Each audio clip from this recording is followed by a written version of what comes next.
Happy Halloween, everyone in the chat, and to those who are watching this on rewatch or whenever. I want to give a big shout out to every single person who's normally here but not here. So Strike, RJ, Darius, Shamoon, Evan, all my kings, Yinko, who will join us later. Happy Halloween to those guys. You guys have a fantastic night. Live it up. Live it up. Have a cause, because light beer is for pussies, and enjoy robbing sweets off of people. Yeah, don't do that. Okay, so we got Tom in the chat, Cryptic King, Chosen Vader owner, Lisa, and I'll get to that in a minute, Lisa. Chris, Curious Crow, the spookiest time of the year. Who else? Michael Myers. Oh, Michael Myers is back. Don't worry, I'm not going to be falling asleep this time. Abbas, Lee, Jamie. Who else have we got up on in here? Tristan. Okay, what's up? Right, so, oh, Hugo, I see you, mate. I see you. So before I go any further, there's two things that need addressing. One from me and one for the man on the left. Now, first things first, whoever that was that made that weird random account, your account is now banned. It's gone. I don't want to be seeing that ever again. It's not what I want in this space. J Money, what's up, dude? So yeah, don't do it again. Because I know you're probably the kind of person that goes around making alternate accounts. Stop that shit. And I mean, come on, Lisa's probably the loveliest person in this chat that would not hurt a fly. You don't pick on her at all. So Lisa, you're the GOAT. Everyone do me a favor right now. Raise a pint to Lisa in the chat, please. Hey, FaZe, what's up, man? Now that I've got that off my chest. Well, hello, chat. It's your boy King, and I'm just only going to address this once and for all, and I don't want to bring it up back ever again, because once again, you'll never be on my level, son. And another thing, I know that this video is going to hit your page, and you're going to try to make some more videos about me. I don't know why, but it is what it is. I'm always in your head. Post Malone, leave me alone. You do not know who you messing with. If you want to, I don't want beef with you. But if you keep on making videos about me and the Kings, we just gonna ban you. I don't want no beef. There's a big enough thing for YouTube. Just because you don't know Cobra Kai, basketball, or anything else, and once again, Peyton List is never gonna sleep with you. I have to emphasize that she's never gonna sleep with you. It's okay to be a fan, but what you be doing is just downright nasty, boy. And how I know that you was talking about me, because I saw you with that nasty beard shaved off. Finally, they ain't even a beard. That's some pubic hairs, boy. So for now on, if you want to talk with me, we could be cool. I mean, you know what? I'll even be a man enough to say, like, let's squash the beef, whatever me and you have or whatever. It's a misunderstanding. I'll be the man to just say, like, you know what? Hey, maybe I messed up. Maybe you messed up. Let's restart it again. So, Tristan, I know you're in the chat. Send it over. Send this clip of this video to his website or whatever, his viewers or whatever. But yeah, that's it, man. I'm done with this kid. You'll never be on my level. Rent free in your head. It is what it is. All right, Jacob, we can start this movie. Right. Well said. Well said. And to second that, remember, people, there's a real world. Much more important things to deal with. So come on. Spread love, people. Oh, I'm starting to sound like a hippie over here. Hey, Connor, man, what's up? Strike first. Hey, dude. Armando, hey, brother, how are you, man? I'll be streaming FIFA probably tomorrow, actually. So keep an eye out for that, Armando.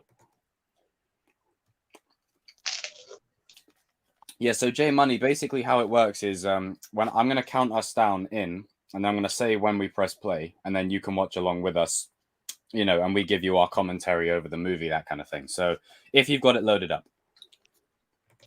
Stuart. Easy, mate. I'm standing here. Everyone, raise a pint to Stuart in the chat as well. And Strike while you're at it. Sorry, couldn't join today. Hey, Strike, dude. yeah. Also, guys, he's got a fucking badass leather jacket, Johnny Lawrence-esque. So yeah, he's on Nice. he's on job tonight. Have a good night. Have a good night, Strike. Oh no, Ben showed. We're quashing that. The drama's done now. That's our way of leveling it, or If he keeps on making videos, he keeps on making videos. That means we just live rent free in his head, and he has no choice. He's trying to get clout, and that's all it is. I'm not gonna give it to him no more. It's done. What's done. That's it. Oh, and one more thing. I'm not a Lakers fan, by the way. I just know more basketball than you. One more thing, Jacob, before we get this movie started. Yeah. I've been watching basketball since 1994. I played basketball in church. I played basketball in middle school, high school. I watched virtually almost every NBA finals. While you were still swimming in your daddy's ball sack, I was watching the NBA finals. So there's another thing. So, all right, we can start this movie. Oh, and the Lakers will win the championship before the Boston Celtics. I never said that the Boston Celtics will never win a championship. I said that the Lakers will win a championship before the Boston Celtics. Okay, let's start. Mic drop, baby. Mic drop. Queen Miyagi, remember Terry Silver is overrated. Hawk is a spy and Chosen is making another Robbie video. Yeah, maybe. You're this Connor. You telling me you watched Outer Banks? Oh, come on, bro. Of course, but not for long. So I'm going to trick or treat with my friends. Okay, have a good time. Have a good time, man. Connor, I don't know how you could get through that. I couldn't get through 3 episodes. They're celebrating Halloween and stuff tonight, so some of them might hop in and out of the stream as we go along, but don't worry, you got us. But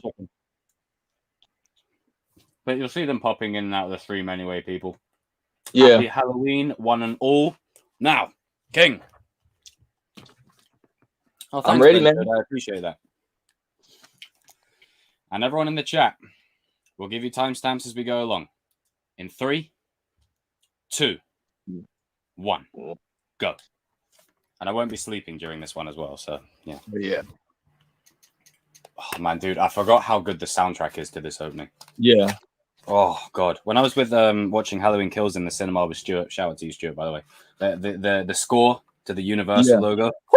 Oh man, dude, I'm telling you, the score for this, like, I like how John Carpenter like upbeated the score, like he had that guitar playing in the back, like boom, yeah, boom.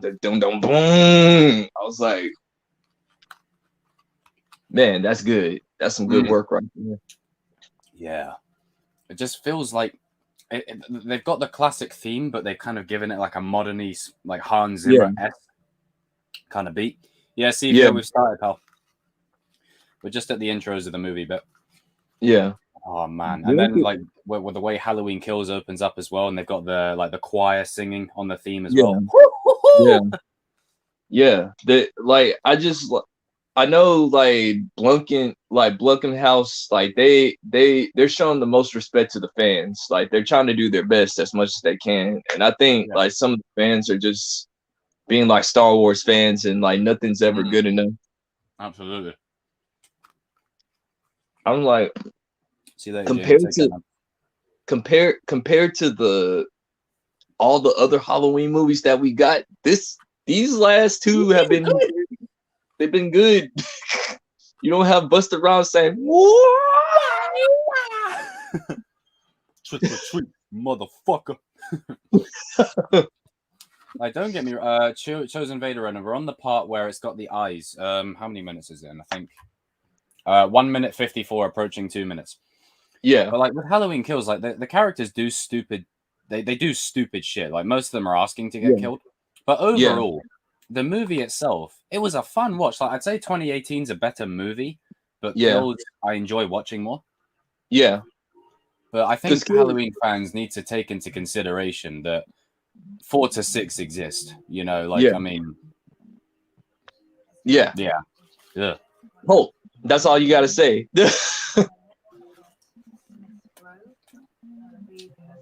I mean, these last 2 movies, they have their issues, but they're not that bad. Yeah. Very competently made, well shot. The score's good. The characters are unique. They fit in the world.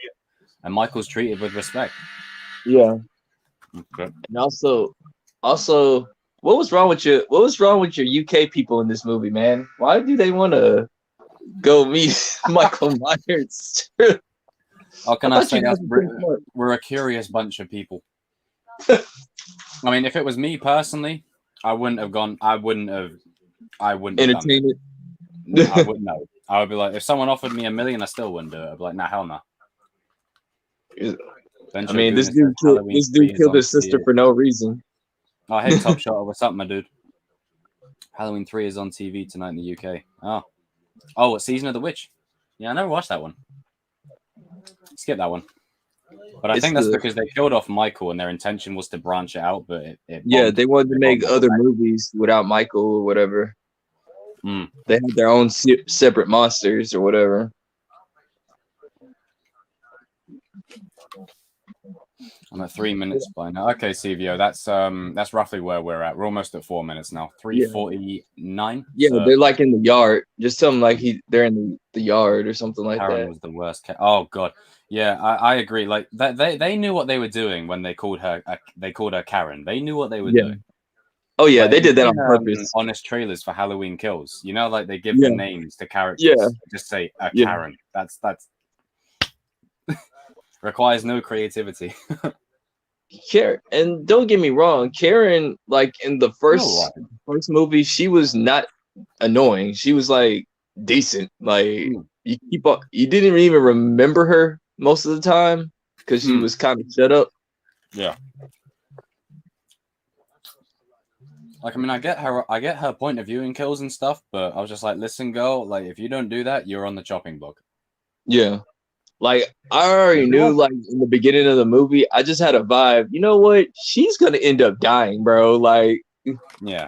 Because they're not going to kill Laurie off because they're going to set that up for the final battle. They're not going to kill Allison off because she's the next blood. So, who's the expendable? Yeah. It's always the middle child.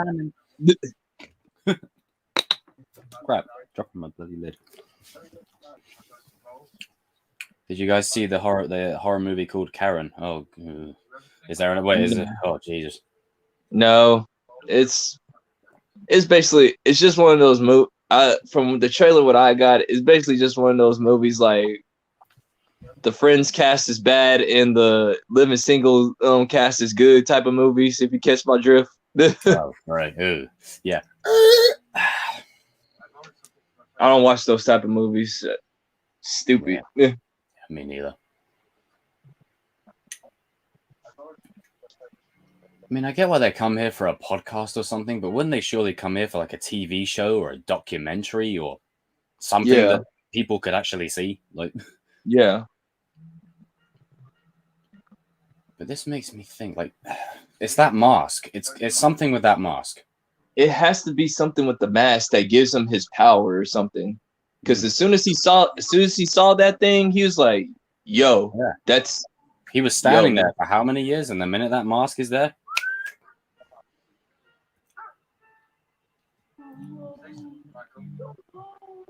and the thing that I noticed is that with Halloween Kills, I think people would enjoy it a lot more if they watched it straight after this one, because a lot of the characters in this are right in that one.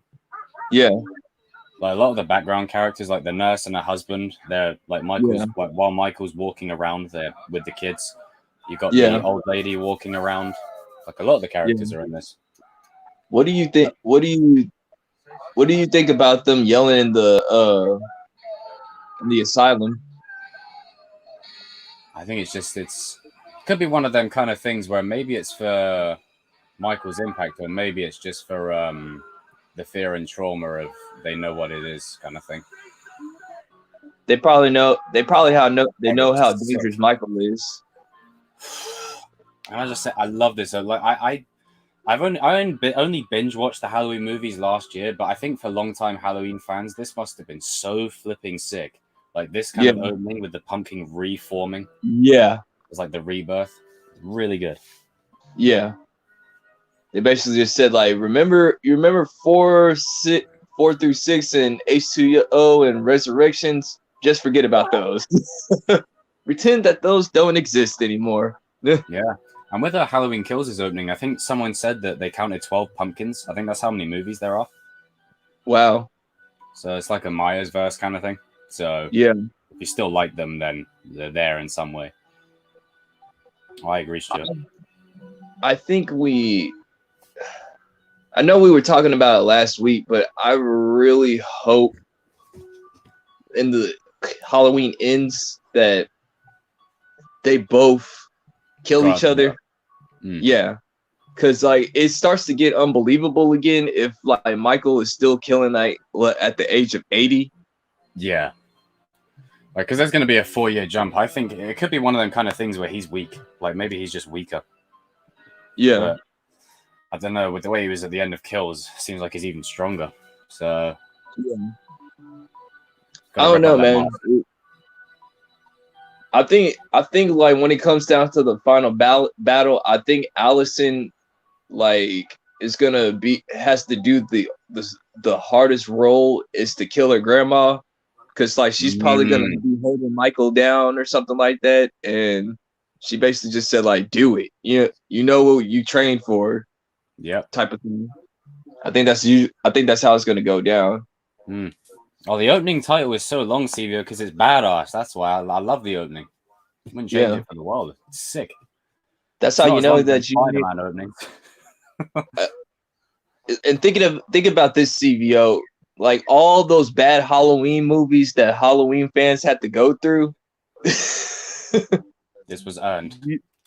It's earned. This was savoring it. This was like, oh, okay, we're back. You know, this was the Force Awakens of Halloween, pretty much. You know, yeah, everyone back on just board. Better. There's no Ryan Johnson.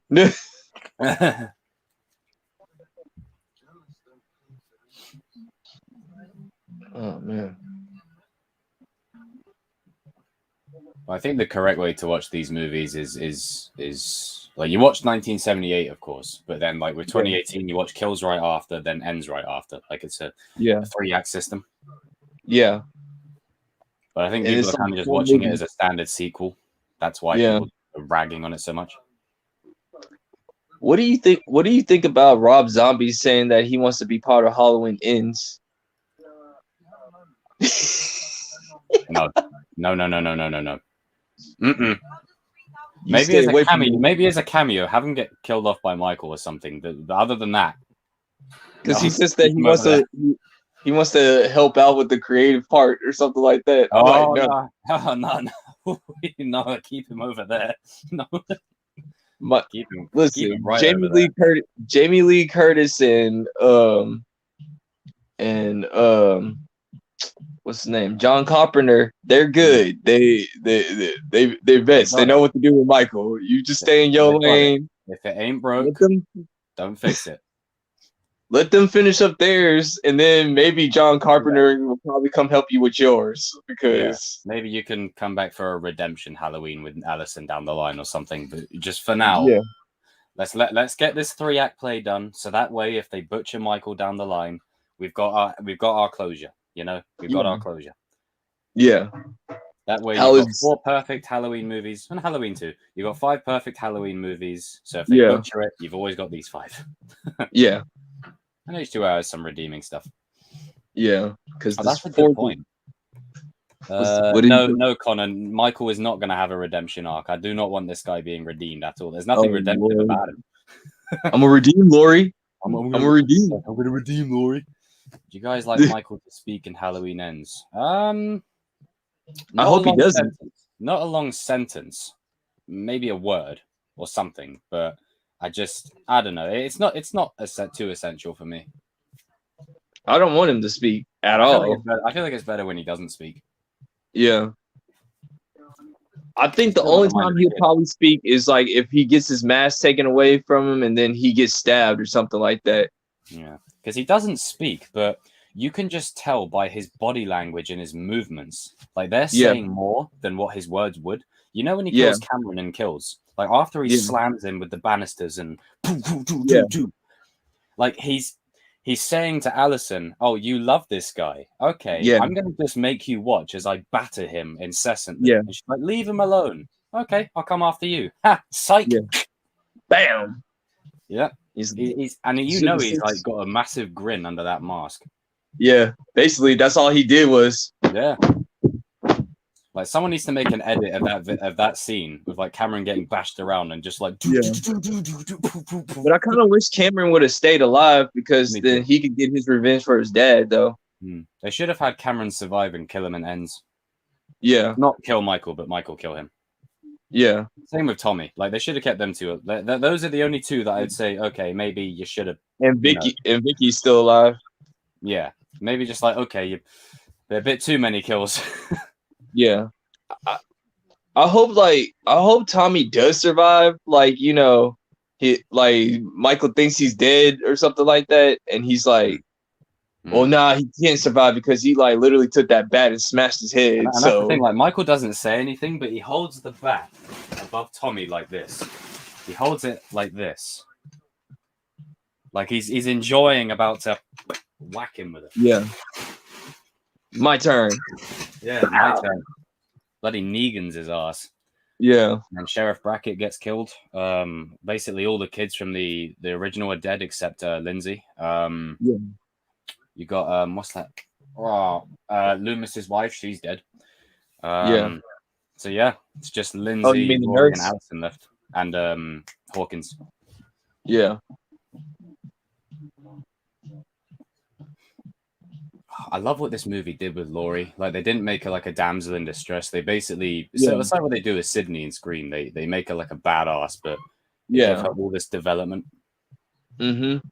And this is another thing. This is one of those things where, like, listen, you got good female characters. People want to have stories. That's it. Like, we got to be able to relate with the character. I don't give a crap if she has a dick or not or whatever. Like, as long as I can relate with you.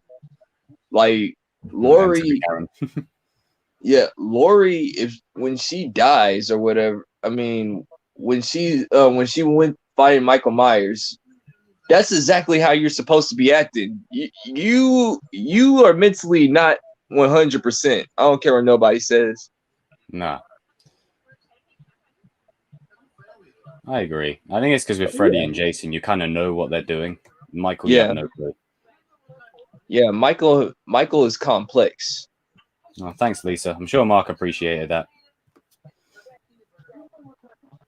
It's like he kills, but he has no. It's like what Dr. Loomis says. He's the epitome of pure evil. He does not kill, but he has when he does kill somebody, it's for a reason or something on his terms. Because like in 78, I don't think he was planning on killing Laurie's friends until like the sheriff's daughter said something to him, like while he was driving. He's like, speed kills, and he's like, what'd you say? Isn't it weird? Like when you watch 78, you see him driving, and he's like this. Yeah, because it's something about the mask, and it's something about the house that connects Michael. Like Michael doesn't like Michael stops killing when he's inside his house. Yeah, if you notice, like, unless you invade his space, he's perfectly content to just stand there. Yeah. And what's interesting is, you know, when he killed the old couple, yeah, like he stabbed the old guy, but I think he's still got that mentality of a kid. Like he's curious because he stabs the old guy, looks, grabs another knife, looks, grabs another one. Like it's almost like he's making art. And then when he puts the Johns together at the end, same thing. Fucking knife then.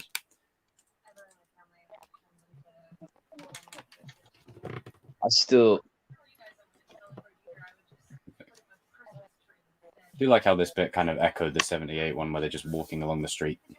Yeah. The characters are not as annoying either.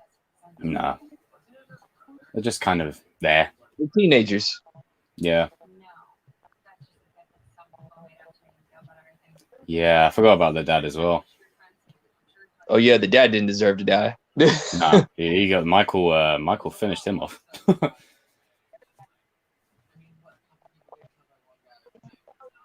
mean, Michael's had some. I mean, the Rob Zombie Michael, played by Tyler Mane. I didn't realize he actually played Sabretooth in the first X-Men. I was like, oh shit, I didn't make that connection. That was him? Oh, okay. Yeah. So the one who played Michael in the Rob Zombie movies, Tyler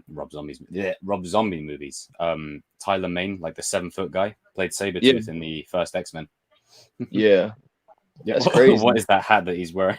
I know. It's like an Alaska type hat. But yeah, I know. I saw it the other day. I was like, oh damn, that makes sense. He's a tall fella. Now I understand why people said that he was too. Yeah, I do kind of wish that Cameron kind of made it out of it just a little bit, just to Yeah, help I out think in they the end. killed way too many people, like too many key people that you could have Yeah. saved for next time. Yeah. But it seems like they know what they're doing. So Yeah.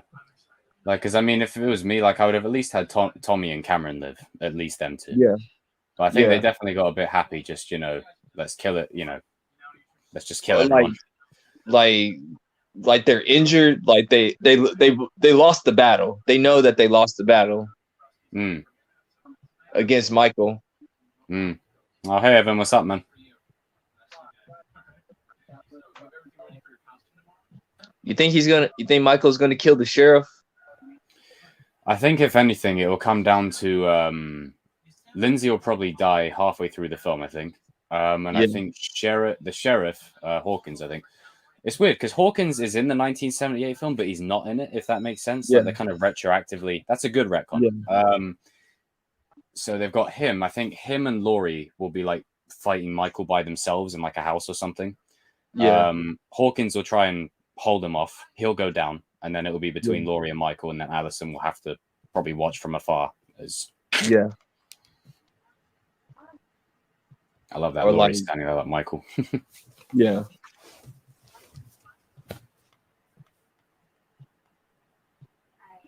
Laurie is just yeah. He's a G, man. No, I don't she care. is. She is. I mean, I one of my favorite bits in Kills, like I think Stuart would agree, is when Karen's like no, and Laurie gets out of the bed and stabs that bird together. I was like, oh, let's go. It stops the pain. I was like, yo, that's what I'm talking about. And she's a cool grandma. She tried to give her granddaughter $3,000 straight up, dude. Yeah. just like, here you go. Here's your money. CVO, we're at the bit where Allison's talking to Laurie. It's 20 minutes 30 almost. 20 minutes 20-ish. Around that mark. Like, I mean, I get Karen's perspective and what Laurie was making her do. I get it. But I think, context and nuance, are very important here. Yeah. That if she hadn't have done it, then Michael would have easily killed her. But like I said, she got him twice. Like I said, when it comes to ends, she's gonna give Allison a choice if she wants to train or not. Yeah. She's gonna say, like, listen, your mom, I already know what she'll tell me. Like, she ain't gonna want me to do this to you, but I'm gonna give you the choice. Yeah. I couldn't give her the choice. Mm-hmm. But do you want to train for Michael? If not, that's cool. Have a nice life. Me and him have beef. That's between me. It started with us. It will end with us. Yeah. But if you want to train and help me take this guy out once and for all to save humanity, then you have to give up everything. Yeah. And it's weird because I think Laurie's lost a lot, but I think Allison, she's lost all her friends, her boyfriend, her dad, her mum. It's everyone. She's only has her brother. Oh, that's another thing. The brother. I wonder how he's gonna handle it. Yeah, man. I know. I completely forgot about that. With Halloween Ends, I could see it being a more like sort of self-contained story. Like Kills was just like all over the place, killing people left, right, and center. Yeah. But Ends will be more like the 1970s. It'll just be more like the original. A lot of like mystery, a lot of suspense. Michael won't be killing as many people.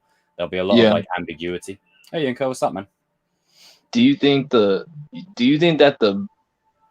I know this will be cheesy, but do you think the brother will take over the mantle of Michael Myers and replace Allison? I hope it's a situation where she just goes out with him. Hey, Inca. Nice look, sir. Neo. There's a bit of echo feedback. Hang on, let me move my thing. I think it might be intro. Yeah, well said, sure, exactly. It served as a great second act for sure. Yeah. Dude, I watched Halloween. I watched Halloween Kills about 7 times. I don't do that I for a lot rewatched of it a couple, especially horror movies. Like there are very few horror movies I rewatch. Like, yeah. I watched some of them once and then that's it. Yeah. But Halloween Kills, I've watched it a couple of times. It's good. How are you tonight, Yinka? Or this evening?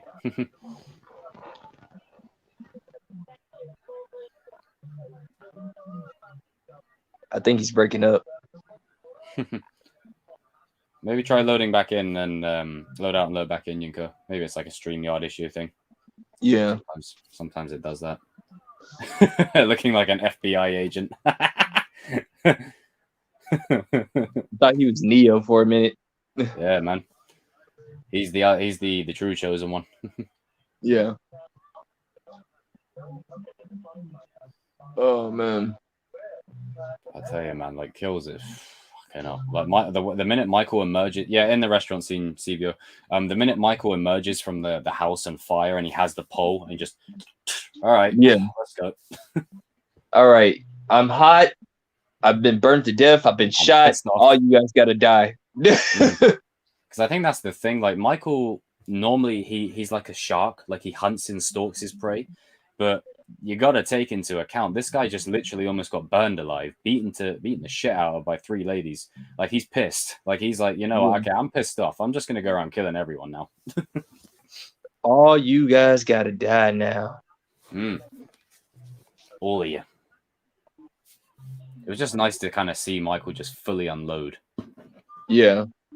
Because I think that's what's always kind of separated him from Jason and like the others and stuff. Because Michael kills a lot of people, but not in that kind of volume. So I think that kind of Michael against like someone like Jason, I think it could be an interesting fight. Yeah. Like Jason's huge, but Michael is unrelenting.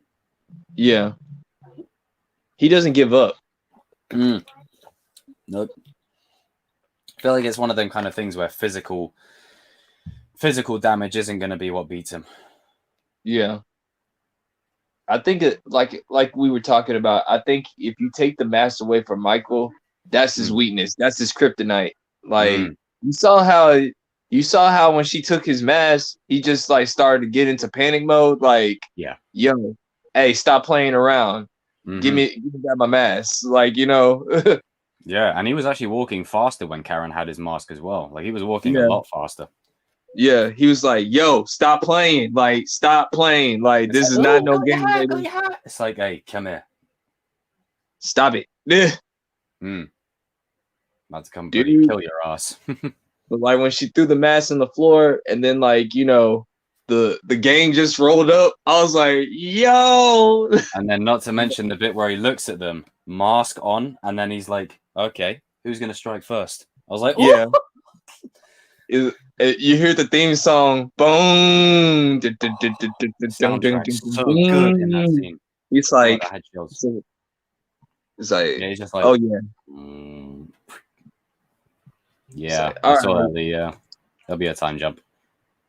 Yes, Crow. Yeah, it's just a kill. Like, there's no real motivation for him to do it. He just does it. Like, that's what's scary about him is he doesn't really have like this motivation. Oh, I want to kill because it's fun. He just kills. Yeah. I mean, at least she got a moment of saying "gotcha" one more time before. But I think when Michael kills her, like, I mean, I've seen people say, could it be a ruse? I think she's probably dead. I think with her saying "gotcha" in this film and shooting him square in the face, and then in Kills saying "gotcha" and he gets beaten the crap out of, I think when he approaches her in the house, it's just like, okay, I've had enough of you. I got you this time. Gotcha. Yeah. But like, I like the Like fact, that. I like the surprise fact. Like, if you didn't watch the movie at first, like you were just like she was having a panic attack. I was like, Yeah. ah, I man, was like, what is the hell is she doing? And then she's walking up the stairs. I'm like, oh yeah, you're done. it's, no, I was just talking about like 2018 when she first started. Like when Mm, she like the first got you, I was like, oh yeah. man, she could die, man. Like, oh, she cracking under pressure, and then Yeah, she that's what just I straight up thought. says, "Got you." What? Bang. Boom! I was like, yo, okay. I was like, She okay, that was nice. that was good. That was good. That was nice. That was nice. Because one thing I do love about kills, like before he kills her, when Laurie says it, the more he transcends, it's almost as if he wasn't actually behind her. It's like he appeared behind her. Like Yeah, he literally just there. He didn't walk yeah, there. He didn't. It's like he teleported. Like that. I think that's probably what that means. That he's yeah, so strong now. He can probably just be there and not there. yeah. That's gonna be hard to beat. But I hope that they just don't have like the spiritual stuff. Like I just want him to be like a dude in the match just killing people. Yeah. I don't want the Don't cult. go I too don't, far into that supernatural stuff because like then no, you go back to the Thorn cult stuff. yeah, And then you get his niece impregnated with his kid through dark yeah, magic. Yeah, yeah. Yeah, that yeah. I was think stupid. Halloween fans have forgotten some stuff that we've been through. Yeah. God, What do you? So what do you think overall about him like killing kids now? I think it was like an unwritten rule of his. Does he kill this kid here? I don't think he does. I think he lets him. I think he Yeah. does. Does he? Ah, because I'm not too sure because I haven't seen this one in a bit. Hang on, Google it. Because I think it's more Well, of like he's at a point now where he's like he has no rules anymore. Like he'll just kill yeah. whoever.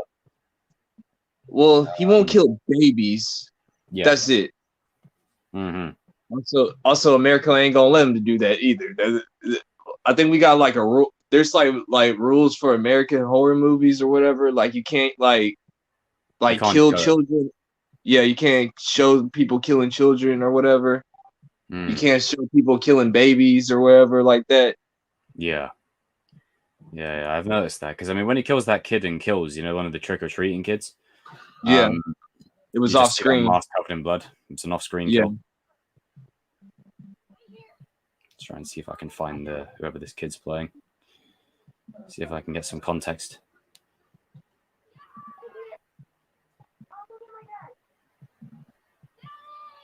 Oh, I think it's because the kid had a gun, and that's probably why Michael had to kill him. Yeah, he might have just let him leave otherwise.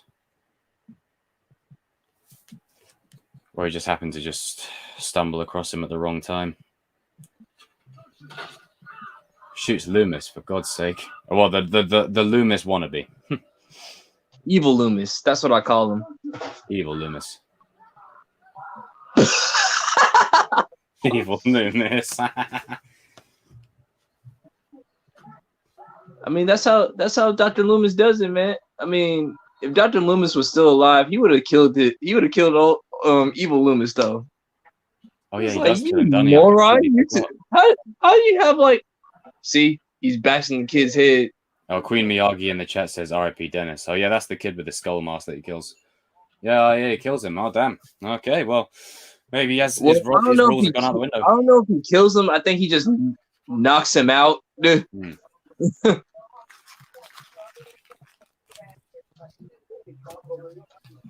Yeah, unless he's strangled him to death.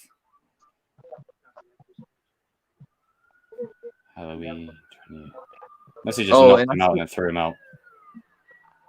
I like the fact that he like the eye that got stabbed in the first movie like still jacking. I'm glad that he keeps the damage. Yeah.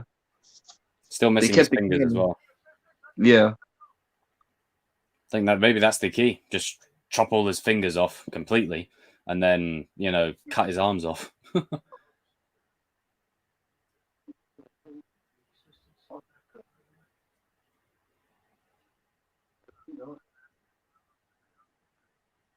I must say the flashback that they did in Kills to 1978, I fucking love that. That was so good. Yeah. Like you could tell it was from it was like a 1970s scene with like Yeah. modern tech. It was really well Yeah. done. Very hard to pull off. Yeah. Dang.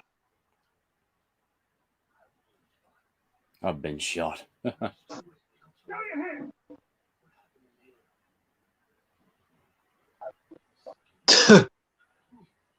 Yeah. I wish Evil Loomis would have been in the second one, and then he revealed himself as like, yo, I actually am the one who started all the letting him do what he needed to do. Yeah, absolutely. I'll take the strawberry slushy. Yeah, Hawkins is checking the bus. Oh, wow. Ignore that. That was a notification.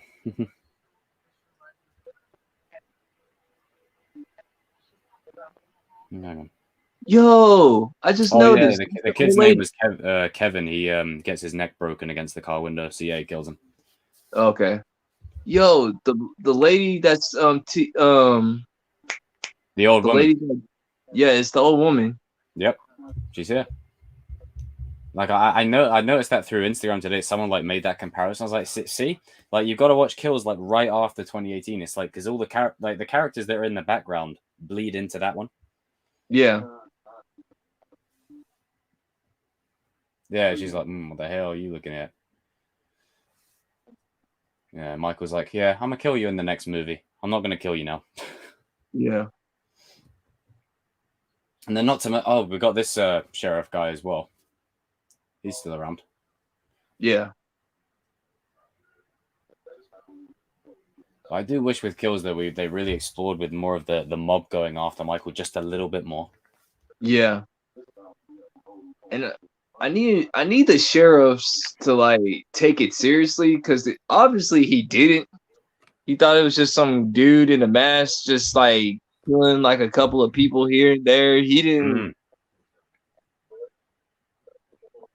take it seriously before. He will now.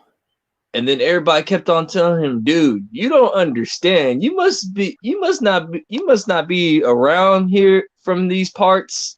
Michael Myers is evil. Like, yeah, there's no reason. Man, he's just some dude. He's just some crazy dude in a mask. No. You don't understand. Like, he kills people without hesitation. Like, I think what might actually happen is in Ends, I guarantee you there'll be like a rookie officer that's introduced that's maybe just started at the academy or something, goes out on a mission with that sheriff. Then Michael kills that like rookie, and then he's like, "Oh crap! Now I get it." Yeah, like I could see something like that happening. They always do that in horror movies. They have like a rookie cop day one killed off, or like someone who's like, "Oh, 2 days to retirement, kill him off." Yeah. Is that Michael? Yeah, that's Michael in the background. Oh, I love that. Love that. I like how he's just walking in the background all the time. Yeah. Sort of just reminds me of Pennywise, just when he's like in the offset, just in the background. Like if you look closely, you just always see him just there. Yeah. And also he had to get his mechanic suit. He's like, yeah, I'm gonna need to borrow that real quick. Peace. Yeah, he's like, deuces. I need my proper look. Yeah, I don't know what's up with these two English folk here. I mean, hell, if someone approached me with this opportunity, I would say, hell no. Yo, you see how he's killing the person in the back?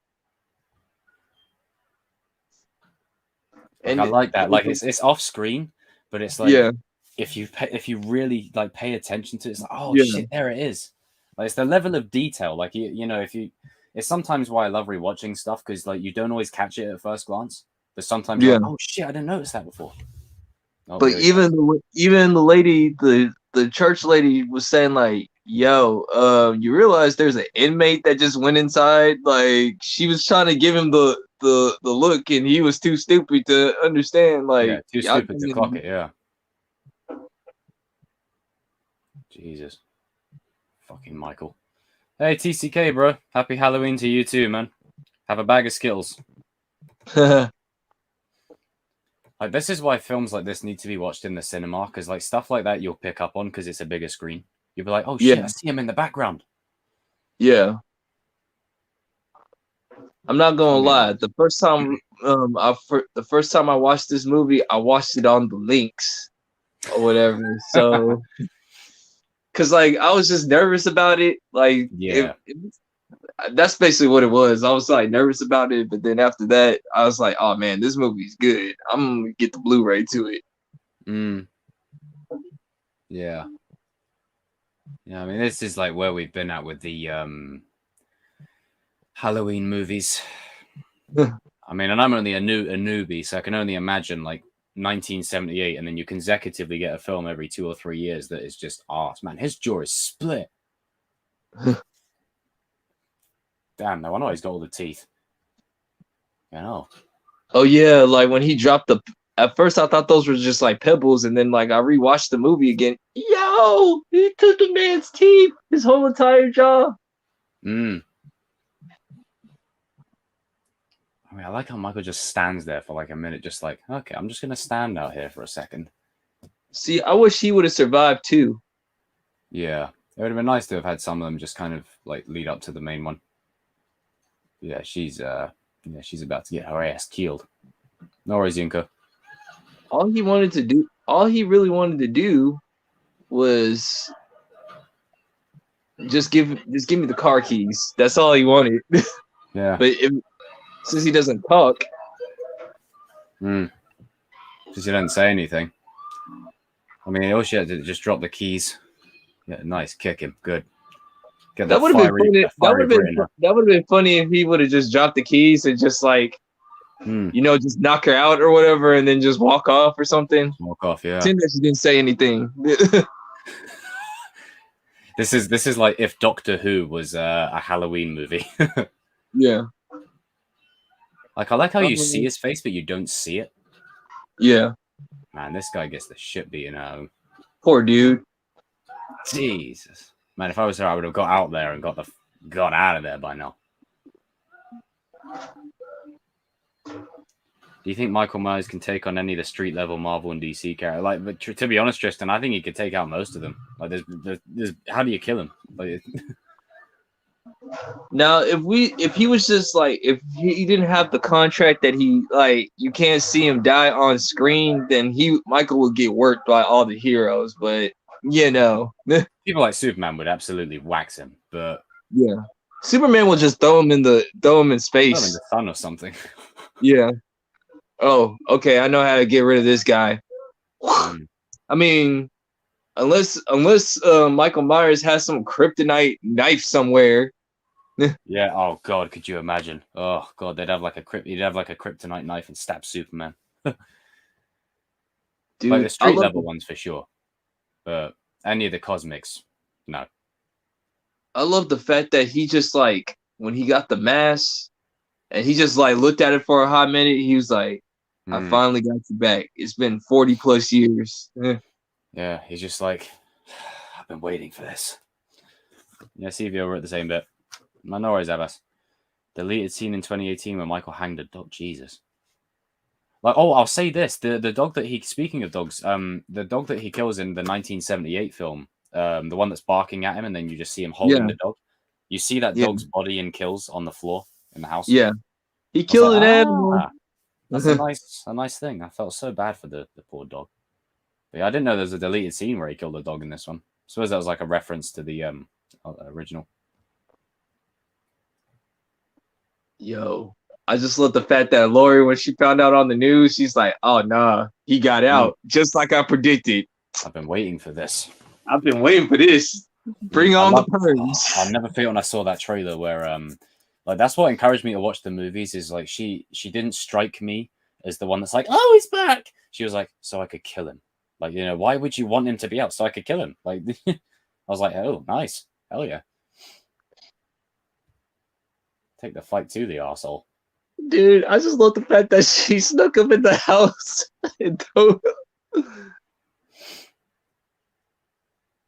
I honestly, when I first watched this and that door was open, I honestly thought it was Michael at first. I was like, yeah, that'd be a bit too quick.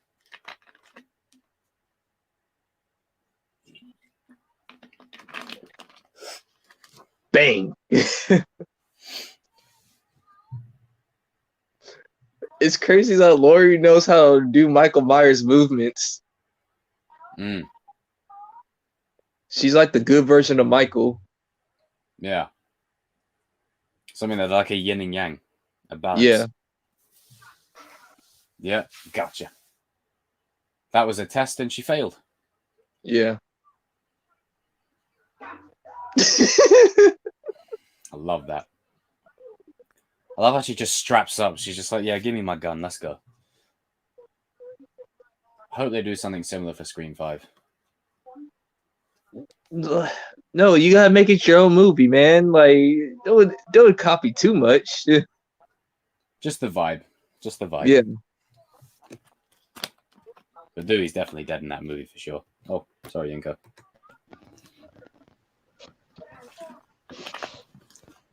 Hello, hello, Yinko.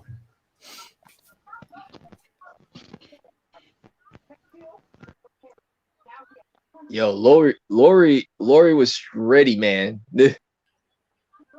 She Karen, shut up. This is my house. I can take care of my own family. Yeah. You need to go. God. He's the dude. He's that one dude that he's that one dude in some movies that say, I don't believe in violence. I don't believe that you should have weapons. I'm a pacifist by nature. I'm a pacifist by nature. Yeah, okay. If you don't believe that you ain't supposed to have weapons in your house, I believe you're a complete moron and you deserve to get what you get. Like, but that's just me. That's the inner Texan in me. Yeah, that's the good old Texan. The world is not a dark and evil place. It's full of love and understanding. Yeah, Jesus. That is true. That is true. She is right. But there's also you, and you also got evil people in the world too. Mm-hmm. You're living in a fantasy world if you believe that there's no such thing as bad people. We're at that part, CVO, the bit there. CVO, you don't have to be like at the point, bro. Like even if you're just in and around. Oh, isn't this the homicide scene where he's walking across the yes it is. Yeah. Walks into the kid the same way the kid ran into him. Yeah. I love how this one shot is so good. Must have took ages of planning. He's like, yo, move out the way. I'm on a mission. He's a tool fucker, isn't he? Jesus. Dude, and I love how they just went to the straight music, the Halloween music. Yeah, it's like they were waiting. They were waiting to play it just at the right moment. Yeah. Because during Halloween, you're gonna hear that music. Like, it's probably somebody blaring it in their front yard or something. Yeah. And this woman didn't deserve to die at all. I'm gonna need that hammer. Yeah. I am mighty. Man. And he's just like, I'm done with the hammer. Ooh, nice knife. Okay, I can deal with this. He says, ooh, nice craftsmanship. I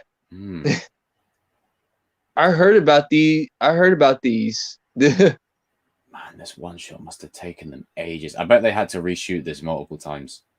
Yeah. And he sees the baby and then he leaves it. Yeah, I think he has like you said, he has an honor system. Like, if they're like 6 and below, you're safe. Yeah.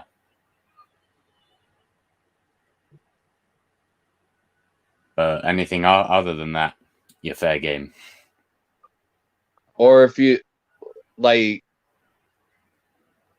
he's not gonna kill like a whole bunch of kids in the middle of the neighborhood or whatever. No. And there's the nurse and the doctor from the next one. Yeah. Yeah, he's not gonna do that. Like in kills, he probably would have, but in this one, he's shark mode. Oh, the nurse and the doc. Wow, dang! Yeah. I didn't notice it. Yeah, that's what I noticed with kills. I was like, oh, isn't that because I watched this one before I saw Kills with Stuart. I was like, hang on, oh, that's the character from the car. And it's weird because you see them getting in the car there, and it's like, hey, one movie later, you're going to shoot your own brains out. I love that reflecting mask off the. Love it. Creepy, eerie. I love it. Because it was supposed to come out. It was supposed to come out in 2019, right? Yeah, it was meant to be a year after, so it was almost like you would still have 2018 fresh in your memory, so you would kind of pick up on these characters. Yeah. So a lot of the characters that were in Kills, that most of them all got killed off anyway, but a lot of the characters that were in Kills were in this. Yeah. And this, I showed my one of my bosses at the shop this death. He was like, "Oh, bloody hell!" Such a brutal way to go. Like you get grabbed and then slammed against a bit of wood. Whew. Poor lady. And that's the end of one shot. God, I bet that took them ages to film. Ooh, dang! This is why Cameron's wearing that silly Halloween costume at the start of Kills.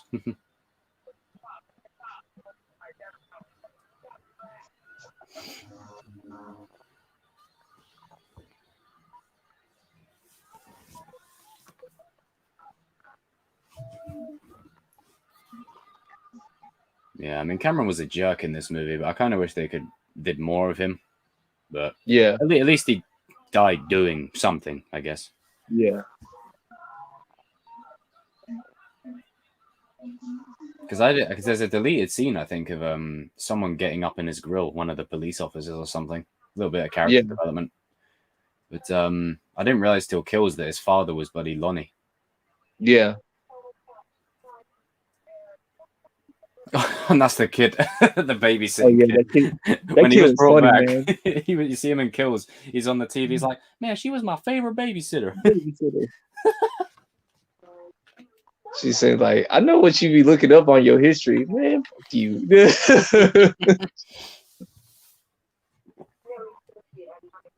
I was like, dang. Okay, so you gonna let them little kids be getting that young, man. They be getting the little nasty flicks. And delete your browser history. This kid's hilarious. I saw him on the TV in Kills. I was like, that's the kid. Oh, I agree, Tristan. But it's a small love triangle anyway. Like these are teens, so I can let it slide. Yeah. It's a stupid mistake at a prom. I just hope they don't do that in Cobra Kai. But gotta have it in there somewhere. It's part of the horror genre. Hope they do not have a prom fight, because then it just not be realistic at all. No. It would fall. It would go to, like, I've got a video coming in the week talking about how I worry that Cobra Kai might start to go out of left field if it starts doing stuff like that.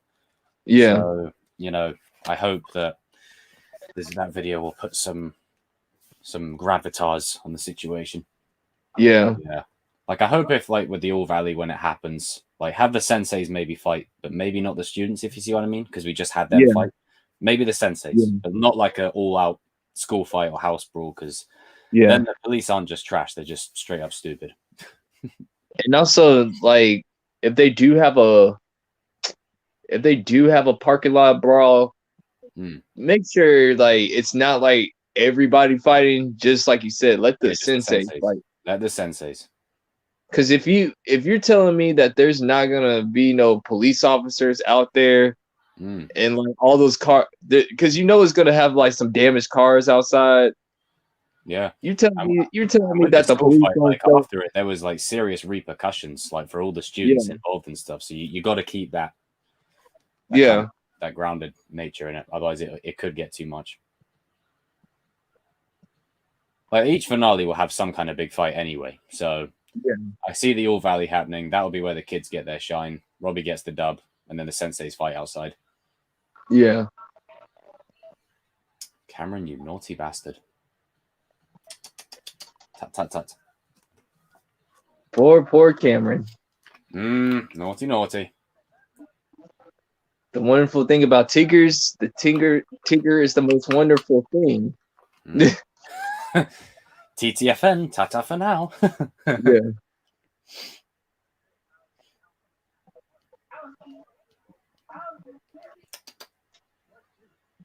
Don't drink, kids.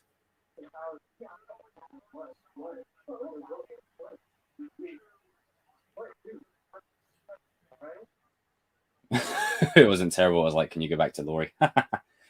Wait a minute. Hold on. First of all, like this is where the real life thing kicks in.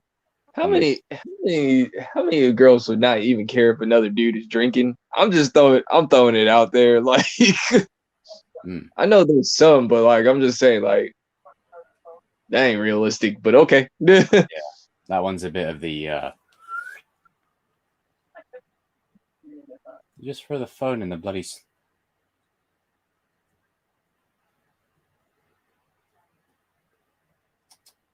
Dick.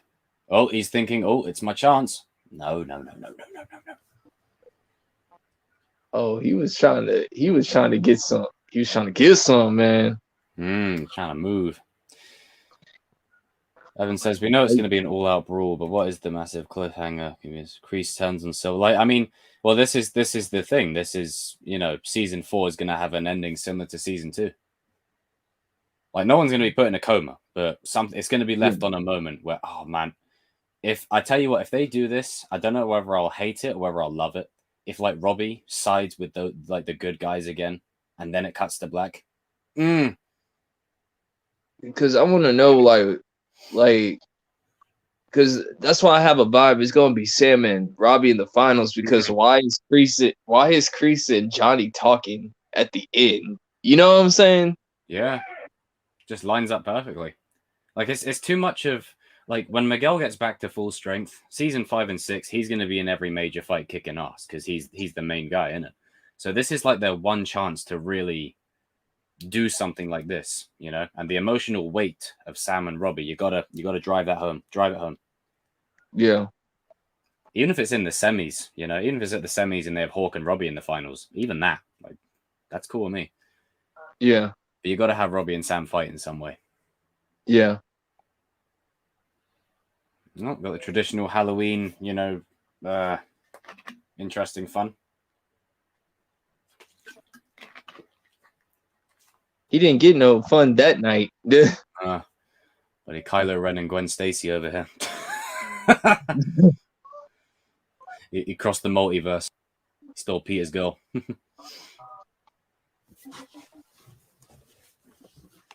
You could just tell Michael likes killing the in these kind of situations. He's like, man, I can't get it. I'm taking it from you. You're done. You remind me of my sister. Yeah. I think he really seriously got tired of his sister like screwing around. That'd be a great point. That's a great point, Evan. Oh god, that'd be a good cliffhanger.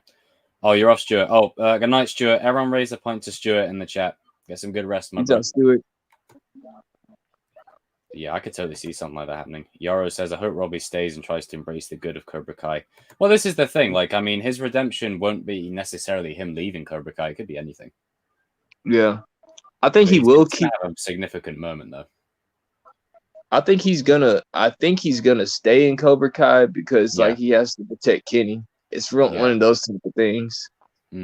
His redemption will be different from Hawk. Like Hawk's redemption is saving someone and switching sides. I think Robbie's redemption is maybe saving someone, remaining Cobra Kai, but changing it from within. Yeah. Like I just feel like Sam will inherit Miyagi-Do. Robbie will inherit Cobra Kai. And Miguel will be like the balance of both. Yeah. Because Miguel is the middle of the valley. Mm-hmm. Like he sees both perspectives, and they would have these are two bloodline families or whatever. Yeah. But I think it's this turn for the Lawrences to get the victory more than. More than to change his name before the tournament starts. I don't want Robbie Keane winning it. I want Robbie Lawrence winning it. Like in Creed, when Creed takes, it's so nice to have another good franchise. When Creed takes his father's name, like and redefines it with his own legacy. Chills. Because like I said, I feel like Sam, she's gonna get the I think she's gonna get the Miyagi Do headband like sure. right before the finals. Yeah. Like Daniel's It's gonna sort of say like like when Apollo gave Rocky his shorts, or when Rocky gives Adonis his yeah, father like Apollo's shorts. It's like a passing of here you go. Here's the yeah. thing. He says Maybe like, Johnny hey, could give the headband to either Miguel or Robbie. I think he'd probably give it to Miguel, maybe. Unless he yeah. keeps it. He's Then gonna Robbie will say remain Cobra. like I can see him just saying like this. Hey, Sam, you're forgetting something. She's like, what are you talking about? This It's man like, did not just throw that bike on the floor. That irks me. oh nah. You gonna ruin the man's Harley? How disrespectful. That's disrespectful. Oh, I remember seeing this bit in the trailer when she's like trying to shut the cupboard. And he's just like, hello. Hello. He's just like, oh shit. It's one of Michael. Dude, it's one of Michael's I like the fact that she tried to fight back though. Yeah. But she fell on her dang She socks. fell on her damn socks. Like it always happens. Ugh. Hey Connor, man, it's going good, bro. We're watching like young kid watch his babysitter about to get murdered. Johnny gives Miguel his headband, Daniel gives Sam his headband. That'd be awesome. Yeah. Yeah. That's what I mean. Like, I mean, Robbie and Johnny maybe in Cobra Kai, but Johnny gives Miguel his headband. I think that would be. I'd like. Yeah. Oh, she did. Right before the finals. Here you go. The because he already know what Daniel's gonna say. Like, hey, guess what? It doesn't matter. Win, lose, I still love you, no matter what. You know, typical dad talk. Yeah. Now get out there and do your best. It's like, damn, we gotta win this thing though. Now go out there and kick their ass. Oh wait, is that the bloody the kid that was in Kills? The Michael Kills? Yeah, that's all four of the kids. Oh shit. Those little bastards were in there. You see, this makes me think that they've actually written 3 movies out already. Like, yeah. they're just filming them. Because they've got so many like background characters that just bleed into the next one seamlessly. Yeah. Like someone is just like young as like Dennis with the skull mask. Yeah. That is a plan. Take notes, other companies. Yeah. Take notes. Star Wars. I will always make a move on Star Wars. I will always call you out. Is that Big John in Little John's house? I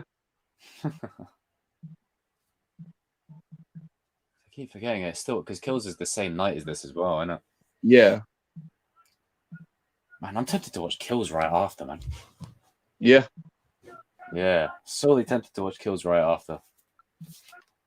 Shoot, I'll watch it off stream with you.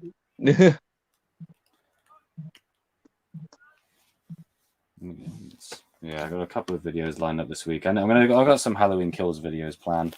I want to put some positivity out there for Halloween fans. Listen, fans, relax. It's not that bad. Yeah. Like I saw one review, it was like, "Oh, it's trash. It's horrible." I was like, "What movie did you watch? It's not that bad." Oh, just because it didn't have that same 1978 aesthetic. Relax. Relax, neckbeard. Yeah, because this film for me captures that like perfectly. Just needed a bit more of the mood and the atmosphere, but Ends will 100% have that. This is more of the foundation. Kills is more of Michael just going to town and setting up the final showdown, and then the third film will be exactly that.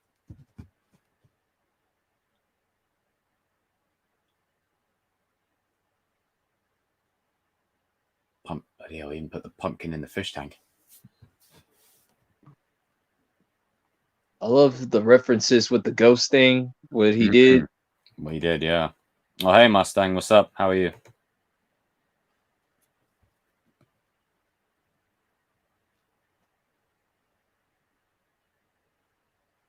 First, I thought it might have been Michael just sitting under there ready to attack him, but nope. Psych. Yeah. Oh, phone's buzzing. It's okay. I love this bit. Yinko. I think that's actually the original one who played Michael. Like they got the original actor back to play that bit, like some of the scenes.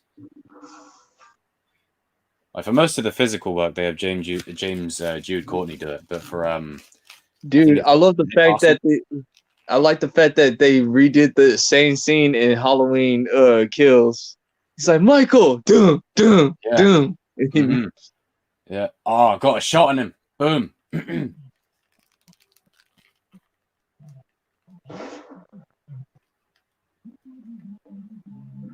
At least out of all the characters that have had guns and can't shoot, at least Laurie can shoot. Yeah. Laurie's been training for like ever. she makes the guys at the NRA conventions look stupid. Yeah, they're just like, yeah, we do this all day, and she's like, yeah, like an older female John Wick. Yeah, he's probably saying like, wait a minute, when did you start registering guns? Yeah, just like, it's like, aren't you good? Is that gun registered? Is your gun registered? My point taken. She's like, oh god, this Muppet.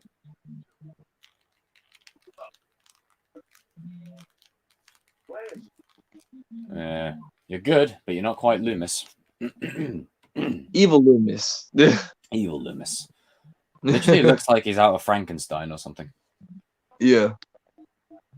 And this dude right here, he's a fanboy of Michael Myers. Yeah. Which I like the fact that Michael doesn't like that stuff. Like, stop worshiping me. I ain't that type of guy. You're cringe. Not even he stomps him bloody right on the head, didn't he? He probably said when he took over Loomis's case and he had to take Michael had to like when Michael found out that Loomis passed away, he was probably like sad or whatever. Yeah. And he had to end up with this guy. Yeah. He was like, man, I wish I had him. It's like anything that you want, Michael, I can provide for you. He's probably just like looking at him like, I don't like this guy.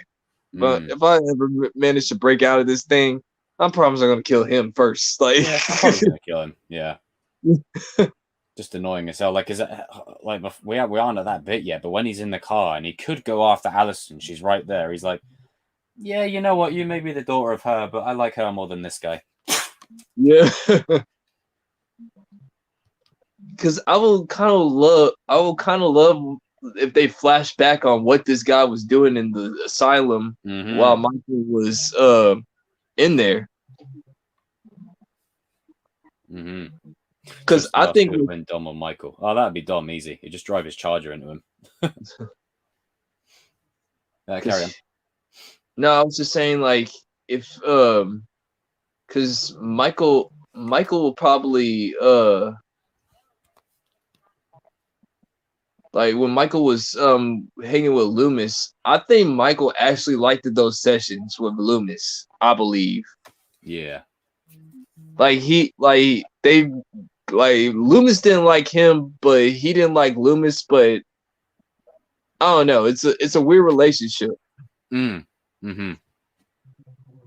It's a very strange one. Like I say with see that car that's driving in the offset, is that police or was that Michael? No, it's Hawkins. Yeah, it's Hawkins. I'm in 1978 mode. I'm thinking everyone's driving it. Michael's driving in every car. It's just like you see his mask and he's just looking like creepily.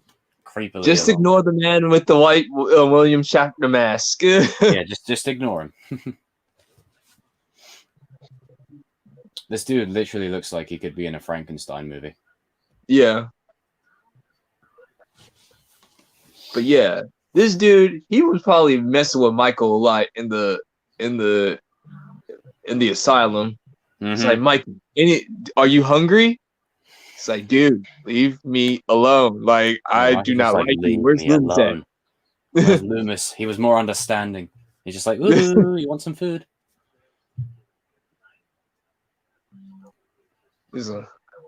I agree, Yinko. I think they'll probably do that in the ends. I think there'll be probably a few more flashbacks in there. Yeah. But what I like about it is the flashbacks aren't just kind of ham-fisted in there. They serve the story. They serve the purpose. Yeah. Like, I mean, the flashback they did in Kills, like, it was linked straight to the end with the cop that dies at the start by the window. Like, Karen is the final kill by the window at the end of the movie. Yeah. Oh, now back. Speaking of, ding ding ding ding ding ding. Oh God. Karen hates the fact. Karen hates the fact that her mom is right. Yeah, she hates it. Absolutely hates it.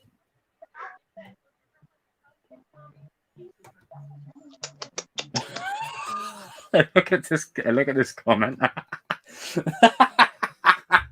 Michael Myers and Tori will work together.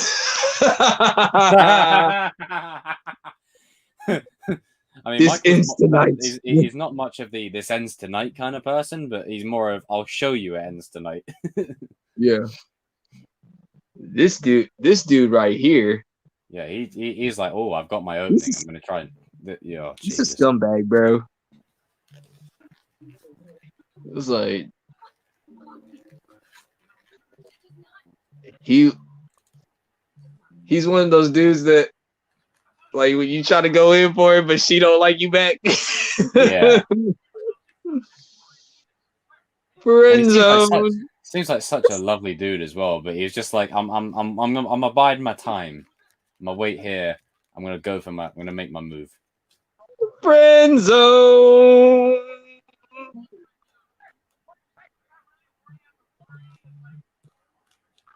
Yeah, Jesus. She failed to mention this to Cameron in Kills.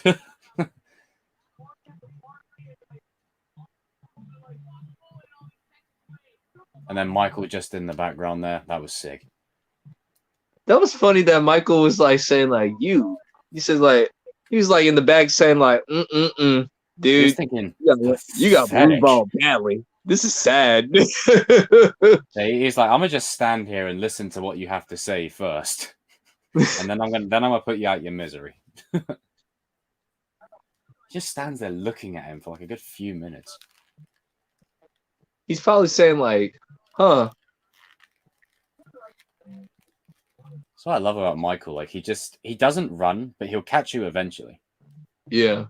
Oh, I love that. I remember watching this for the first time, and I never saw this in cinemas, but this was one of them scenes that specifically designed with cinemas in mind, where the lights go on and off with the sensors. Yeah. Michael just appears and slashes him. It's like, dude. Zimmer said, "Get the fuck out of Dodge." When one of us gets hurt, we all get hurt. I don't know about this. I don't know about that philosophy. Yeah, Michael's a lone wolf. Actually, I saw the most dumbest post on Facebook today. They said they put like the Cobra Kai, like Johnny's Cobra Kai members versus Michael Myers.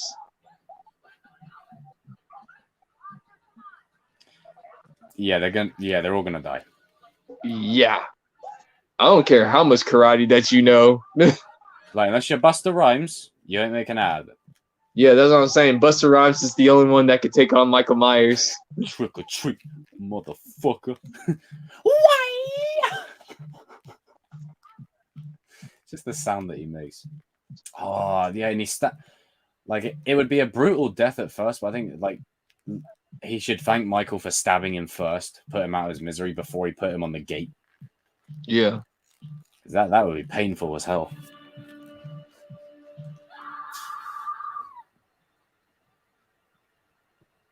I really hope Ends has like a lot of this, like a lot of suspense where you don't know where he is and he's like they're running from him. Dude, this is where they had the guitar too in this movie. Mm-hmm. Can you imagine the pressure points against him? Jesus, that would be funny. Just Michael just dangling there. But to be fair, Busta Rhymes already did that. When he kicks him out the window, Michael's just there like this. Yeah. So probably thinking, oh, for God's sake, another Halloween troller.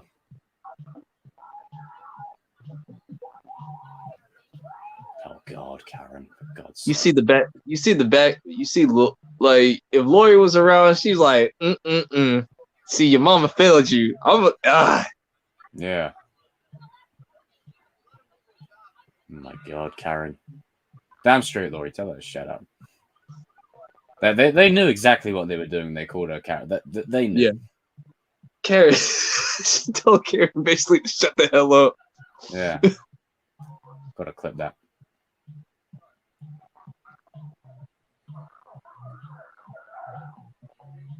Look at Evil Loomis. He's like, oh, my plan's coming together. Yeah, I don't really remember Freddy's theme much. I remember the lyrics. Jason's theme has that.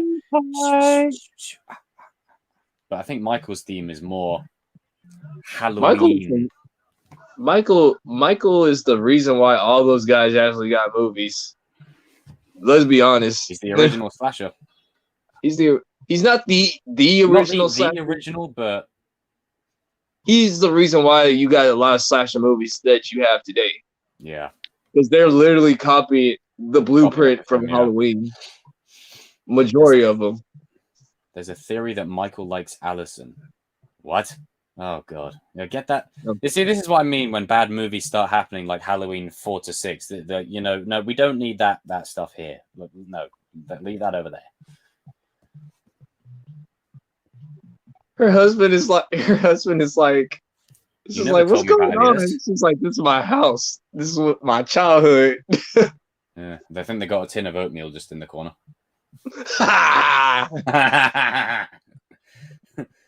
But oh man. Oh, that's the bit that Michael hides under. Oh shit. Fucking hell. I've just put 2 and 2 together. He hides under that and kills, and he lifts the thing up. Like the husband is saying, like, he came into the cave with a small gun. Yeah, he's got like a little revolver. He's like, what? It's like, I want the good ones. Can I get a good? Nah, man. So... Yeah. The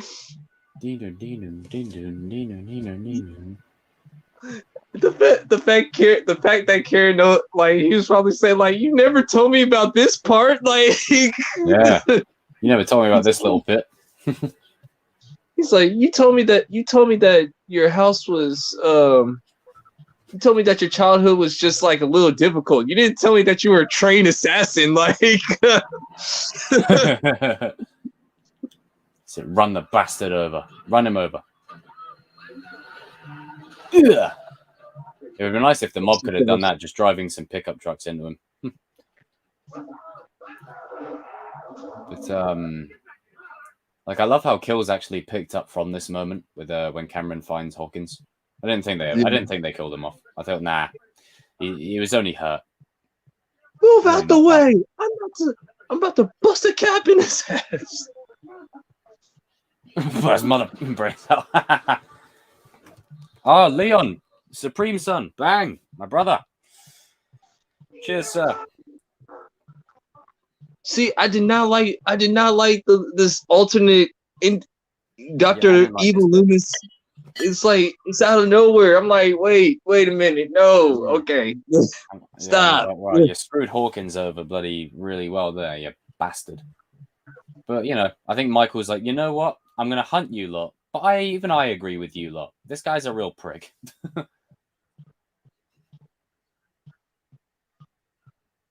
See, he was like doing the opposite of Loomis. Because Loomis, if he was still alive, like, he was like the police officer would have been the guy said, like, let's not run him over. No, run him over. Run him over, and then run him over again. And then take that mask away. After that, I'm gonna pop a cap in his brains. Like, oh, do you think Laurie, like in H2O when she kills Michael, like after they change it and they say no, it was the paramedic. Like, Michael doesn't need to put a paramedic suit. Like, he doesn't need to do that. That was just ridiculous. Where Michael was supposed to have died, where Laurie cuts his head off. Do you think they'll do something similar? Yeah, damn straight on the cut, man. That's weird, man. This dude, he's a fanboy. He's a literally a fanboy. fanboy, man. Yeah, man. This dude right here, Lucha. This is my brother from another mother, man. He's Yeah. an absolute legend, sir. And yeah, Leon, the cup. I got the cup. Yeah, no worries, Leon. Get some good sleep, man. Happy Halloween. Yeah, no, this dude is an absolute fanboy to the extreme. Like even Michael's like, man, you are weird. Like, not even I would be a fan of me. He's like, wait a minute. And I think the fact that he took off his mask too. Yeah. He was like, oh no, did you just take off my mask? Did you touch my mask? Yeah, you don't touch Don't my worry, possessions. I ain't gonna kill you yet. He says, I ain't gonna kill you yet. You are okay. Stay right there. Hold my beer. This guy didn't touch me. Did he just run over Hawkins' leg? I think he did, Yeah. didn't he? Oh, I didn't catch that part. Fuck. Yeah, that's why he couldn't walk to like get help. Like his legs were screwed. Yeah. We're coming up to the bit that I love where he, even though he's in the back with Allison, he's like, you know what? I prefer chasing you. This guy's annoying. I'm going to kill him instead. Yeah. Just stomps the fucking seat onto him. And I'm like, and I don't understand why some people don't like 2018 either. Like, you got some people that didn't like 2018. Wow. I'm like, it was better than all the other movies. What is wrong with you guys? It's probably like this and Kills, and I mean, we still have yet to see ends, but at least, you know, like with the sequels, regardless of how they ended it, it still would have been iffy because the three films were so disconnected. At least, no matter what way they end it, if Michael gets evaporated or whatever, or he gets stabbed to death, at least they've got a overarching story that feels consistent. So even if we don't like the ending, at least there's a consistent story here. Yeah. That's what I really like. It's very, very rare. Like even like the background characters, like the nurse and the doctor, the kids, they bleed into kills and then they get killed off. You know, it's just like the little things, the attention to detail. Like, I mean, there's still some people I wouldn't have killed off in Kills, like Cameron or Tommy. Yeah. But at least they have an idea of where they're going. So yeah, that's the main thing. But yeah. Oh, let's get to that point. Let's get to that point. Yeah. I love it. If I was Alice, I would have thrown that bloody mask out the damn fucking car. Oh.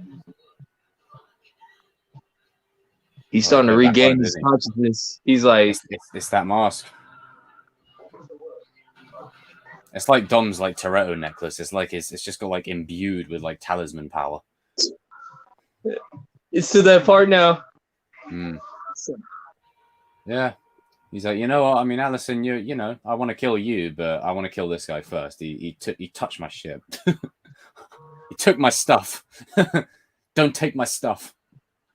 He's like, first of all, rule number one, never touch my mask, homie. Rule number 2, you remember all them times that you try to feed me and like talk to me in the asylum? I remember all that. So, and the worshiping thing, stop it. Stop it. Absolutely. Oh god, I remember watching this thing and how is he going to do it? And they just stop. Jesus. Say something. No mercy. Bow. What a brutal one, that one. No knives, nothing, just brute force. He just stomped his freaking head out. That's how strong he is, bro. Why the police stroll up with like their little torch on the side of the car? Like, nah. Michael's about to have some fun with you guys. It's like, now that I killed my fan base, back to work. Back to work.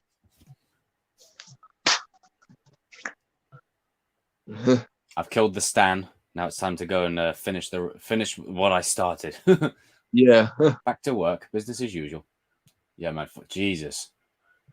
Like his face is like mash. Yeah. Oh, I love that. That right there is an example of nuance. Like they cut away, but you know what Michael's about to do. Yeah. Like that's where a kill is. Like we don't need to see that kill. Like that's where you can kind of just go, yeah, we know what he's gonna do. I love the fact that Allison.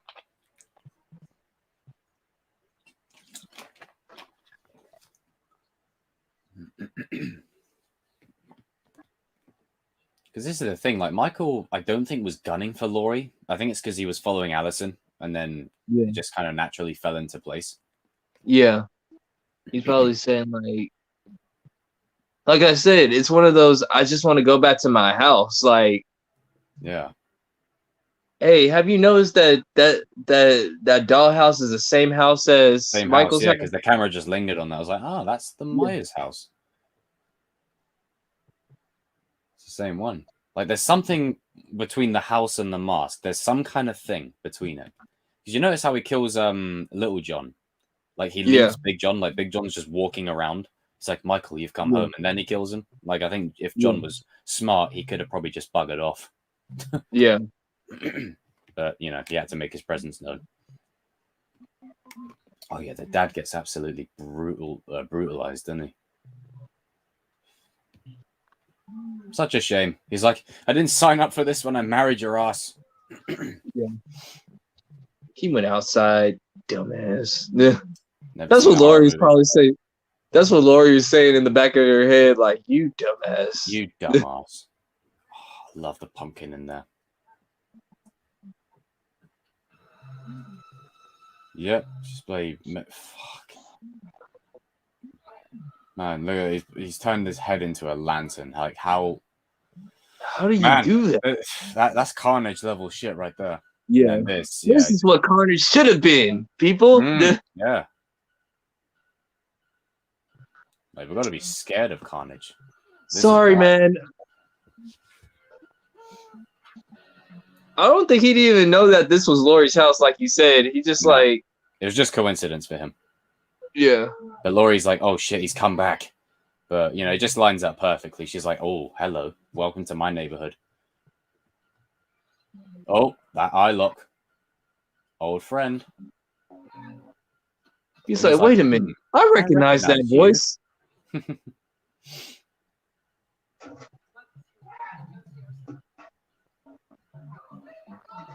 Yeah, get downstairs. With your ass. See, that's a mother that cares. Yeah. That's a badass one of that as well. Musgrave, this is how you pass the torch, isn't it? You know, like if they really wanted to do it how most films do it, they would have killed Laurie in this movie. Yeah. But they've done it well. They've done it right. Yeah. And they've got other new characters as well that keep it fresh. Yeah. Oh, it's so refreshing. Like Halloween, Creed, Cobra Kai. It's nice to have some good stuff. Yeah. Like Laurie's like a legit redneck. Yeah. Michael's like, I remember you. I'm not letting you get away this time. He's like, he wouldn't have stayed on the door.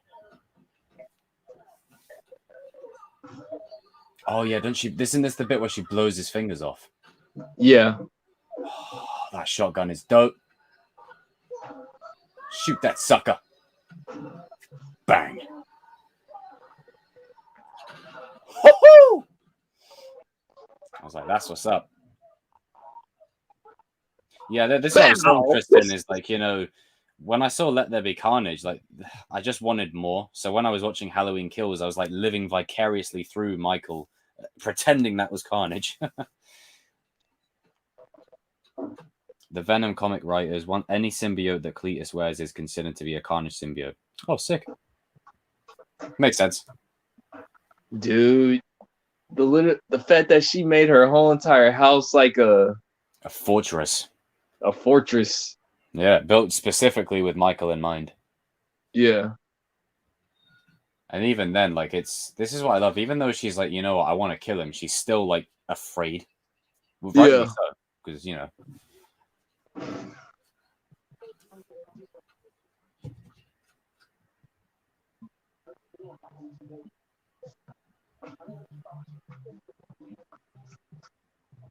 We're finna kill his ass. Yeah, Laurie's 100% dying in ends. But they'll go out together. Yeah. Oh, the score. Oh. And I just dropped the phone on my foot again. Ouch. So old times, Laurie. Old times. I love the cat versus the cat chases the mouse. Yeah. He's like, you're fun. I remember this. Like, I think he's probably just secretly enjoying it in this bit, but then when it gets to kills, he's like, you know what? I've had enough of chasing you lot. Karen, you're dead.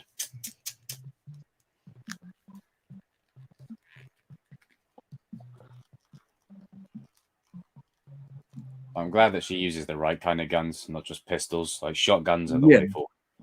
Yeah. The Blumpkin guys probably just said like, "Oh yeah, we know what type of weapons that we need to use." Yeah. Like, pistols ain't gonna do jack shit. You need a nice shotgun in there. As long as you don't do what Alistair did in Kills, where you run at Michael with the shotgun, giving him time to smack it away. But that, I was like, yeah, come on, really? Shoot his leg or something at least. Because like at first, I'm kind of glad that they didn't let her have too much gun experience or whatever, or weapons experience, because like I was like, first of all, I know your dad did not let you pick up a weapon at all. Like, you could just tell. Karen definitely didn't. He's like, you get the biggest. Like, this is how you know you get the biggest one. You get the biggest one. Like, yeah, that's it. Oh yeah, Tristan. Okay, it's like Michael doesn't use guns, and I don't ever want him to. But I think when he kills that nurse by booting the car door into her and making her shoot herself, that's probably the closest you'll get to Michael using a gun. Oh, I thought he was actually going to be in there as well. Yeah. Been a good full circle. But I'm glad that they didn't do it. Would have been like, gotcha. You saw the hangers. They're pointing making you remember the first movie. Yeah. Like, they do hey member stuff very well. Yeah. Like, they have a balance. Like, some nostalgia Easter eggs are like, oh, we're going to give you this. And then others are like, okay, we're not going to give you this, but we're going to make you think, sort of thing. Yeah. Really well done. As long as they don't give us like we said, as long as they keep the 4 and 6 to the into the Dark Ages, we're good.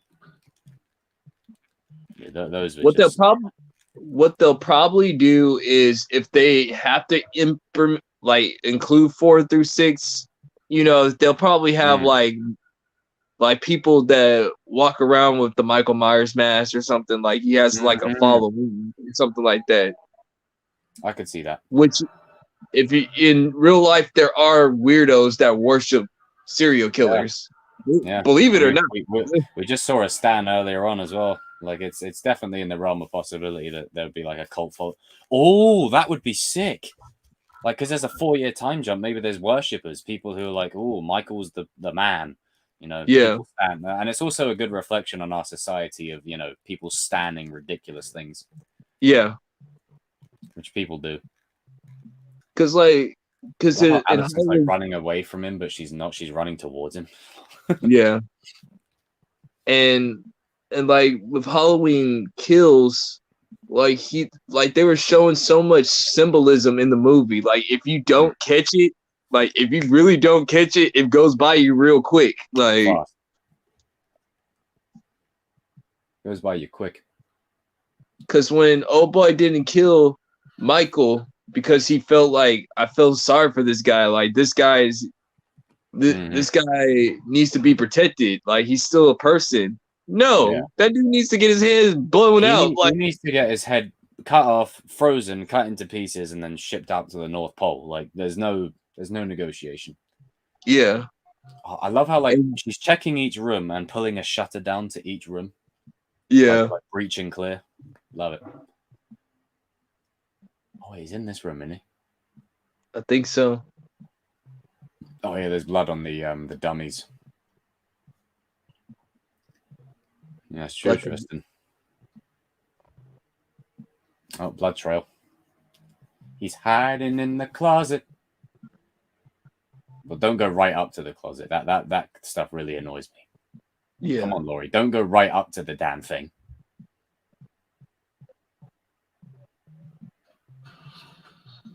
Michael. Oh, that's his. Okay. Oh, he brought the body inside. Damn. Yeah. Oh, isn't this the reversal? You know, like when Loomis shoots him and he falls off the balcony. Isn't the same thing happen Yeah. to her? Yeah. He's like, yeah, I feel petty. I'm gonna do the same to you. I love how he's just standing there with a body. No, he's not there. Oh. He's in there somewhere. Because Where? Michael rushes you, man. Like he be coming out of nowhere. Like he'd be like, Yeah, I mean, it's like when he attacks Cameron and kills. He just comes out like bloody walking at 100 miles an hour. dude is quick, man. Yeah, like out in the open, you could probably get away from him by running, but in a confined space, he's gonna get your ass. Yeah. He's been in a mental just like institution that. half his life. He knows how to fight in smaller corners, dude. Yep. Oh god, could you imagine like a flashback of him like Kreese visiting him and then teaching him you might want to learn to strike first, and he just fucks up all the people in the mental asylum. Yeah, he's like, oh hello, I recognize you. Yeah, and I love that. Like she's just yeah, you know, I'll bite your fingers. Oh right, your turn to go over the balcony. Not nice, is it? He's like you know, did you just bite me? Like yeah, dick move. He's just like, well, did you just bit me? Ah, nah, hell no. Get over there. Dick move. So it's not cool, yo. Not cool. Like, not cool. Lori, I thought we was cool. Below I catch you. You try to catch me. We didn't, I try to kill you, but like, you don't bite people. That's just wrong. Oh yeah, Laurie disappeared the same way he did. Sick. But yeah, he's like below the belt, Michael. Below the belt.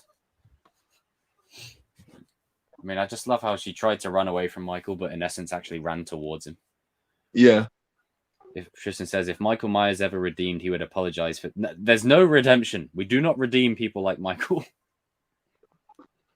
We kill that son of a bitch. Oh, I haven't played the Guardians of the Galaxy game phase. I need to check it out at some point. And there's so many like weapons down in there. Like if I was them, I'd be strapping up with like Arnold, like guns everywhere, or Neo from Matrix. Just give me all the weapons. I need weapons to shoot his manhood. Focus. Fuck's sake. I need weapons. Lots of weapons. Just get a shotgun and aim at his balls. I don't care how indestructible Michael Myers is. He will go down. Like, yeah, he'd be like, "Oh, that's too much."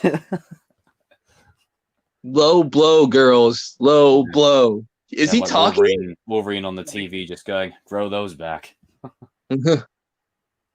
He's like, he's like, I don't usually talk, but that was low, even for you. Like he breaks character. He's just like, what the hell?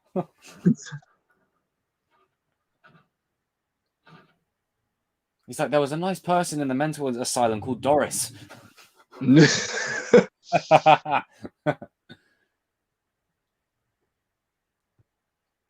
Like, I love with this bit because as much as she's a Karen in many ways, like she does the gotcha here and the gotcha and kills, and I think like that just like adds to Michael's pettiness. He's like, I've strike three, like I'm like now I'm gonna kill you. You've got you. I got you this time.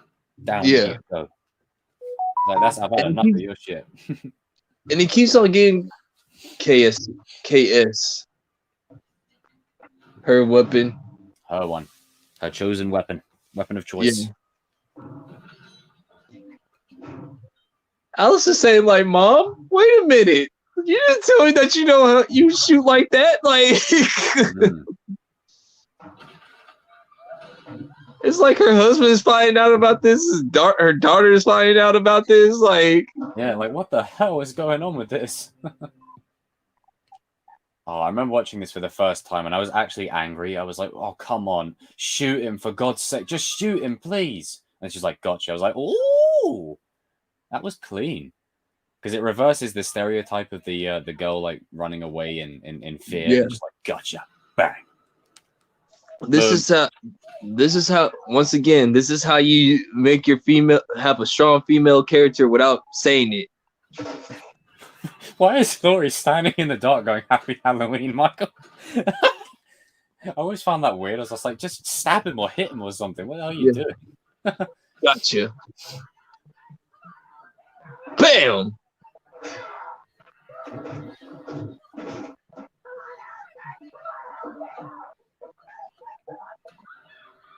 That's also I think symbolizing the next movie.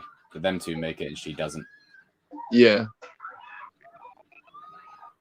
He's Allison like, takes out here you, I'm gonna kill you. When I have a chance, when I get up out of here, I'm gonna kill you. Like, like I enjoy fighting Laurie. Allison, I enjoy chasing, but you're just annoying my ass. You know. You can, I swear, you can hear him grunt as well. He's like, ugh. He's like, you. He's like, all right, I'm gonna kill all three of you now. Like, yeah. And then this is why it sets up kills perfectly. Is like I told someone this as well. Like Michael kills too many people. It's like, but you've got to just take into account they just tried to burn him alive. 3 women have beaten the crap out of him and left him in a burning building. He's pissed. Like, what would have been even better is like if his head just gets towards that bit and then they put the spikes through. Yeah. That was crazy. She made it. She purposely put her like self inside the gas. Yeah, she was willing to go out with him. So, he's basically saying, y'all better hope I don't get up out of here because if I get out of here, I'm coming for your ass. I love in the ending, the score. Mm-hmm. Like I think this, like if this was like just one sequel movie and not a trilogy, I think this would have been a good end for Laurie and Michael as well. Yeah. Like have them go out in literally a blaze of glory. Yeah. Because I think that's how it's going to go down. Like she was probably willing to go out with him. Do you think that the house is gonna Michael's house is gonna burn down, him and Laurie? Oh, that's a good shout. Because there's a lot of symbolism already. That was a shot there. That's a good shout. If you take down the house as well, that could be the final battleground. I still think Laurie should have shoved some C4 down in the basement just to be safe. Yeah. Don't save him. Oh, FaZe, you gotta watch Kills, man. You gotta watch Kills. Let it burn. Oh yeah, CJ, he doesn't even flinch. I know. Busta Rhymes should have made a cameo. You know, someone done an edit of that where the house is on fire. Busta Rhymes comes. He's like, trick or treat, motherfucker.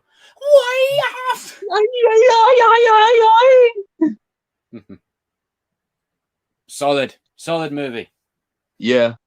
Very solid. I like the fact that she kept the knife. Yes. I saw some people say like, oh, does that mean she's going to be the killer? No. It means literally passing the torch. It's not going to become the killer. This isn't 4 to 6. She's the new shape. No, let's not go down that path. Let's not go down that rabbit hole. We've been there before. We finished the movie, Inko, if you want to get up on in here, pal. But yeah, solid movie. Like, oh, damn. Honestly, this movie is really like I think what I did was I actually watched this movie first. I didn't watch the original. I watched this one first, and then it got me like interested to watch the other ones. So then I went back and rewatched them all, and I was like, man, I'm glad I started with 2018 because after the first two,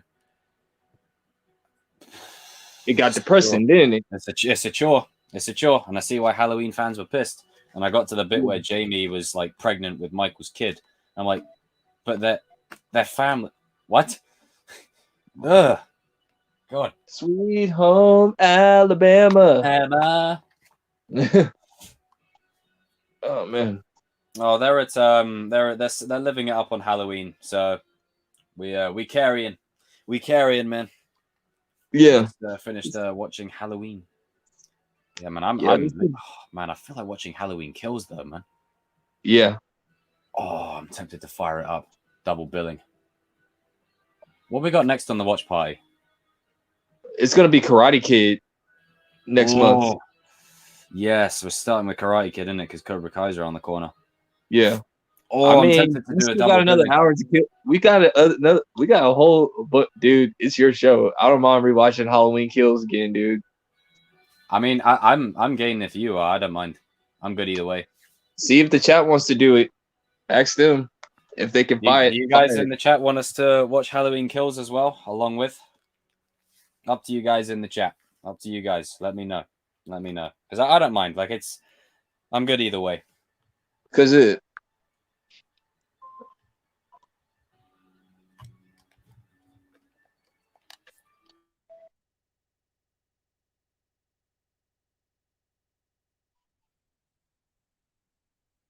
they say I'm getting like a lot of yeses.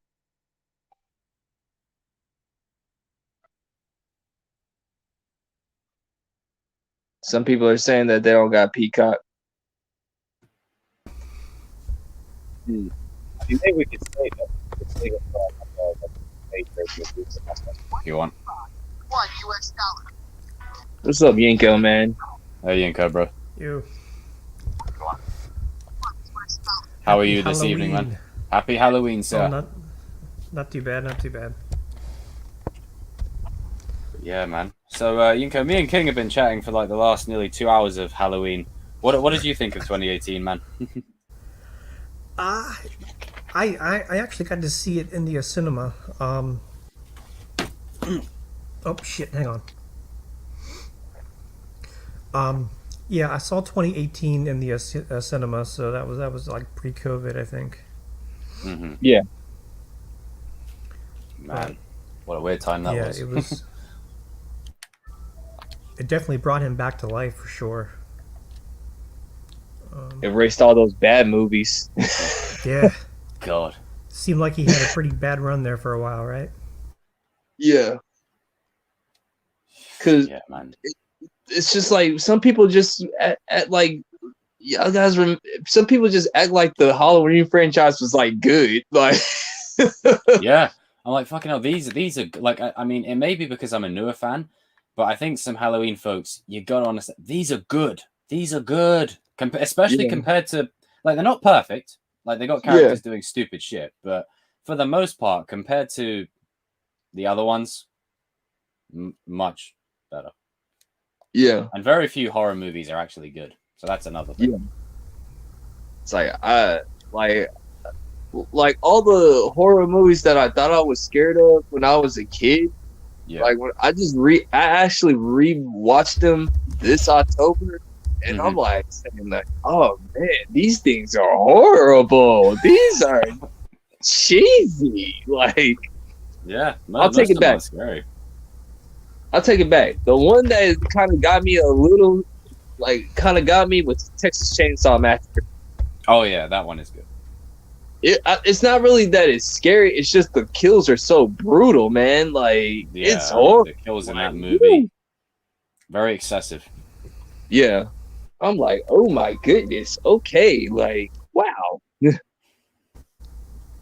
the kills in that movie are really chainsaw, really and he's going to town. Yeah, he's going in. Like Michael killing that firefighter and kills like with the thing has got nothing on that chainsaw kill. Like that. Yeah.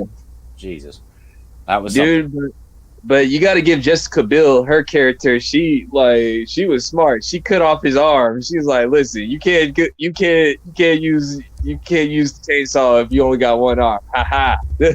Yeah. And also, I like the fact that the dad, Leatherface's dad was General Sergeant Hartman from Full Metal.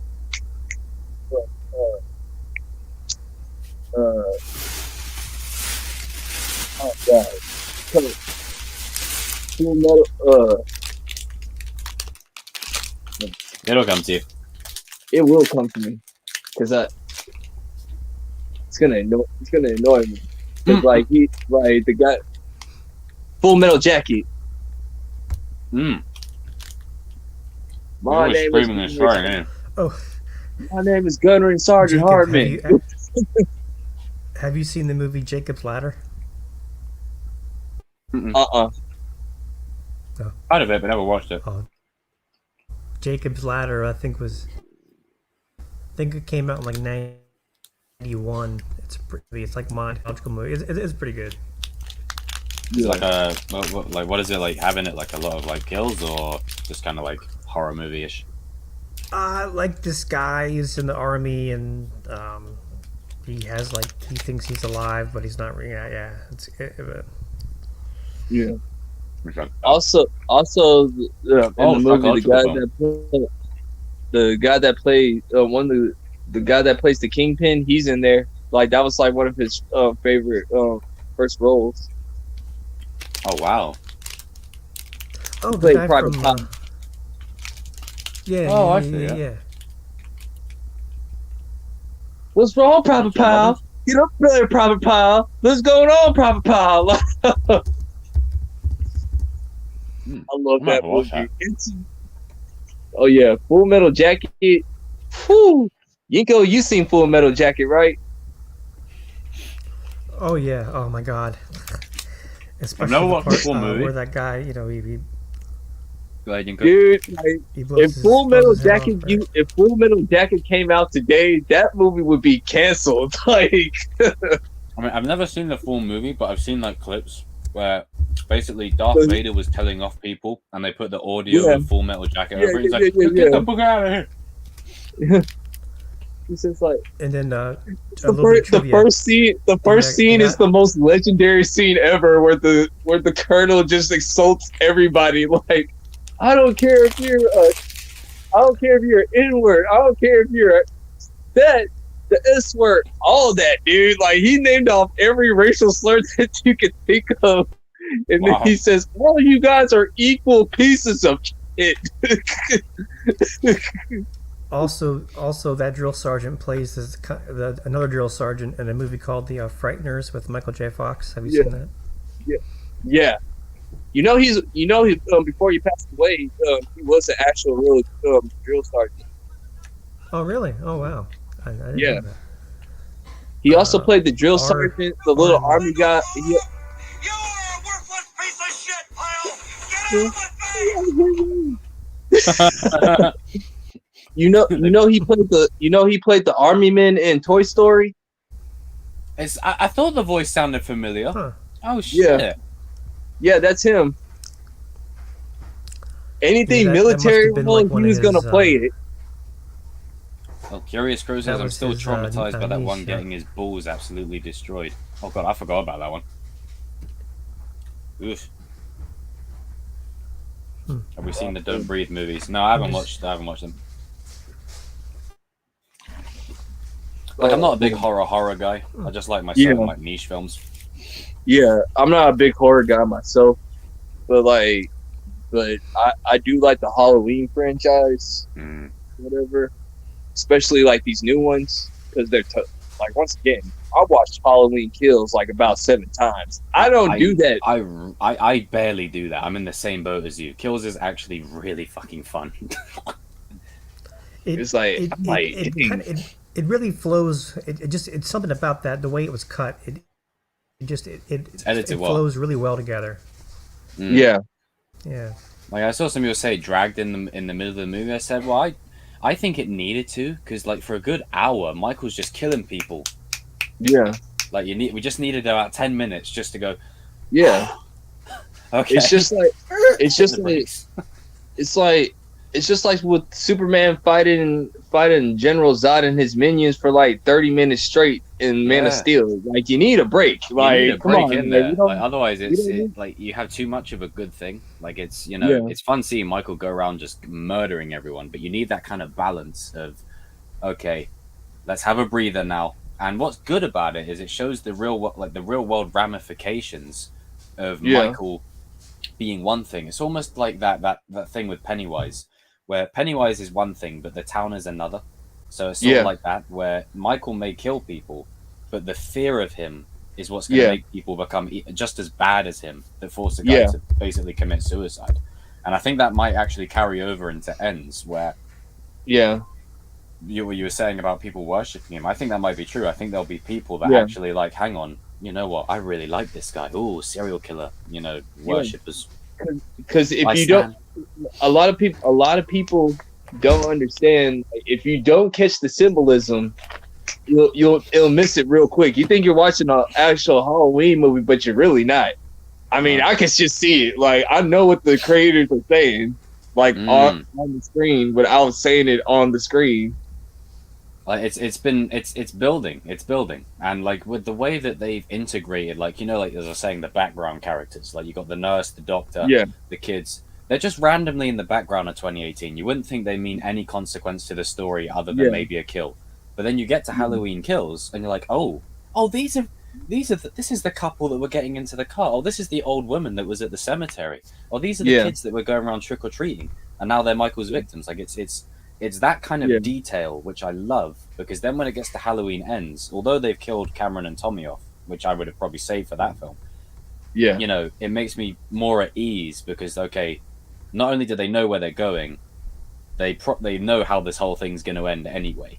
It's more Yeah. of just they're just filming it, Yeah. which is cool. What they probably did was they probably asked John Carpenter, they probably asked Jamie Lee Curtis, they probably asked the guy that's playing Michael Myers. Like, they probably like mastermind this whole entire movie on, all right, let's give the Halloween franchise that should have happened. Like, this is how it really went down. Yeah, not the trick or treat, motherfucker, and wah! Yeah, no, Yeah. not that. Yeah. As funny as that is. Because I'm glad that they let Jamie Lee Curtis like do a little bit of the Halloween Mhm. movie too. Like, they actually let her have some point of view or whatever. Because she deserves it. She earned it. Like, she's been Yeah. through Like like they a screwed, lot. post the second movie, they screwed over Laurie's character so badly. Yeah. Just like, They either okay, just made now her- she's here, then she's dead, then she's, you know, in H2O when it like after Michael kills, I think it's Loomis's wife. I think, like the opening, he kills someone. He kills someone in the opening. What, the nurse? Yes, The nurse? that was it. And Yeah. it basically cuts to her doing this. Ah! Ah! I'm like, what the fuck? What? What? Yeah. And then they have her kill Michael at the end of the film. So even though H2O is a bit iffy, at least it still kind of brings it full circle. But then Yeah. it makes money, and they go, no, he traded a suit with a paramedic. Like, Michael doesn't need to do that. That's not Michael's Yeah. MO. He's like, That's not Michael's. why does he just go to a paramedic and just like, oh, let me just change? No. That was their way of justifying keeping him alive. For the Yeah. next one. And like they said And that then they he just broke kill his Laurie off esophagus. in an unceremonious way. And then they said the reason why he couldn't talk is because Michael broke his esophagus. Like, if you break his esophagus, he's automatically dead. Yeah, because he can't breathe.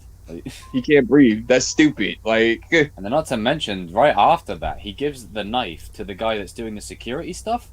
I'm like, well, Michael doesn't need to do that either. Why does he care? He doesn't need to care. It's just yeah. got resurrection, man. It's called the Mighty Green. The Mighty Green. That's what it is. Like, in I mean, that's why universe, John in Carpenter canon- made number 2, is because like they basically Yeah, said like, money. listen, John. He's like, listen, John, we need you to come back for the movie. I kind of wanted to end it off of 1. And he's like, no, we need Like, you to one come was a back one for and this done. movie. Like, because I saw it He's when like like- the research of it and whatnot, and one was just meant to be a one and done. Like, him disappearing was meant to be the point of it. That he's the Yeah. boogeyman, he's there and he's not there, and he could be anywhere. And it wasn't like, oh, they're setting up a sequel. It was like, that was it. But the Leafy Yeah. Green came in, Yeah. and then they're like, okay, let's do a second one. But at least the Yeah. second one is good. Yeah. And after that, He basically just said, they basically said like, Yeah. how much money do you want for this project? They slipped that number in a can of beer. He basically Yeah. just told him just that. Like, if you ask John Carpenter what went down in that office room, he just said like, they gave me some more money and they gave me like a 12-pack of beer.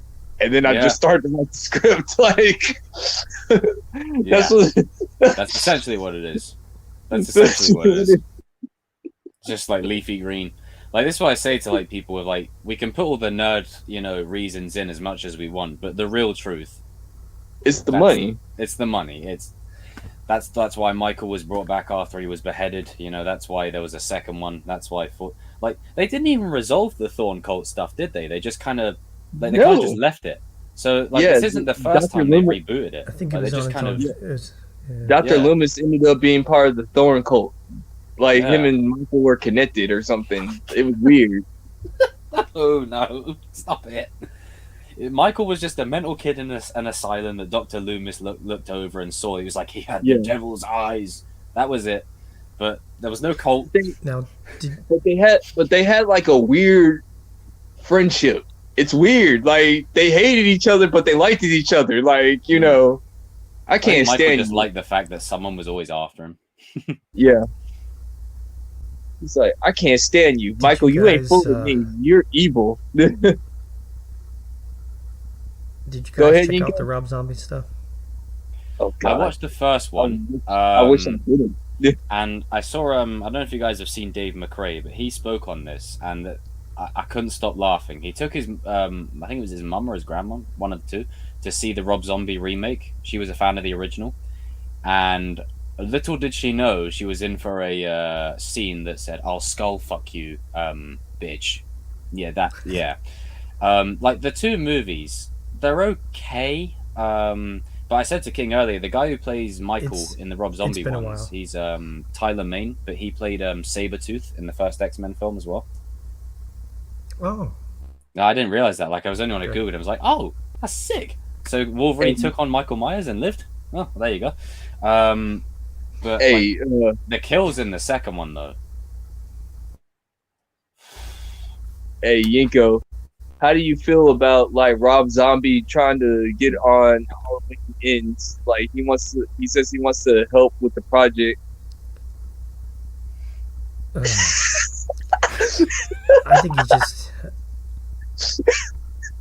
I think he's just a whacked out Yinko person. just anyway. like had to I pause mean, for. I mean, the two movies, they play out like a Rob Zombie music Yeah. video. Yeah, I mean, when you see Living Dead Girl, I mean, he's. Oof. I think Rob Zombie is more crazy. He's more crazier than Tim Burton. That's how I feel. Dang, that's That's a level. that's a level right there. It's like Tim Burton on acid, man. That's pretty much what it is. I mean, yeah, it's also weird that he always has to have a sex scene with his wife being banged by another dude. Like that's kind of weird to me. Just a crazy out there, wild dude, man. I mean, I'm like, bruh, stop doing that to your wife. What is wrong with you, man? Like that's weird. Like Are we sure Rob Zombie wasn't involved in 4 to 6 at all? I mean, I understand like with the Rob Zombie mix that you he wanted I to like do what with he was going Doom. for with the Yeah. the backstory and stuff. I did like what he was Yeah, going the for, backstory. but I just struggled to get through it. Yeah, it was a hard watch, man. Like, woo. Couldn't do it. Like I barely got through the second one. Like I got through 10 minutes of it. I was just like, I can't do this. I was Because like, the second one, basically, him like Laurie and Michael end up being a duo, like they're a killing duo. hmm. I'm like, yeah. No. It's been Yeah. ages since I've seen that. yeah, I mean, I they think a said lot of every Halloween fans forget the journey. Yeah, that's what I'm saying. Like compared to what you got, like the last couple of times, I think we can all safe to say like 18 and Those aren't that bad. 21 are good. I mean, don't get me wrong, it could be better for sure, but Yeah. every movie can always like be better. Like that compared to like the other films. Like as a newbie, like I can already tell these are by far and above. Like time will be kind to these ones. Like I think Yeah. given a bit of time, once Ends is out and you've got the full story, I think people will be like, okay, you know what, we This got is a the canon. solid story. This This we is got the a solid story. So even Yeah. if they do a sequel with Allison and she's fighting another version of Michael, God forbid he lives, then at least then you've got 78, 18 kills, ends, closed book. Yeah. And then But we anything don't- after it's just like, Yeah, Allison doesn't need. If Allison is going to have a rival, like it's probably going to be like the Michael Myers cult. That's the only way I can justify still killing. Because The idea of Michael kind of thing. The 80-year-old Michael Myers, stop. No, stop. We're gonna get back into that Rob Zombie. We're gonna get back into that 4 to 6 Rob Zombie era resurrection time. You know, we're gonna go back there. Just that way. Just close the book. I mean, it could be like the Joker kind of thing, where the idea of him is what she has to fight against, something like that. But Michael himself, he's got to go out with Laurie. Even if he goes up against Allison, like let's say for argument's sake, the ends finishes, Laurie and Michael go out together, and they bring Michael back against Allison. I just feel like it doesn't. It's like no, like you got an opportunity here, end it. You got an opportunity, end it while it's good. Hit the ground running. Yeah, but that will come into play again. But at least if it does, we've got the beginning, middle, and end. So there could be 20 other Halloweens. Well, I think this like it doesn't matter because like I think this is gonna be John Carpenter's this is John Carpenter's last project with Halloween anyway. Yeah. So this is him signing off. Yeah, he basically just said this is my canon. Like anything else, you guys could do. You know what I think is gonna happen? I think Halloween Ends is going to happen. It's going to finish. Whatever we give it, whatever we review it, I think there'll be a sequel down the line, maybe with Allison, maybe not, or maybe just a Halloween movie about Michael or something. It's not going to be as good. It's probably going to be 4 to 6 territory. And then people go, you know what? Those ones weren't that bad. It'll be like the prequel effect, isn't it? Yeah, it's Star Wars, man. It's like...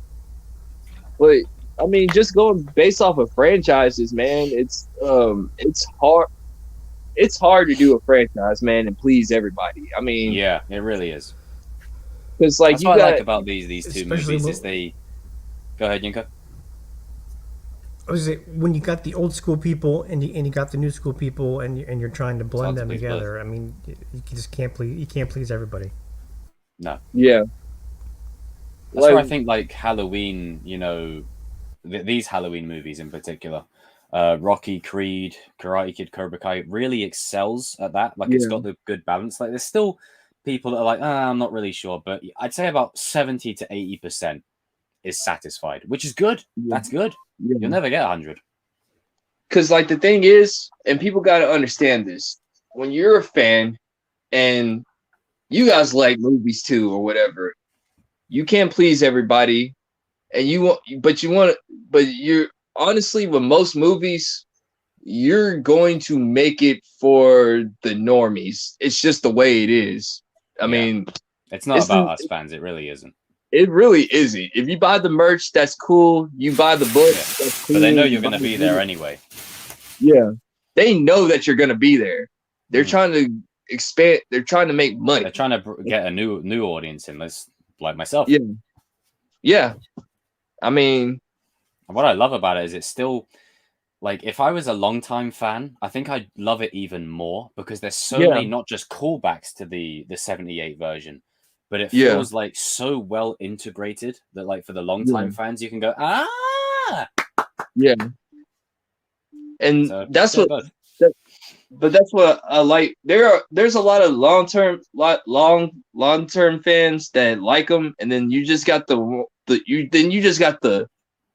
above fans, if that makes sense. You got the neckbeards. It's never good enough. It's never good enough. No. It's well, obviously the Michael's mask that he was using, it didn't have the scar on this particular line. I can't watch it. Can't watch it, man. It's horrible. Yeah. It's just shut up. Go outside. Go outside. It's not that deep. It's not that deep. They actually nail that as well. Oh man. And going back to franchises real quick, well, that's not good enough for me. Well, I guess it's not good enough for you. It's not good enough for you. It's the going back to the franchise, Jurassic Park is a good example of. Oh my lord! I love Jurassic. I love the Jurassic Park World series. I love Jurassic Park, but oh my goodness! What the hell was That second movie, that one movie? the second Jurassic World movie, World's End. I remember when we first started doing, like, I first started like having you guys guest on Sundays. You're like, I gotta talk about Jurassic Park, bro. I gotta beef with it. See what It's I mean? like- There's some franchises that just can't do it. I'm like, you went from this to what the hell? Like Jurassic World was good. The first Jurassic World was good. Then we get World Jurassic. Then you get Jurassic World 2. What was that? 2. Good point, Johnny. Yeah, Jurassic World. I saw one of them. These fans are basically like comic book guys from this. It's true. Yeah. Yeah, because I mean, I'm not fully into the Jurassic Park series, but like even I can say like there's parts of the second one that I liked, but overall, by and large, I was like, The clones. I can see fans having some issues with this. The clones. Yeah, The clones. Do I even have to say anything else after that? it She's seems like related that's to the the solution now. dinosaur. Just clone stuff. Palpatine, clone him. Dinosaurs, clone them. Like, They're stop related it. to the dinosaur. What do you mean? Like they got the same DNA? Like she's related to the dinosaur? What is going on here, man? Where did this went from? Like, come on, y'all. You went from here to there. You It's sort of like me with like did. the Star Wars sequels. Like you got this, and then now we're here. You know, it's like what? I only recognize Jurassic Park and Jurassic World, dude. That's it. Like I don't even recognize. Yeah. I don't even First, recognize. I like the other first movies. Jurassic, Jurassic World. That was World good. was the one. It's That's like, right. oh my goodness. Yeah, I the first stopped. Jurassic World was I think watch the first Jurassic World was good. The second one was just utter dog crap, dog boo boo. Johnny says I popped so hard when an annoying nanny eaten by a giant water dinosaur. Oh yeah, that was funny. I liked that part in the first one, where she got eaten by the. I mean, she got picked up by the pterodactyl. They start picking her, and then the Magnodon just like straight up ate them. She got 8. I was like, yep, that was funny. Oh man. Like, she Then got the 8, T Rex is the T Rex is basically the hero. Like in the first movie, the T Rex was the enemy, but then the second movie, I mean, in Jurassic World, it's the hero. Mm. And Right, I think yeah. that and the last part of Jurassic World was really cool because you had Blue and the T Rex teaming up with each other. That was clean. That was I liked that. Mm. That was dope. That Just was like- dope. Yeah. Some interesting moments for the Jurassic Park fans. Yeah. So Yeah. How many are there now? Jurassic Park movies. You guys know? There's quite a few in there. About 5 it's or like 6. 5. I just Fuck. looked it up. What was it? Yeah, it's.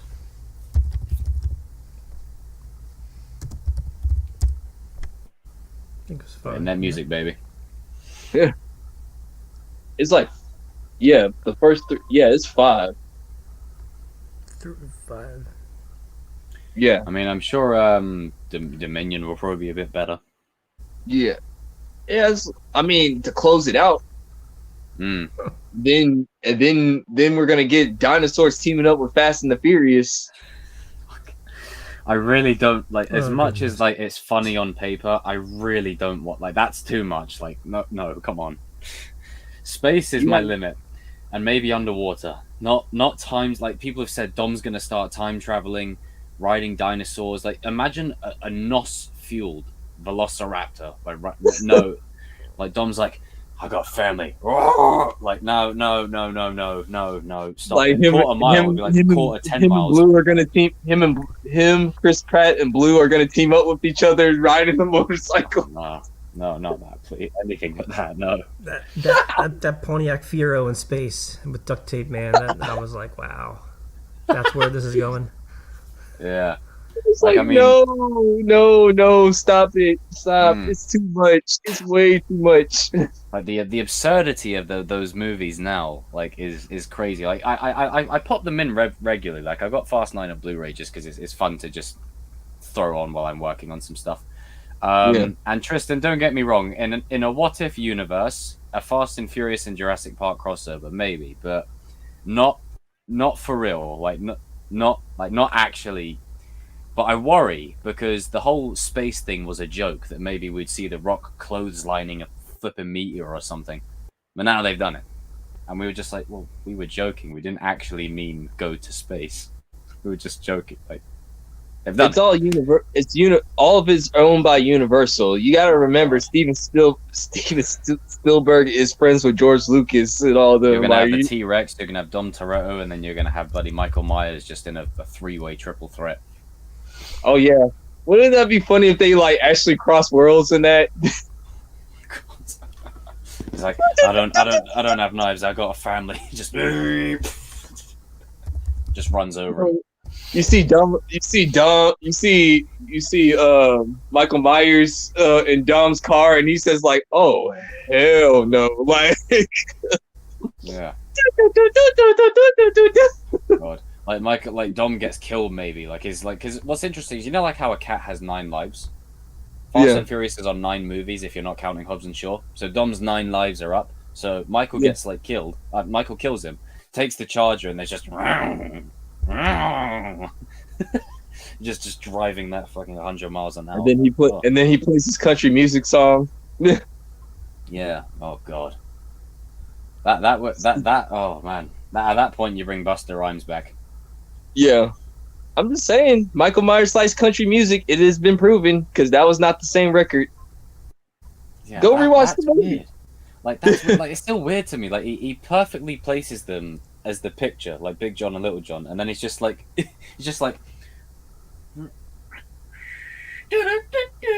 and then he's like walking into the next room while the country music's playing. It's just picturing him just carefully putting a record on and just adjusting the needle. Yeah.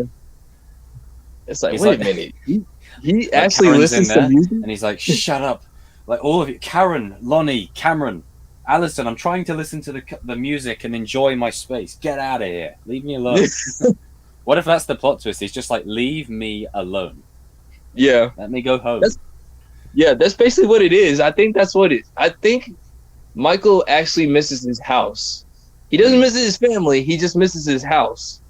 Mm. And I think that's the main goal. Like, that's his goal. Like, he just wants to...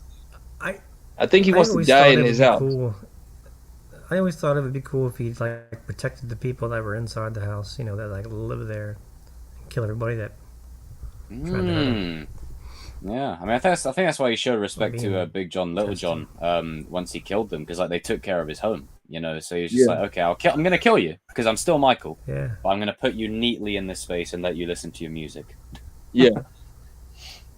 He says, by the way, oh man, All you those- painted all it. those You memes. gave it new floors. Like, I like it. I I like like. the new color scheme in here, and I didn't realize Just that one of the imagine kids, Michael Myers actually watching television inside the house. Like, Imagine him starting a reaction channel. Like he's just like this the whole time. The funniest thing. I didn't realize in Halloween Kills though, there's that ginger kid at the start of the movie. He's played by that ginger kid from Cobra Kai. I was like, yeah, Evan says And he's can't like- sleep. Supposed to be up in 5 hours of school, so I'm just going to chill in the chat for it. No worries, sir. Oh, Happy jeez. Halloween, senor. yeah. Boom, boom, boom, boom, boom, boom, boom, boom, boom, boom. Oh, man. What if Michael Myers could talk? What would he say? Well, Yeah, me I'm and not- King were saying earlier on that like if they shoot him in the balls, like he'd just be like, "Oh, Laurie, what the hell?" Oh. Like Logan. Wait, you can talk? You can actually talk? Yes, I can You know, talk. like that Yes. scene in Logan where X-23 Laura like starts, you know, he's like, you can talk? What the fuck? What the fuck was all this bullshit the last 2,000 fucking miles? You can talk. Don't hit me. Don't hit me. Like it's like it'd be like that. She'd be like, you can talk this whole time?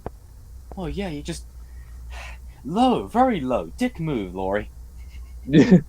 It's like, why you don't talk? What's going on? Now you gotta explain yourself. The reason why I don't talk is because I didn't have nothing to say at the time.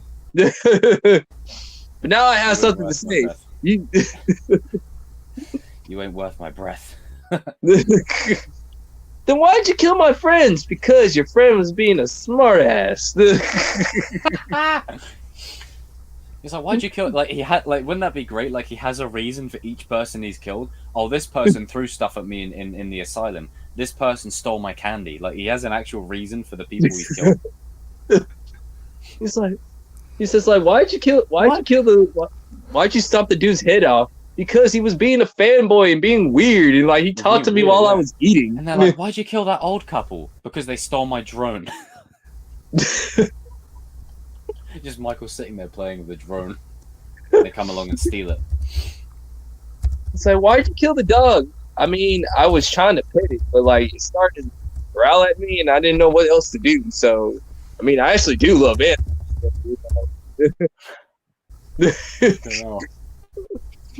That would have been nuts. It's like my only dear friend, Dr. Loomis. He passed away. Is that Yinky? Thoughts on Eternals? Oh God. Thoughts on Eternals? I'm interested, but I'm not like, how do I put it?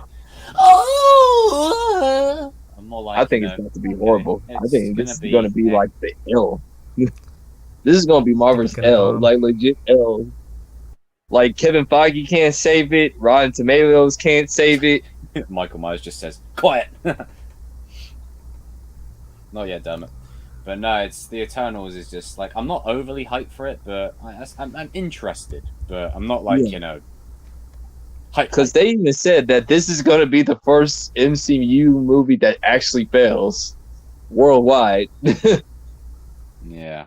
Like Black Widow, had some issues here or there, but it was a solid spy movie at least. Yeah. And Shang-Chi was good. I really enjoyed Shang-Chi. Shang-Chi, like, surprised me. Like, I thought it was, like, I was saying, like, it wasn't going to make a lot of money. That's what I was saying. I didn't say it was going to be a bad movie, like, when I was talking about it. Yeah. Because, I mean, let's be honest. Like, it's a new superhero. It's Phase 4. I still believe that they don't know what they're doing. Like, I feel like they're still, like, putting movies together. But I am interested in Planet Hulk if they're going to actually do that storyline. I saw rumors on that. Oh, shit, what the hell? Damn it, Jacob. My parents heard that. Oh, sorry, Crow.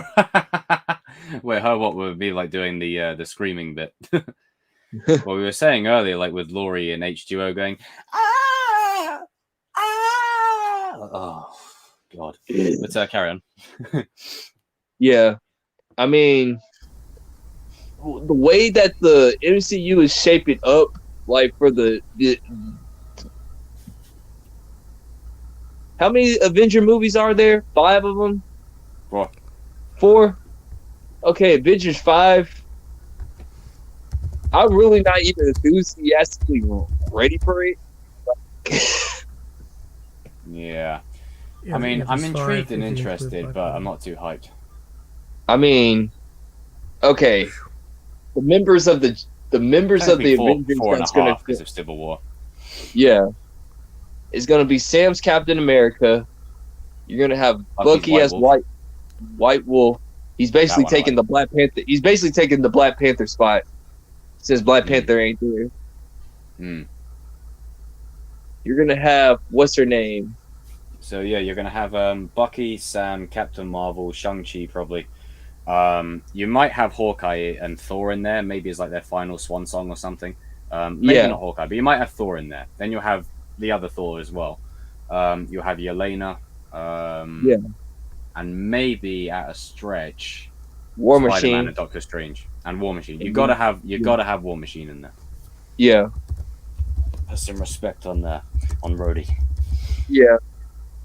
Honestly, yeah, Rhodey will take the 'Cause this is the thing, like the Iron Man team's so spot. big now that yeah. with the Avengers, like I don't want them to do too many because then it's going to become oversaturated. But Yeah. I could see a world where they split the team up a little bit because there's too many. The Lost Boys. There's just so many Avengers now. Yeah, I mean, Monica's probably gonna take what's her name spot. Brie Larson spot, Captain Marvel spot. Mm. Because I think everybody likes her more. So I mean, this is what I mean. If they do the Civil War 2 storyline, like you know how like we were all torn, like, oh, are we Steve? Are we Cap? Are we Tony? yeah, Shit. Like if it gets to that where Monica's going up against Carol, is it really going to be hard for us to choose? I think we're all going to be siding. yeah. It's Absolutely no one is going to be on Carol's side except weird stands. Like, yeah. Overgrown feminists. I'm sorry. Did I say that out loud? I mean, you'd be correct. I mean, it's just like Batman and Superman and Injustice. Like, you'd be a complete idiot if you chose Superman's side. We all know that Batman is correct in this situation. Yeah. In this situation, Batman is in the right. Yeah. It's like with this kind of situation. As much as what's her face? I liked her in some. Like I used to use her a lot in the Marvel Ultimate Alliance games. When she was like Warbird, because I thought she was pretty cool back then. But like this iteration, I was just like, nah, I'm Monica all the way. Yeah. And she's only been in a show as a bit part character. She wasn't even the lead. Yeah. I mean, like I said, it is what it is. I'm personally done with the Marvel universe. Like I said, phase 1 through 3. Thank you, Stan Lee, for a great universe. Kevin Feige. I mean, make your money, As bro. I said, in it with like Avengers Endgame, like it represents a closure point, sort of like what Halloween Ends will represent. Is that they're going to carry on, but at least that way, no matter what they do, you've got your book. Yeah. So even if they carry on and whatnot, you've got your book. Yeah. You've got your beginning, middle, and Iron Man all the way to Spider-Man No Way Home. Far From Home. Yeah. Mm. That's all. Oh yeah. Actually, Black Widow. Mm. Which is stupid. She should have got her own movie. I stand by what I said. That there's some. Screw it. I'll just say it. She should have got her movie before Captain Marvel, and she's the one that should represent, if the female we're Avengers talking in context, she's the one that should represent the female Avengers and if for example, if you want to bring social justices, which is fine, Black Widow front and center, badass female, kicks ass, all that jazz. And in Age of Ultron, she even says, I'm always picking up after you boys because they're always like leaving a mess or whatever. You know? So she's the GOAT. And then you bring Karen Mark Danvers in there. Dog, when they had that woman scene, I was just mad. I was mad not because it's the woman scene. I was just mad because they just treated Black Widow dirty, dog. I'm like, yo, you cannot. How dare you? How dare you? Shout out to Abbas. How dare you not have the first female Avenger, Natasha Romanoff, at front and center, leading that line? That is disrespectful. And then you have the nerve to give her movie after she dies. Yeah, as I said, stop doing that. Like Han Solo, killed off. Let's give him a backstory movie. Black Widow, killed off. Let's give her a backstory movie. Stop it. Stop doing that. Stop it. The character's dead. We don't care now. They're dead. Like, if she would have died, like, say we would have got the Black Widow movie before that scene, and then she died in battle, then I'll be cool with it. She served her role. Yeah.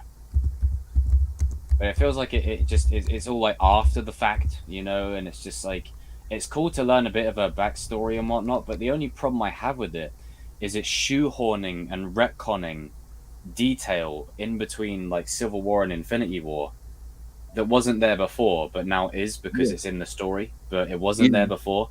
So it's like forced kind of. Hey, we're gonna give you your guys' move. We're gonna give Scarlett Johansson her movie that she should have got like a long time ago. A long time ago. I would have had it pegged that her and Hawkeye could have at least. They could have done something with the two of them, even. You know, Agents of Shield with them two. You should have Shield movie, like I was telling you in the very, very first stream that we did each other. I'm like, dude, we barely got a lot of Shield. Like by the second Cap movie, they were gone. You know, it's like that could have been the opportunity then. Maybe after Winter Soldier, maybe hey, before Shield fell, here's a little bit of what they got up to. And I wanted to know what happened on Budapest, man. I wanted to know what happened on Budapest. Like, we could have addressed it. Like, what happened on Budapest? Something must have happened on Budapest. Address that line where it's like Nick Fury's like, last time I trusted someone, I lost an eye. And then what did they have? They had the cat scratch him. That actually really annoyed me because I was like, there's a mystery behind that. Like in the comics, like he gets a grenade to the face, I think. But you know, with the Skrulls being brought into Captain Marvel, I was like, oh, maybe he trusts someone, and then they blindside him. Nope, it's a cat that scratches him. So now when you watch Winter Soldier, that line it doesn't carry any weight anymore. It's just like, oh, yeah, it's just. But this is going around. That's where like it just started to become more Disney-ish. Yeah. Oh, we can't have somebody shoot Nick Fury in the eye or throw a bomb in his eye. I'm like, what? Yeah. If you watch Pirates of the Caribbean, you stab people in the stomach. I mean, it says like I agree with Jeremy Jahns when he says, you know, can we just have that part of Marvel back? I mean, the Hulk that would have gone to town with Thanos, you know, Thor who was Thor, Iron Man who was you know, shacking up with a different bird every other week, you know, and still have Pepper. Wait out. Yeah. But it's It's like Thor. Like I mean, we be repeating some of our same stuff, but sometimes you gotta repeat yourself just to like. The reason why you feel the way you feel is because, like, come on, like you make Go ahead. I was gonna say I might get hate on this, but Scarlett Johansson was pretty good in Ghost in the Shell. That's definitely one of them ones that like people are like, oh no, but I've never actually seen Ghost in the Shell. I've never actually watched it. Why do you say that? Never actually got around to watching it. If you want, she's more eye candy really in the movie. But. Okay. You know what? I'll be fair. If you never watched anime before, then I can understand why you like Ghost in the Shell. Like I will understand why people. I know watch the anime is totally out from the movie. Yeah, I mean. Yeah, if you're an anime fan and you watched it. You've seen Scarlet. I mean, you've seen the movie, you've seen the anime, and you watch the live action movie. You're like, it's not because Scarlett Johansson is a bad person. It's just like you really could. This could have been like, if you guys are people of diversity, when you want to cast an actual Japanese woman to do the role, I'm just saying, like, you know, I understand it's Hollywood and like they don't want to take risks on new people, but like, no, the script is perfectly good. It's all right, but it's just the fact that why'd you not give it to a Japanese person? Like, you know, fair point. That's a fair point. That's what irks me a little bit. Like, I don't like tokenized characters. I don't like stuff that's been swapped in the sake of whatever. I hate that crap. But like this, like these companies, they keep on saying that they love diversity. Yeah. But yeah, if you haven't if you're not an anime fan, I'm not really surprised if you like it or not. If you like Ghost in the Shell, it's a nice action movie, but as an anime fan, you're like, okay, and then let's do this. But whatever. What did you guys think of the Judge Dredd and the RoboCop remakes? I never got around to watching those ones. Yeah, no. I never watched the remake of RoboCop. I thought RoboCop was kind of corny anyway. I was never. I watched the first movie and I was like, yeah, this is an '80s movie. It's the epitome. It's the epitome of the '80s. I did see the remake. It was alright. You know, it wasn't bad, but because didn't the remake come around like the same time like the Batman film started to come out? Mm-hmm.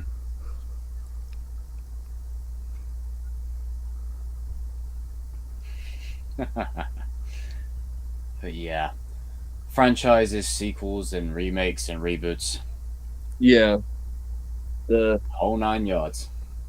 whole 9 yards.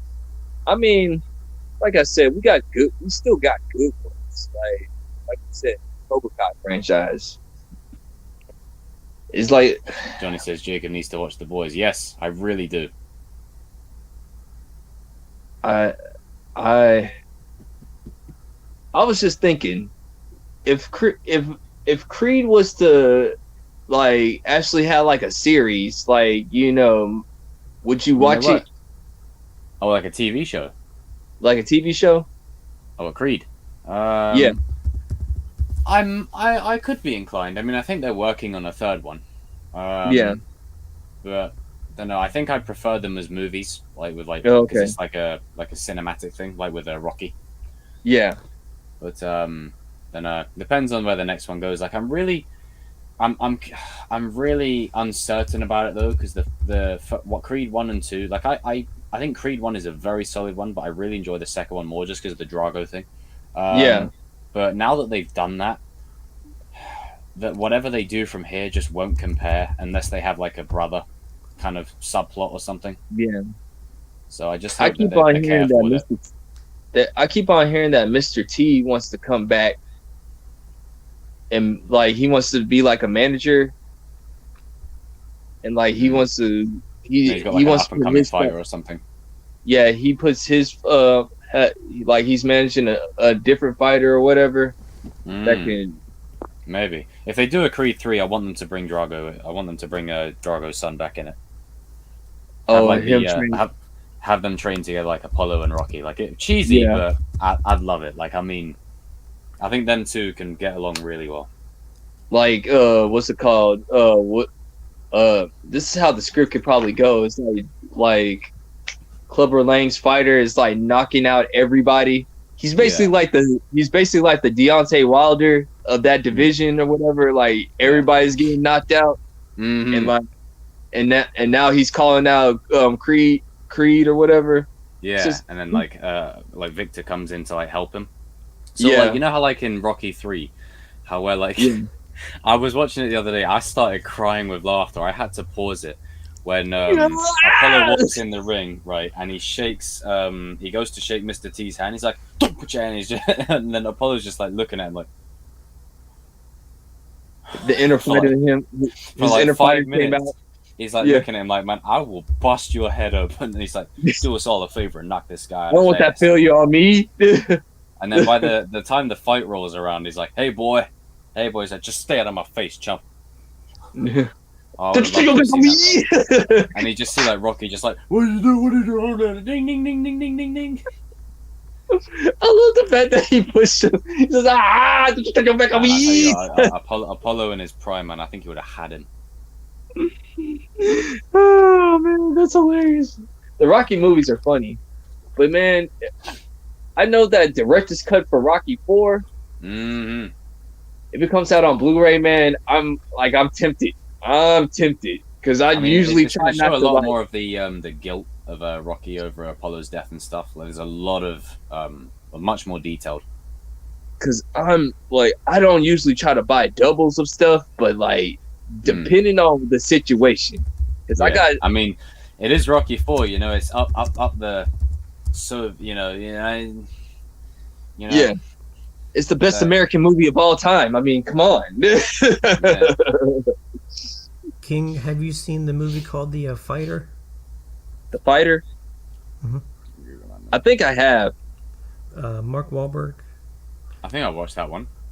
I think I have. I just probably don't remember it. early It's a thousands, boxing wasn't one, right? Yeah, it's about Mickey Ward, a boxer. Yeah. Yeah. It's been a while since I've seen it. It's been a while. What- Yeah, Yeah. What year did it And come then I out? watched. 2010. I thought so. Yeah, I think I probably watched it around 2013, but I haven't seen it in years. Yeah.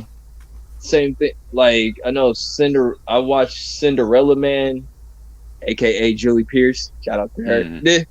Making her appearance soon. I'm still calling it. I'm still calling it, man. Julie Pierce, season 5 or 6. Oh man, because somebody has to bury the beef between Tori and Sam.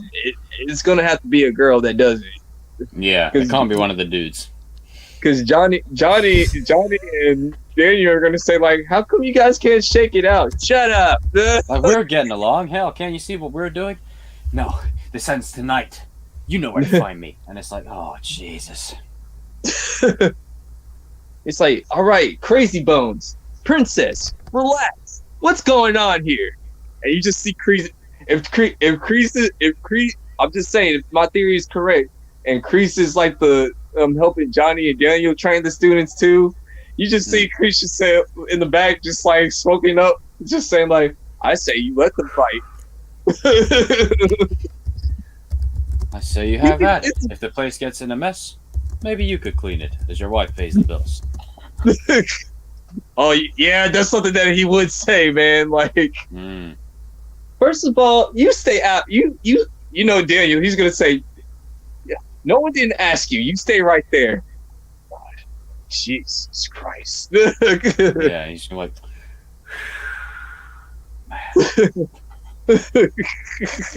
I'm just so anxious to see him do the wheel technique.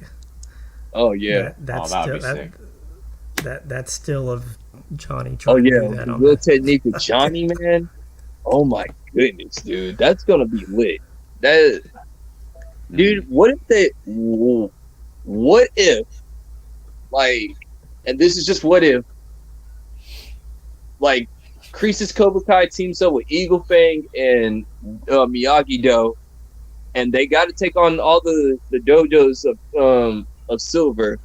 What if, like, Daniel, Johnny, and Kreese actually, like, teach the students the will technique of their own counterparts? Like, you know that Tori and Sam don't get along, but they learn how to do the will technique. You know, Robbie and Miguel don't get along. They teach them the will. It's inevitable that when Miguel and Robbie team up, it's Yeah. Goku and Vegeta, man. It's Goku Yeah. and Vegeta. It's God. It's like, That happens. I'll dude. be in stitches. man, I'm just like looking at it right now. Like you have Daniel on this side, you have Kreese on this side, you have Johnny in the middle, and they're about to take on Kreese. About to take on Silver. Woo! I wouldn't be surprised if Silver is being set up to be the big bad of the whole thing. Because there's no. I mean, like, who else could you top him with? Like, you know, you can't. Like, I understand. at least no one that we give a TCK. shit about as well. Yeah, I understand that TCK and RJ don't want Kreese to go join like Daniel and Johnny, but like He's not going to be like, hey, buddy. It's not like it's a that. business thing. It's a business thing. It's more of, Cobra Kai and Kreese. Martin Cove did say Cobra Kai belongs to me or something, or the Valley belongs to me. Yeah. So, just Because saying, like if Terry Silver kicks him out because egos are gonna clash. That was my main thing. Like, you know what? Now that I think about it, like those two's egos are so high and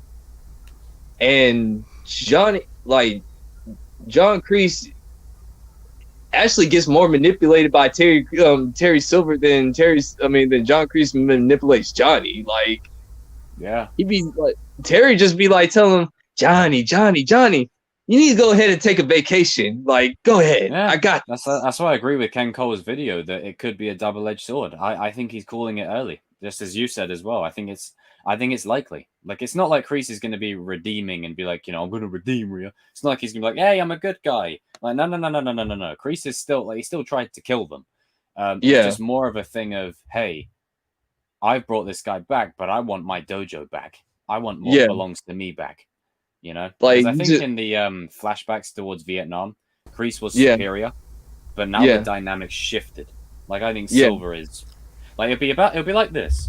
But for the past 2 seasons, Kreese has been in the driving seat, leading the whole show. And in Karate Kid 3, Silver was in the driving seat.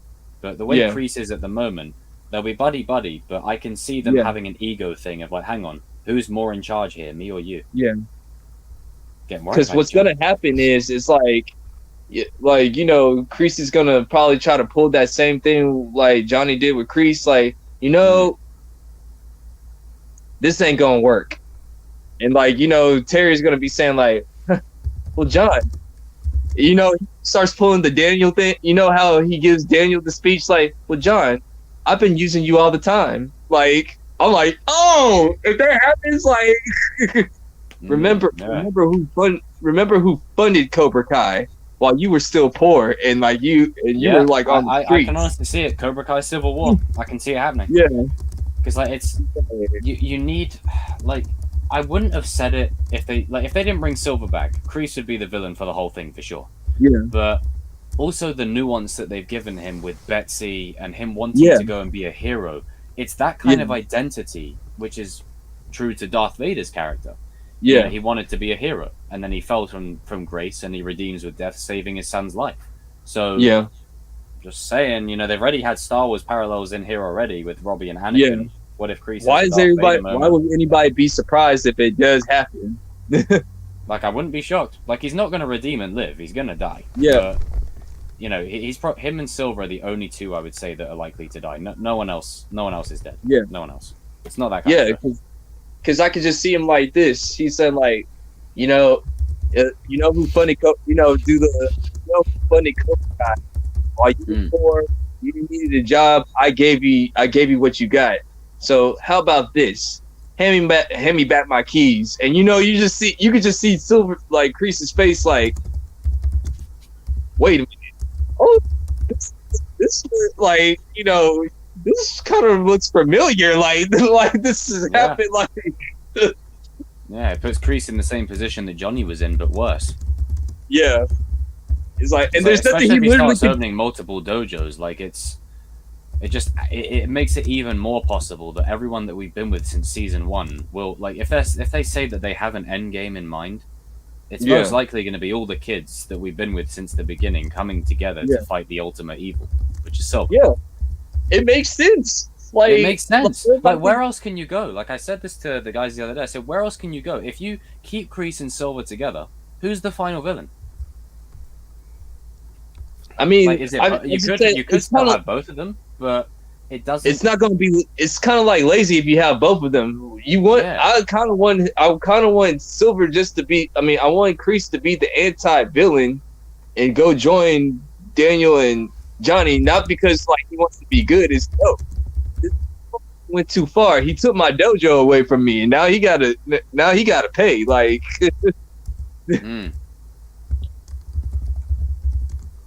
Yeah, I mean, it's just one of them kind of situations where I can really see them two going at it, but it's not going to be like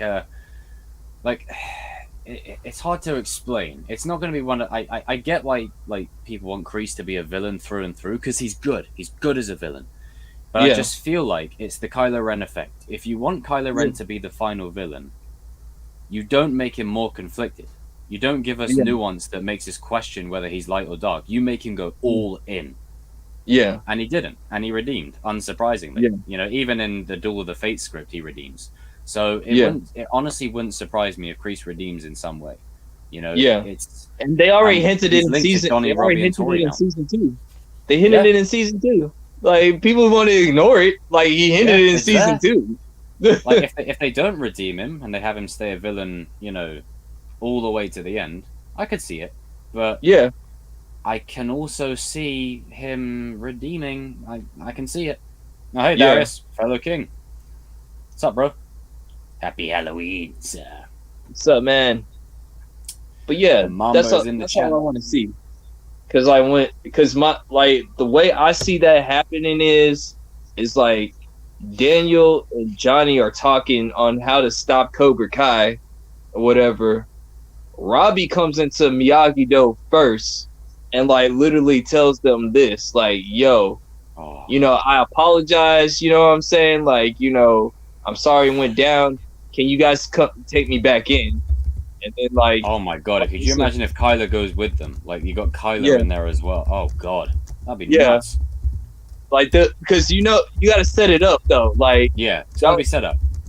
you know, of course Johnny and Daniel are gonna say like, all right, yeah, Robbie, yeah, you know, Daniel like, yeah, Robbie, of course he's coming back. Like, man, this is awesome. Like, Yeah. but 'Cause, I mean, brought they're not a going to couple- do this in season 4, like, because it's way too Yeah. soon. Like, season 4, the bad guys win. Kreese and Silver, they win together. You know, best buddies. Yay!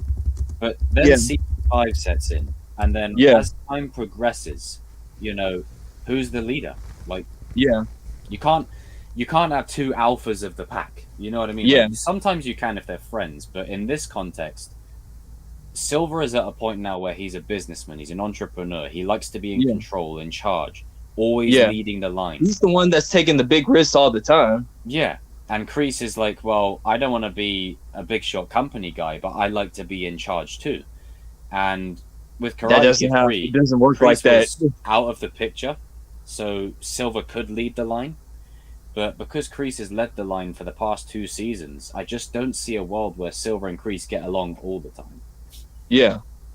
You gotta There's put gonna in. be You some can't mix conflict. business and friends with each other. Like that's what's gonna happen. Like that's literally what's gonna probably happen. Yeah, it honestly wouldn't surprise me if there's a big falling out with him. Yeah, and then like you know he's probably gonna say like, but Dad, The I goat is brought in some the chat. the goat. Stuff, RJ.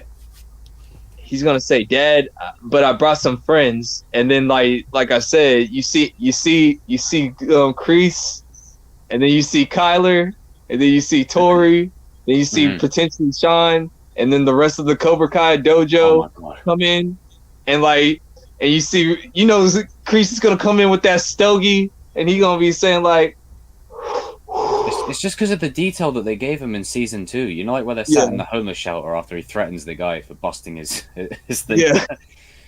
It's gonna the say- scene where they're sat down together, him and Johnny, and they're just Yeah. talking, and he says like, "I feel like a broken man. I thought like this could be a chance Yeah. to redeem myself." Dean. Yeah, It's right there. Like yeah, they don't have to do anything with it, but I feel like yeah, it's too emotional of a missed opportunity to not do it. And I feel like Yeah. this is where it does tie into him caring about Tori. As soon as he's Yeah. concerned for her, he goes to deal with that landlord. He cares Yeah. for Robbie, he goes to visit him in juvie. Kyler, I Yeah. think he just sees as an asset, but yeah. Robbie and Tori, he Yeah. cares.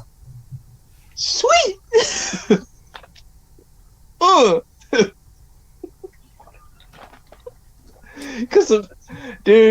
Cause I'm thinking about like when they're doing the training, like training to take down Cobra Kai dojos or whatever. You have Kreese's training, and he's Yeah. watching Miyagi. He's actually watching the Miyagi-Do training. Like, what is this? What I mean, is this? it won't be an excuse, you know, that Kreese tried to kill Johnny like he did, for sure. Yeah, But, you know, he's tried to do it before, for one. But also, Yeah. we've seen with this show that, you know, Hawk broke Dimitri's arm and he forgave him like Yeah. that. So it's not Yeah. out of the full realm of possibility. And it's Yeah. not like they'll be buddy-buddy. Like, Yeah. season 5 will be like season 3, where it sets it up. Yeah. And then maybe in the Yeah. mid-season, then Kreese, Robbie, and whatever enter the dojo, and then, hey, this is the plan. And then Yeah. season 6 is the end game. yeah. Cause Like, like chosen then. just imagine like Kreese is just watching his students doing Miyagi-Do training. Like, what the hell? What the hell is this? Like, Yeah, like he would just be like, like when they were doing the snake thing, going, "Tss," and you see him just Yeah.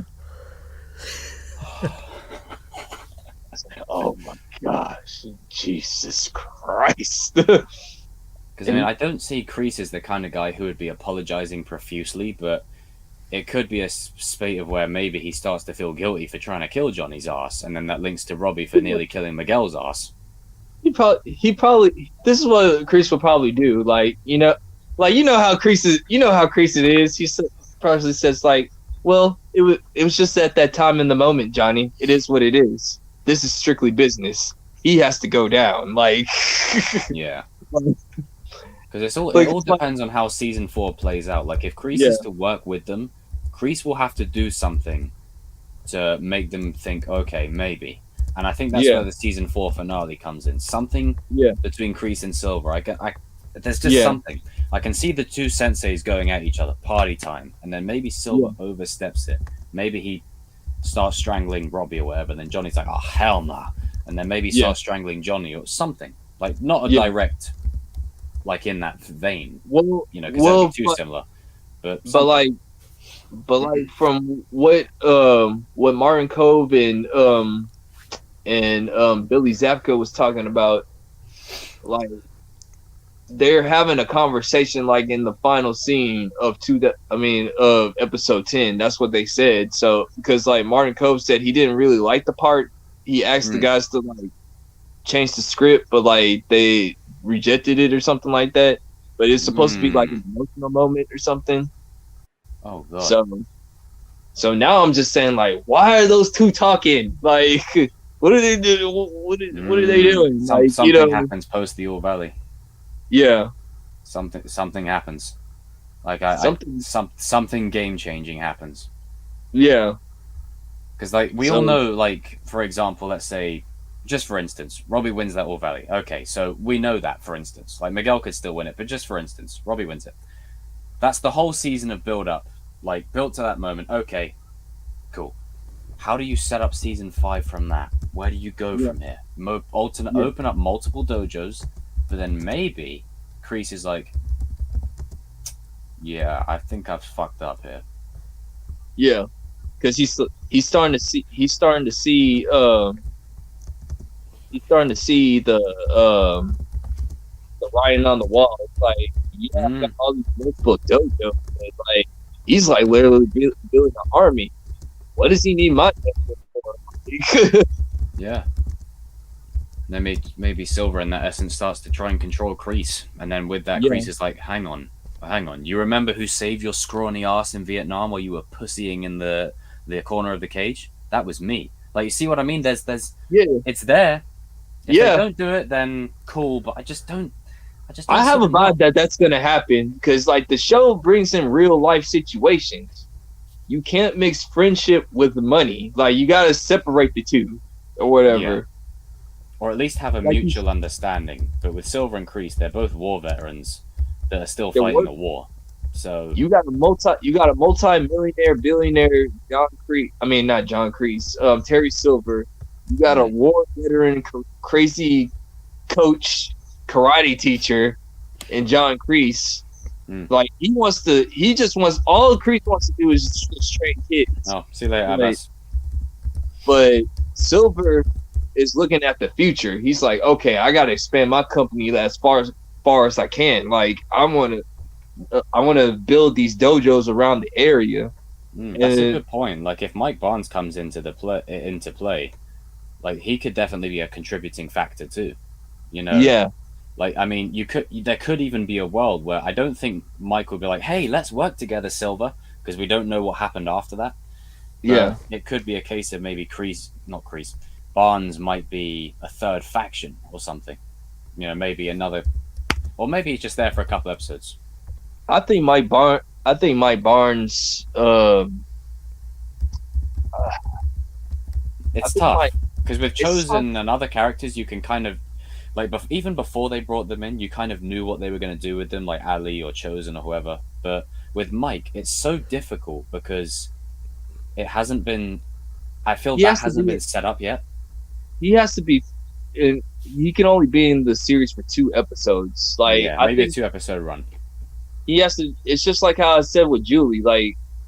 Like Julie, if she does come back to the series, it needs to only be 2 episodes, and she's probably gonna do. It's gonna probably be like another Karate Cousins episode, where Yeah. like Julie helps Daniel with another move that Mr. Miyagi taught her before he died. Yeah. I could just Essentially, yeah. it can just simply just be like that. No, I completely agree. Like there's just so much riding on this season. Like I think Yeah. like the problem is we're so used to shows like Breaking Bad or Game of Thrones or whatever. Cobra Kai is a very, very simple show, and you break it Yeah. down. Like that's why It's I a can simple- understand it so easily. Is because if you just watch the Karate Kid movies, it's just Yeah. the same thing. It's just following Yeah. that formula. So Yeah, you know, Robbie is just Daniel's arc extended. You know, Miguel's gonna have the bounce back from whatever. Johnny's like the leading man at the moment. yeah, But I feel like there's something there for a tension between Kreese and Silver. yeah. It's there. It has no, like I said, you have no choice but to be like that, bruh. Like season 5, you set it up. Like season 5, Yeah. you set it up. Like not season 4, way too soon. But you Yeah. plant the seed. Yeah. And then season 5, that's when you pay it off. Mm-hmm. And then you get the end game. Because like it's Yeah. if for example, let's say they have their end game. If you keep Kreese and Silver together, and Johnny and Daniel together, what is that the end game? Like, I mean, we're gonna already have that. Like, you Yeah. know, what makes us excited for the finale of the whole show Yeah. and the whole all the character arcs, other than 'Cause- making Silver the big bad? Because the thing is, I see like this. And a lot of people are saying like, well, I don't really want John Kreese to team up with Daniel and Johnny, but you got to understand. Remember, all of them are connected. You got to remember this. They're all connected. John Kreese is part of the Valley too. Remember, they bring balance to each other. Mm. Daniel's the good side. John is the bad side, and Johnny's in the middle. Yeah. I'm not surprised if John actually goes helps Daniel, because guess what? Mr. Miyagi will probably tell Daniel to like suck it up, because it's like Mhm. we got lives on the line on this. Yeah, like the stakes have been raised. Like, and with it being the end game, you can raise the stakes like right up here because it's the final Yeah. one, isn't it? So you can raise it really high. So Yeah. you need Kreese as kind of like Silver. Like Johnny and Daniel are good enough against Silver on their own, but if you throw they'll struggle though. Like Silver's a military man, Kreese is a military man. Yeah. Like you need Johnny and Daniel are just senseis. They're not military. Yeah. Kreese is military. Yeah. He's the only one who probably That's what knows how he can beat him. He basically just said like, listen, you don't understand. Like this guy is making shit army on children. Like Yeah. he has the buying power to do whatever he wants to do. And he kicked me out of my dojo. Like, and you can just see Johnny just looking at him like, really? Really? Really? I wonder how that feels. Like, Yeah. And no, Tristan, no, I don't think I uploaded a Marvel Ultimate Alliance video. I can't see one. Maybe it's just one of my old ones that's just resurfaced or something. But yeah. Hey, Inko, man, what do you think about it? Like, do you think Silver will be like the big bad? Maybe him and Kreese have problems, or? I think that there's going to be some beef toward the end of season 4 with them, and it's going to end on a cliffhanger. Yeah, so I'm in that same kind of thinking because there's got to be something post the All Valley. There's got to be something. Like Robbie, whoever wins is not enough on its own. I think Silver is going to kind of like go on his own and just kind of try to steal Robbie from Kreese and just kind of do some I like that. That could be Bad. that could be interesting. Yeah. bad mind stuff, you know. Yeah. Just Oh man, how deep would that be? Like Silver, he persuades Robbie to join him, and then it feels like we still can't get Robbie with the good guys. Like, we get Kreese over there, and we still haven't got Robbie. It's like, Yeah. no, so close. And then season 6, there you go. There he joins. That's just what the creators want. They want to get that anticipation and Yeah. they, It's like Robbie is the final main redemption of the kids in it. So you've got to pull the trigger at the right time. So even if they don't redeem him now, maybe if they do it later. Do you think Kreese will be redeemed first, or do you think Robbie will be redeemed first? Ooh. It depends how. That's a good question. It depends how dark. It depends how far Robbie descends down that dark path. If he keeps going and going and going, I could see that. I could see Kreese probably redeeming before he does. Yeah, he's like, because that's what I'm saying. Like, a lot of people won't admit it, but Kreese is actually a mannerable villain. Like, he literally sticks to his word. Like, people don't want to. People don't want to give him that credit because they don't like him. I'm like, dude, you got to put your hatred aside. You got to see, like, the dude is like a legit, like, when it comes to. He has a code. When it comes to his code and shaking on the hand or, like, being mannerable around so people. If he loses, he'll leave. Yeah. But I mean, he'll have his in the mix. Yeah. He has his plan. He always has a backup plan, but he will leave. Like, I'm a man of my word. I'll leave. Like, but I guarantee you, John Kreese is going to come back. That's not a bad shout.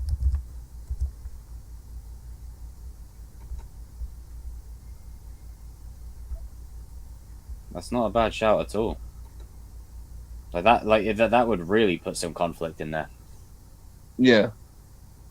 Because I don't know, like with the characters of Robbie and Tori, they're so linked to Kreese at the moment that I just feel like that is the wedge, and then Johnny as well. Those three are the wedge between him and Silver. It's those three. Yeah. I think it's that's not like he's just turning on his old buddies saying, "Hey, we're longtime buddies. I'm going to turn against you now." It's not like that. It's like, I care about these three, and you're putting them in danger. You're losing yourself. Yeah, that's what I'm saying. Like, the enemy of my enemy. Kreese still has a little bit of humanity left. Yeah, Silver, he's still a baddie, but he's still got that humanity underneath it all, with Tori and Robbie and him caring for them, kind of thing. Silver, on the other hand, he's just nuts. No, he's just bonkers. Like, don't redeem him. He has no code. He has no code. He has no code. He does whatever he wants. Fair game with him. He just does whatever. I know, Johnny. I know.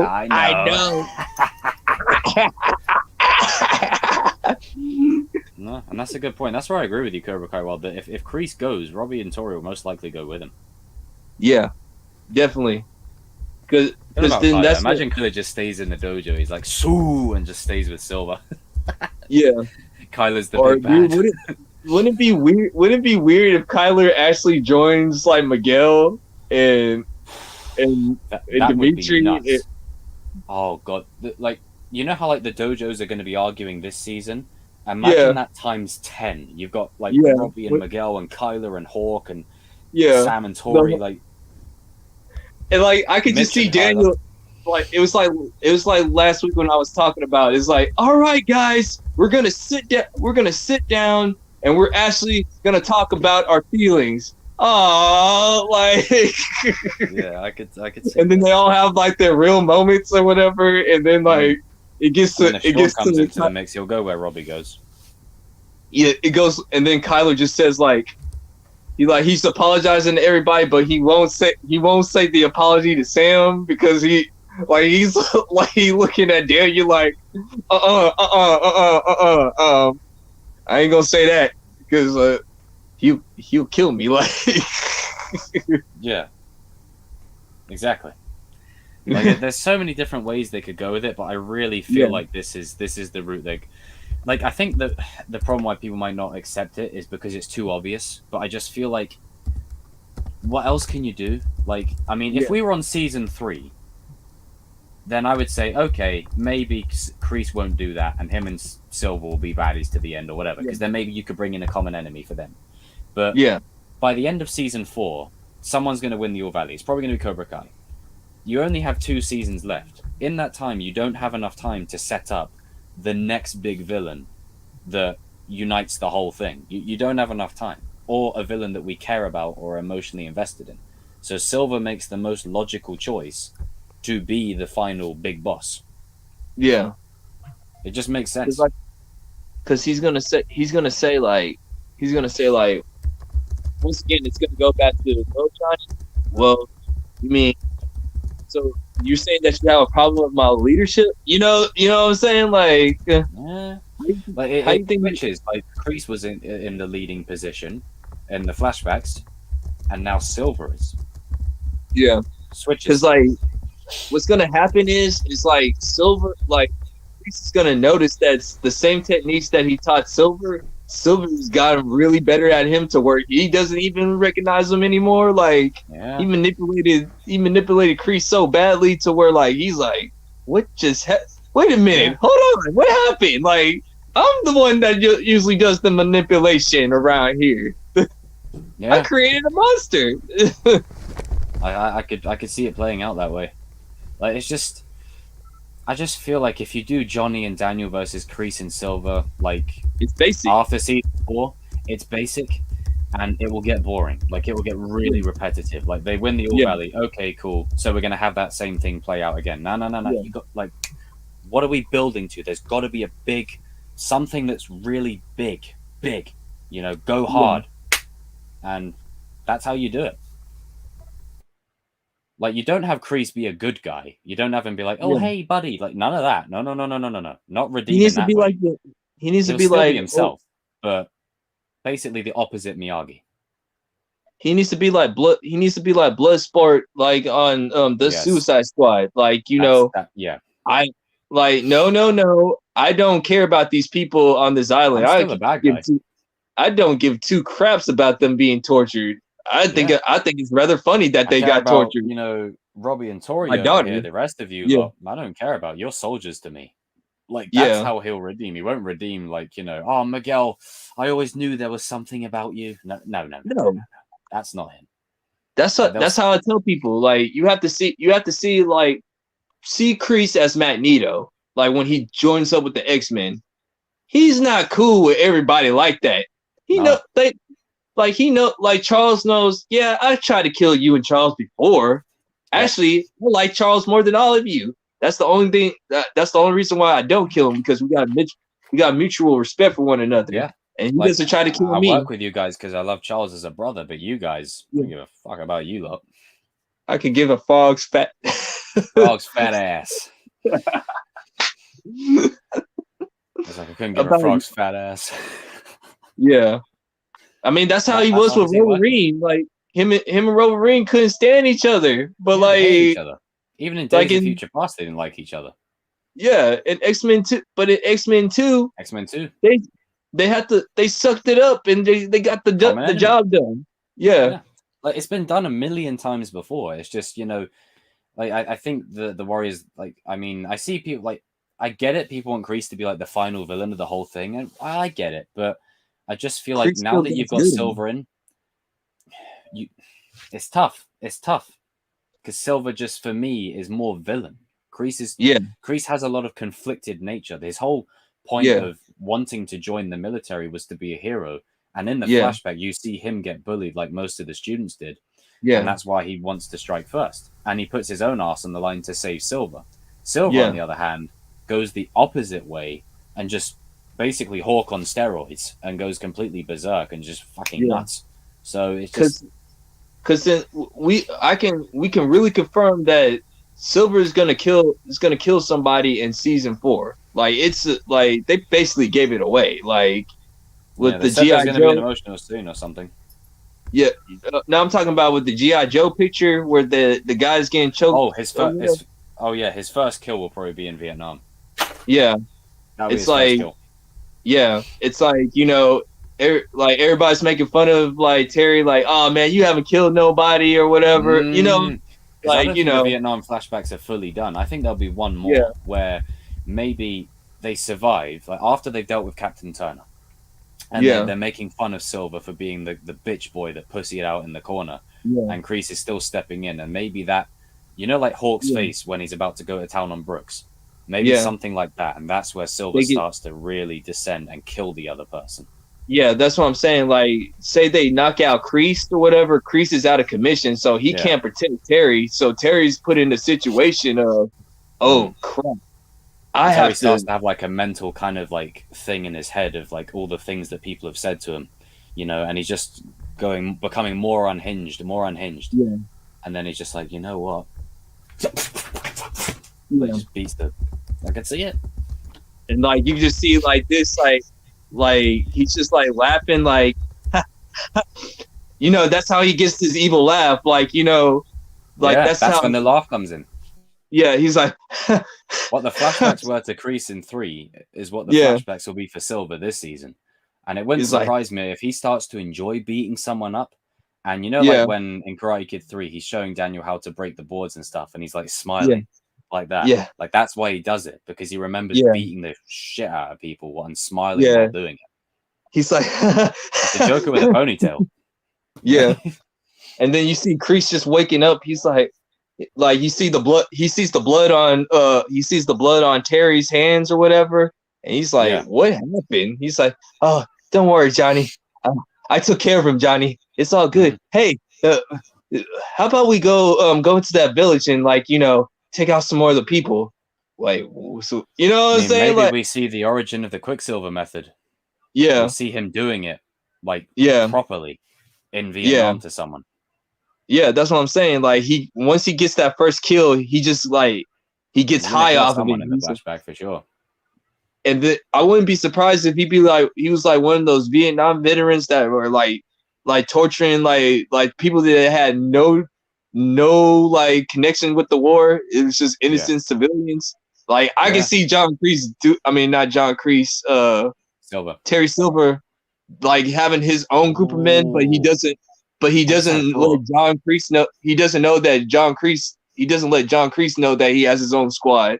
He does. He Yeah. goes through like he does other missions on the side.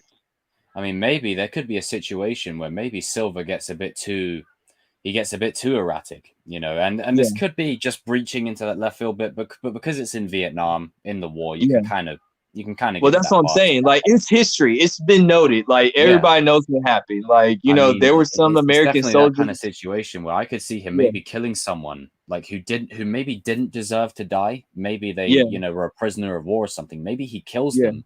Kreese walks in like young Kreese, and Silver says, "Oh, you know, just wrong place, wrong time." You know, and Kreese just brushes it off.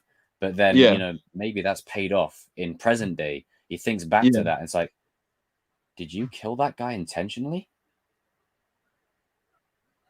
He's some little bit of information. Yeah, that's what I'm saying.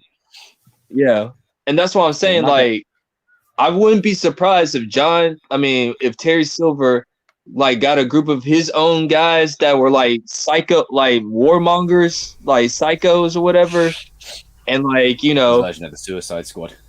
His version of the Suicide Squad, and they go just do like random missions because there were people that did that back in the day, man. Like they had nothing to do. The villagers that were picking rice had nothing to do with the war, and they just shot them for no reason, and that's wrong. Like, and Silver's like, you know, we got to kill them all, and then maybe he says extreme situations require extreme measures. It's like it's the war teaching. Yep. Yeah, I mean, like Tristan, it's like it's to the point where he's not a good guy. Never. Kreese is like he's done so much already that he's past the point of having a happy life, but he's going to be the opposite of Miyagi. He'll work with them. The enemy of the enemy is the friend kind of thing. But it's not like he's going to be buddy and playing pat cake. No. You know. Yeah. No, not that. Just know, like, if like there, let's just say Kreese's Cobra Kai is trained with Daniel and Johnny. Kreese is gonna just be looking at their training methods of like, what type of training is this? Like, where's the blood? Where's the guts? Like, we go until we can't do it anymore? Like, you got something. I mean, if there's multiple dojos opening up, and Kreese and Silver are like, you know, war veterans. If you have Silver's army, you know, Yeah, Kreese is gonna say like, listen, I mean, and this then which ain't army do gonna we work care about? against Do we care Terry. about Silver's army that's full of random unknown Cobra Kai fighters and that we don't care about? Or have we got Robbie, Miguel, Hawk, Sam, Dimitri, Tori, Kyler, Sean? Like, that. Oh, yeah. Dude, just imagine John Kreese teaching Sam how to do No Mercy. Do you know what, King? That is Imagine a really good comparison. It's the Magneto thing. That is a really good way of putting it. it's the Magneto thing. I don't like they like analogy. it's like we all know that Magneto doesn't like Wolverine and Wolverine doesn't like Magneto, but they have worked with each other before. I mean, you could like go look at any comic or whatever. The enemy of my enemy is my friend. We got a common enemy. This dude right here is evil, and he got to go because he's messing with my bag. Yeah. Absolutely. I could totally see it. Like that's the only way I see it working. If Kreese does work with them, like that's the only way it's gotta go. Like it can't be too like like Hawk. You know when Hawk saves Dimitri's ass, he's like, "Do you want to help me win this thing?" Like, no, it's not gonna be like that. Yeah, it's not gonna be like that at all. He's gonna have that stogie, and he's gonna be blowing in Miyagi-Do and just watching all the kids like doing their first training, and then it's like it's Kreese's turn to try to train them. Dog. That's a good point, Crow. It'd be funny to see Kreese interact with Bert again. It's like you see Bert like doing burpees with Kreese. Come on, you weaklings. You guys need to learn how to fight. You think those soldiers out there are going to care about your life? No mercy to any of them. Like you see Daniel and Johnny like looking at him like, this is what you have to deal with. Oh, he's just getting started. Like, yeah. He's like, oh, I'm just warming up, baby. Oh man, it's so close though. Literally a month from now. Like, man. Oh, yeah. I can't wait. Oh man, I just want to. I want characters to get the justice and nuance that they deserve. I want to see where characters grow, and I want to see where, like, we're gonna see the setup for the big conclusion. We're gonna see it. Yeah. The early seed. They've got to plant it after the All Valley. They have to, because otherwise, you run into rushing it, and then you run into CW type formula. You're gonna have Robbie in the finals saying that his name is Lawrence. You're gonna have Samantha LaRusso coming out on the other side with the Miyagi-Do headband. And then you're gonna see the flashbacks of 1985. It's gonna link up. You're gonna see jump in this corner. We got Johnny Lawrence. I mean, flashes in this corner, between Robbie and Johnny, like get into the stance, and then in this corner we got Daniel LaRusso, and then you hear Sam. Dun, dun, like, are y'all guys ready? Are you guys ready? Yeah, you're all right, Rhea. Well, no, I agree that Miguel Diaz is too important to not be in the finals, but like nuance at play, he's injured, he's busted. Yeah, like he there's no way he's gonna get to full strength before the All Valley. Like, yeah. And the thing is, it may not even be he gets eliminated. The only person that is capable of eliminating Miguel is probably Robbie. Other than that, no one else. But even then, I could see Silver doing something underhanded to get him eliminated. Like, it couldn't even be that. But once, season 5 onwards, Miguel will be in the main fight. Yeah, Miguel will be number one again. He's the number one. It's just this is the opportunity right now to give the elevation to the other characters.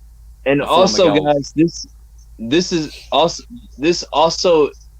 last fight between Sam and Robbie ends the feud of the LaRusso and Lawrence. It ends it. You guys got to understand, like those two have to be in the finals, so it can come to the close. Yeah, it's going to bury the hatchet. Like, season 4's ending is going to bury the rivalry. It's going to end it. Yeah, and then that's when you start the big conclusion. That's when you start the Silver Empire Strike Back type of thing with the dojo. Yep. And then by the time season 5 rolls around, Miguel will be back to full strength. Like he'll Yeah. be back, and he'll even probably surpass what Johnny and Daniel were capable of. Yeah. And that's what I keep on trying to tell everybody. Like, listen, Can't wait. you have to see it full circle. I understand there's people that like Tori. I understand you got people that like Miguel, but you have to understand this is the beef between LaRusso and Lawrence has to be it has to be buried in this season. Like It can't drag on any longer. Because like think about it. Why did they even put that footage of Johnny and Daniel They put that in for a reason. in the first part of the trailer of them fighting as kids? You got to see the circle. Yeah. Why did Mary Mauser put, hey, would you guys want to see this fight round 2? But then she had to delete that tweet real quick. Like, yeah, I think that was maybe no, I disagree, mate. The Lawrence LaRusso feud isn't over. It's not over. Like, not in that context, because you still have Robbie on the other side. So it's still until that is buried. Like between Daniel and Johnny, that's buried. But until they get Robbie and Sam and everyone on the same page, not 100% yet. It's more of the spiritual side, because you got to remember, it's not so much the physical. It's more of the spiritual element of it. You have to look at the spiritual side.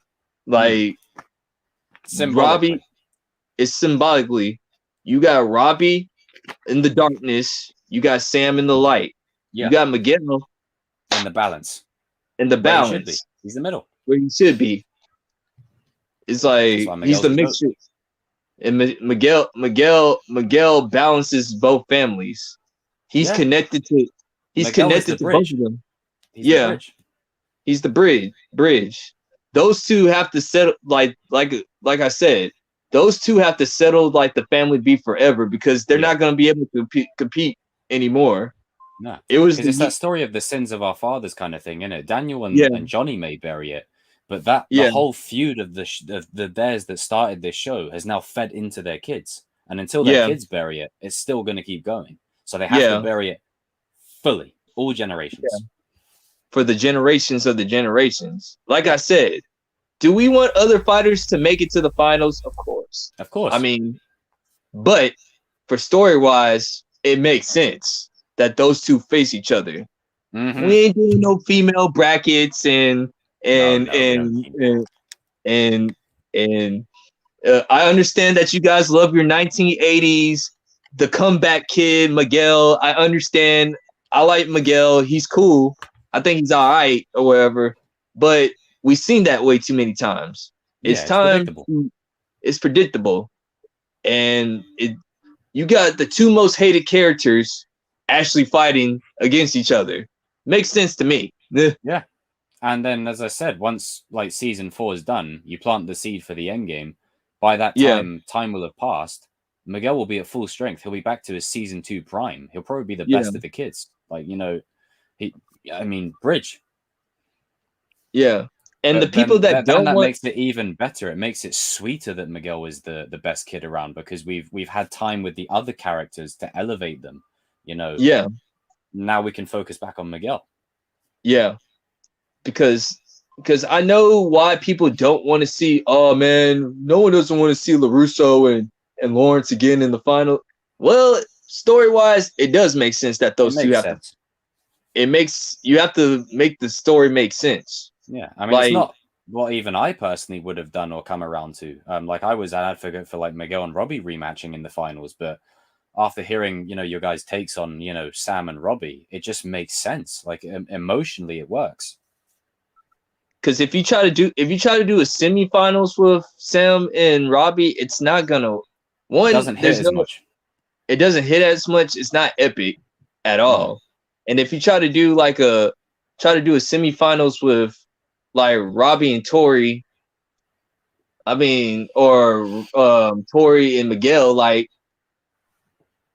Oh, that's fair. They've been saying that since season 1. That's fair, but I feel like they weren't setting Miguel versus Robbie up necessarily. They were setting Robbie up to win. the next one. That's what I feel they were doing.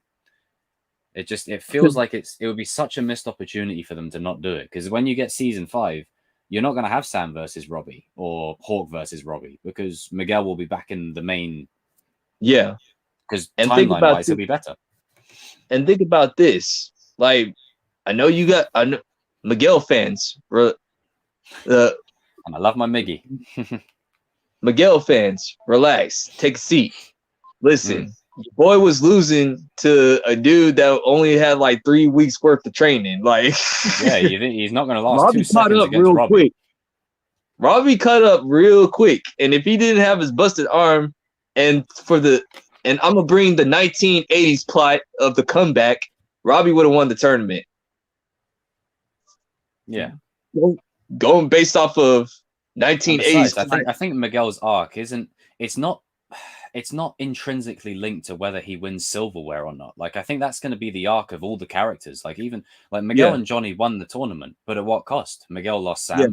Johnny, pushed his son further away. Like, he said, okay, you won a trophy, but you are not defined by this trophy. You are more than this trophy. And even Daniel even told him, well, congratulations, Johnny, you got what you want. Yeah. It got to hurt. Like, yeah, that has to hurt. Yeah, exactly. I mean, if you look at Robbie's, like, there's a reason they linger the camera on Robbie when Miguel's lifting that trophy. They linger on him for a minute, walking off, and Johnny's trying to go, hey, Robbie, Sensei, we did it, yeah. Like, that's intentional. Yeah. That's intentional. Yeah. You have to catch it. You got to see Sam it. going back. There. Sam going back to Miyagi-Do dojo, and she does a flip. Come on, dog. You already know what's about to happen. Like, yeah, they're giving you the hints. Like, I think the problem is it's like with Star Wars, with characters beating other characters. Everyone's kind of focused on the power levels of characters, but for me, like, it's not always about power levels. It's about sometimes I look at the story. where the story would serve it. And I think, like, Miguel was going to have one major fight this season outside of the All Valley where he whoops ass. But I feel like, we've only got 6 seasons of this show. We need a season in here where the lesser characters, if you know what I mean, get that spotlight. So then we're fully all in on Miguel for the final 2. The balance, the arguably the chosen one of the show. Going forward, kind of thing. Yeah. In season 1, I never would have thought that Eli would become Hulk. I mean, I never thought that he would be such of a skilled fighter. He's come a long way. Like, I would much rather see Hawk and Robbie in the finals than Miguel and Robbie in the finals again. Like, it's freshen it up while you can.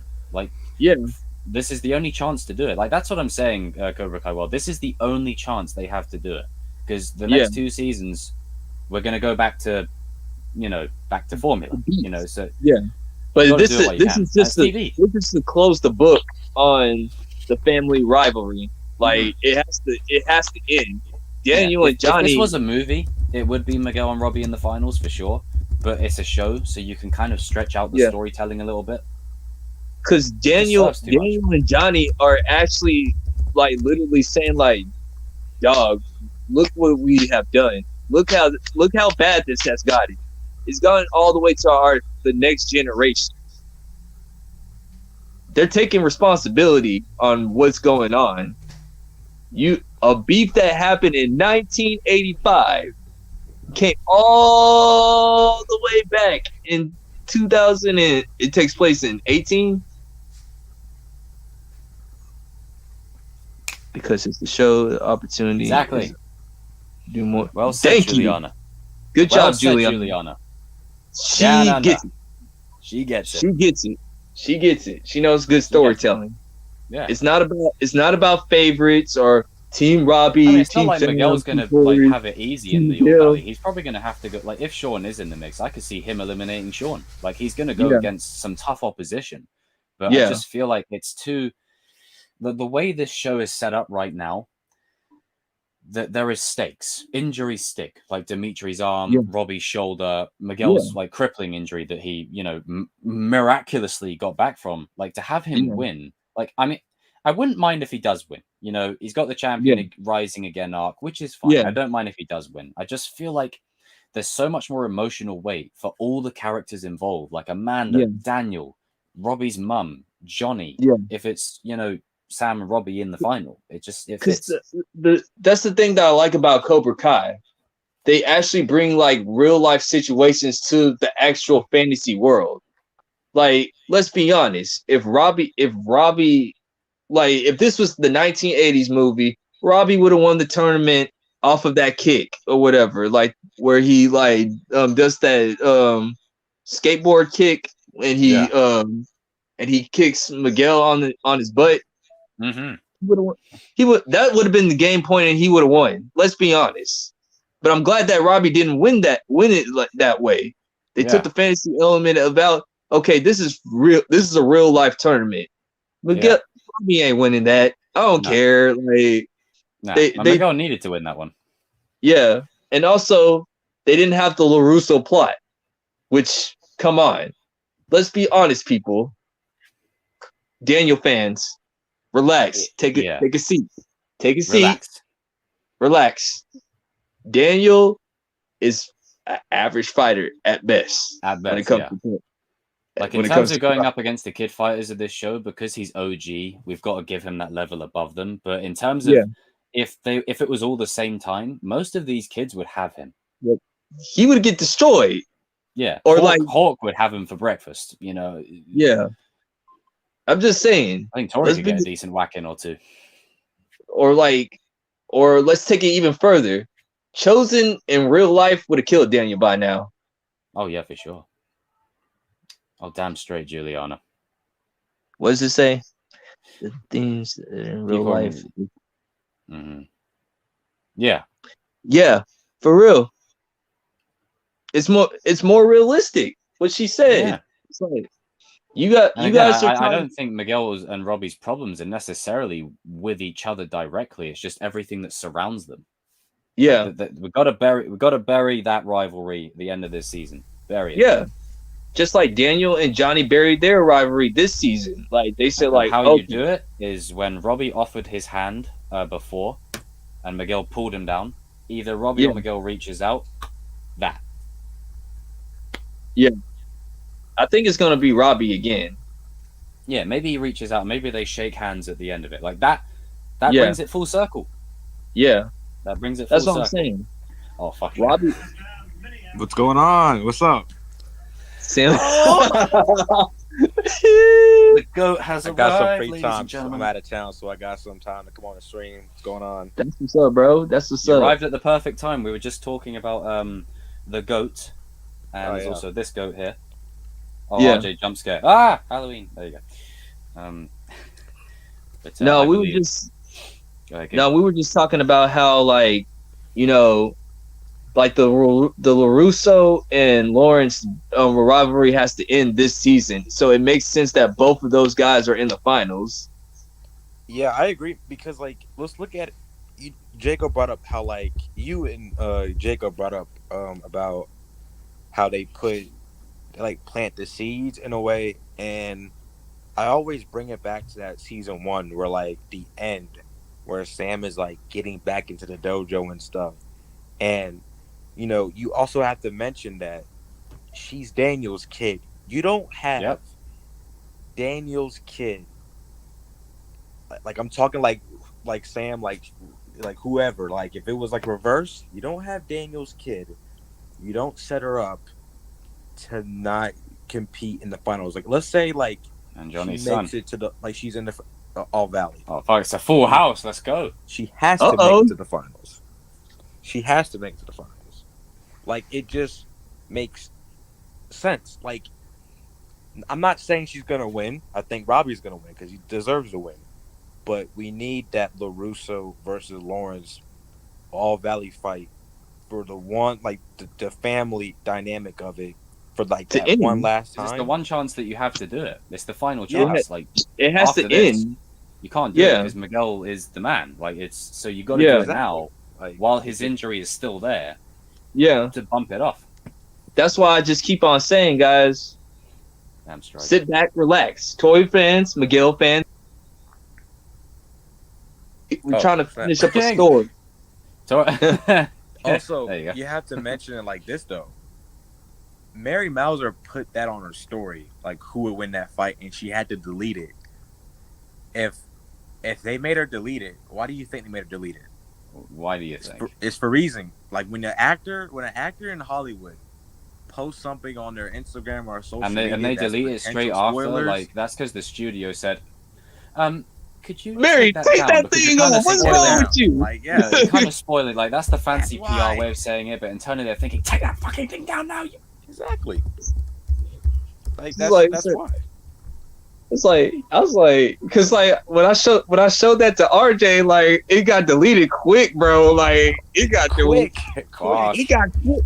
It got quick, bro. I was like, Mm. I was trying to find it on her thing, cause like I saw it on her page, and I was like, oh snap, I caught it. Like it's like, and then you were saying like, where's the sources? I'm like, bro, it's gone. It's gone. I don't have it. Yeah, a good example. Like people say, like, "Oh, Mary just posted that because it's just her, Did she? theorizing." Messing with no, the no, no, pen. no.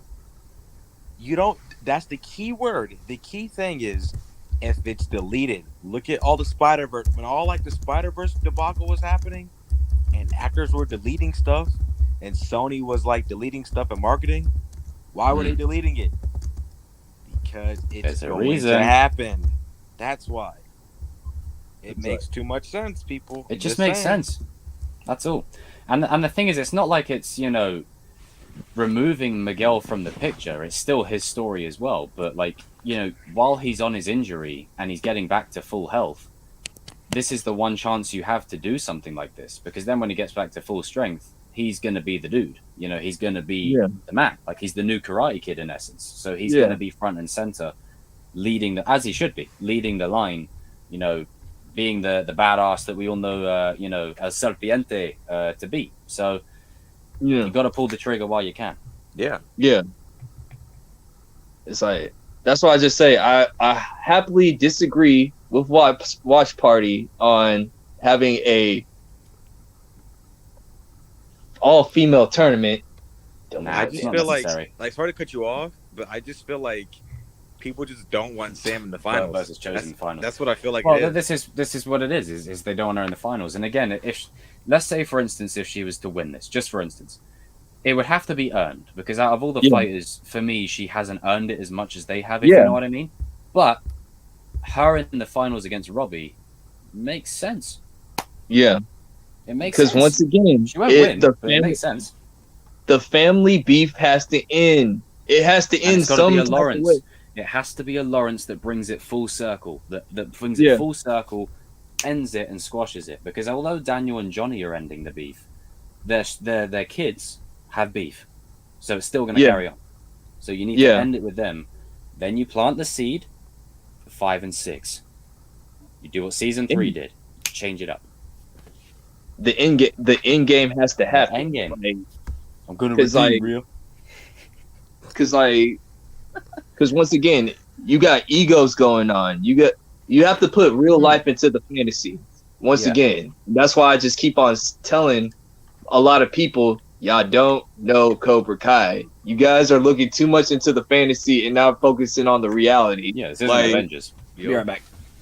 For sure. You have Facts. to put reality. And a lot of you guys don't have life experience, so that's why I'm just saying. You gotta look at it. You gotta put reality and where this is. I'm gonna take the Harefields and McCoys, for instance, for all you history buffs. If you heard about the Harefield and McCoy story, it's about two families that don't like each other. Their families were beefing ever.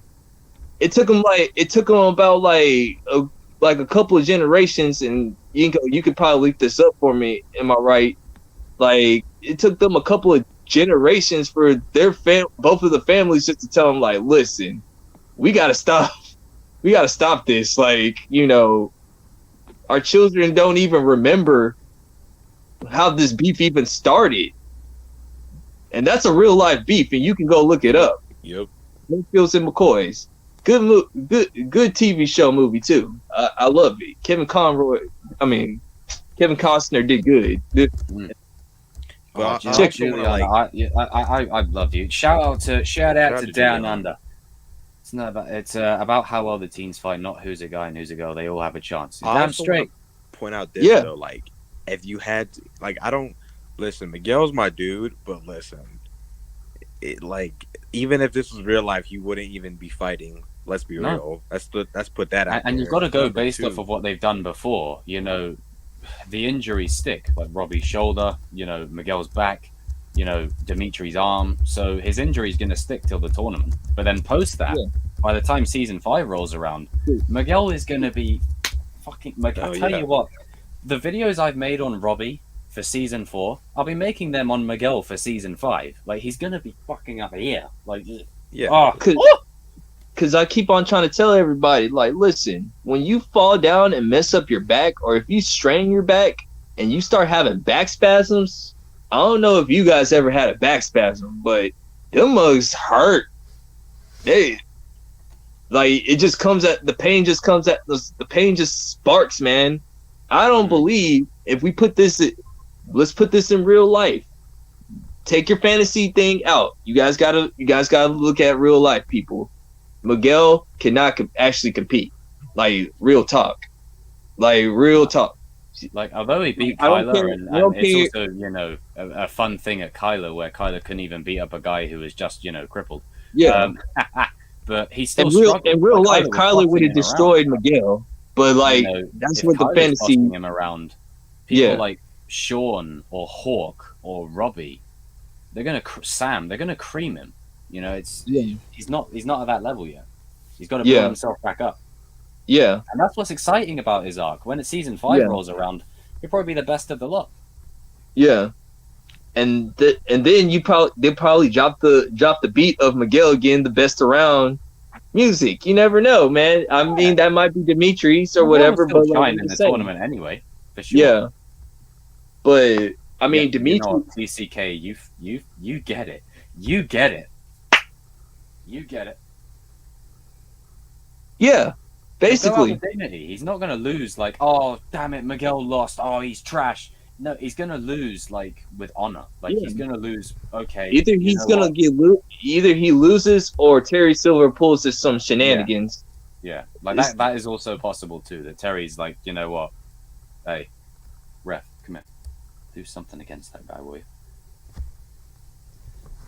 I can totally see it. Pretty much, man. But yeah, I mean- it's the one season they have to really freshen stuff up before we go Yeah. back to formula, you know, for the final 2 seasons of the end game, you know. So like basically, okay. So like once season 4 is done, once the LaRusso and the Lawrence beef is settled in the spiritual one, because they're still gonna have to deal with it in the physical realm. Because after the tournament, let's be honest, the egos are still gonna be high amongst the children. Yep. Like Cobra Kai wins, Miyagi Do and Eagle Fang fail. They're gonna have to deal with that. And I want to know, Jacob, how you think Sam's mental state would be if she lost the tournament, though? Like, how you think that would That's a happen? good point, Spike. So with Sam, if she loses, I think it's going to be one of them kind of things where I think she can keep her head held high. Like, I don't think she's going to be totally like, she'll feel like guilt that maybe she didn't get the job done. But I think Daniel will be like, hey, no, you know, we lost, you know, not you, we lost. And Sam You to think make she- the finals after all the PTSD bullshit that she was dealing with, like that's That's the win itself. that's a win in and of itself. The same thing here for Miguel walking is a win in and of itself. So I think all the characters in season 5, like if this is the Revenge of the Sith empire of the show, then all the characters going into season 5 are going to feel guilty that they lost. Hawk, Miguel, Daniel, Johnny, they're going to feel guilty. But I think that kind of guilt is fuel guilt. It's not like guilt where it's like, oh no, we lost. It's like, shit, we lost. And you know, like in the Rocky movies, that kind of Yeah. fuel guilt is what Yeah. funnels into him to beat whoever's in front of him, beat their ass and get the win in the end. That's what it's Yeah. gonna be for.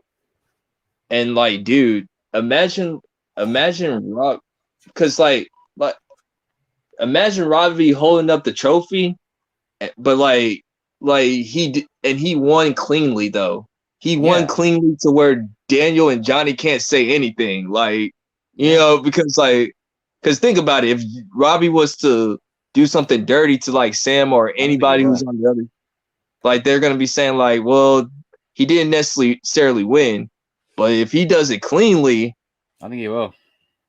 and then Silver's gonna make fun of him. Kreese is gonna say like, "Oh, so this is how that Miyagi mumbo jumbo stuff Like, works."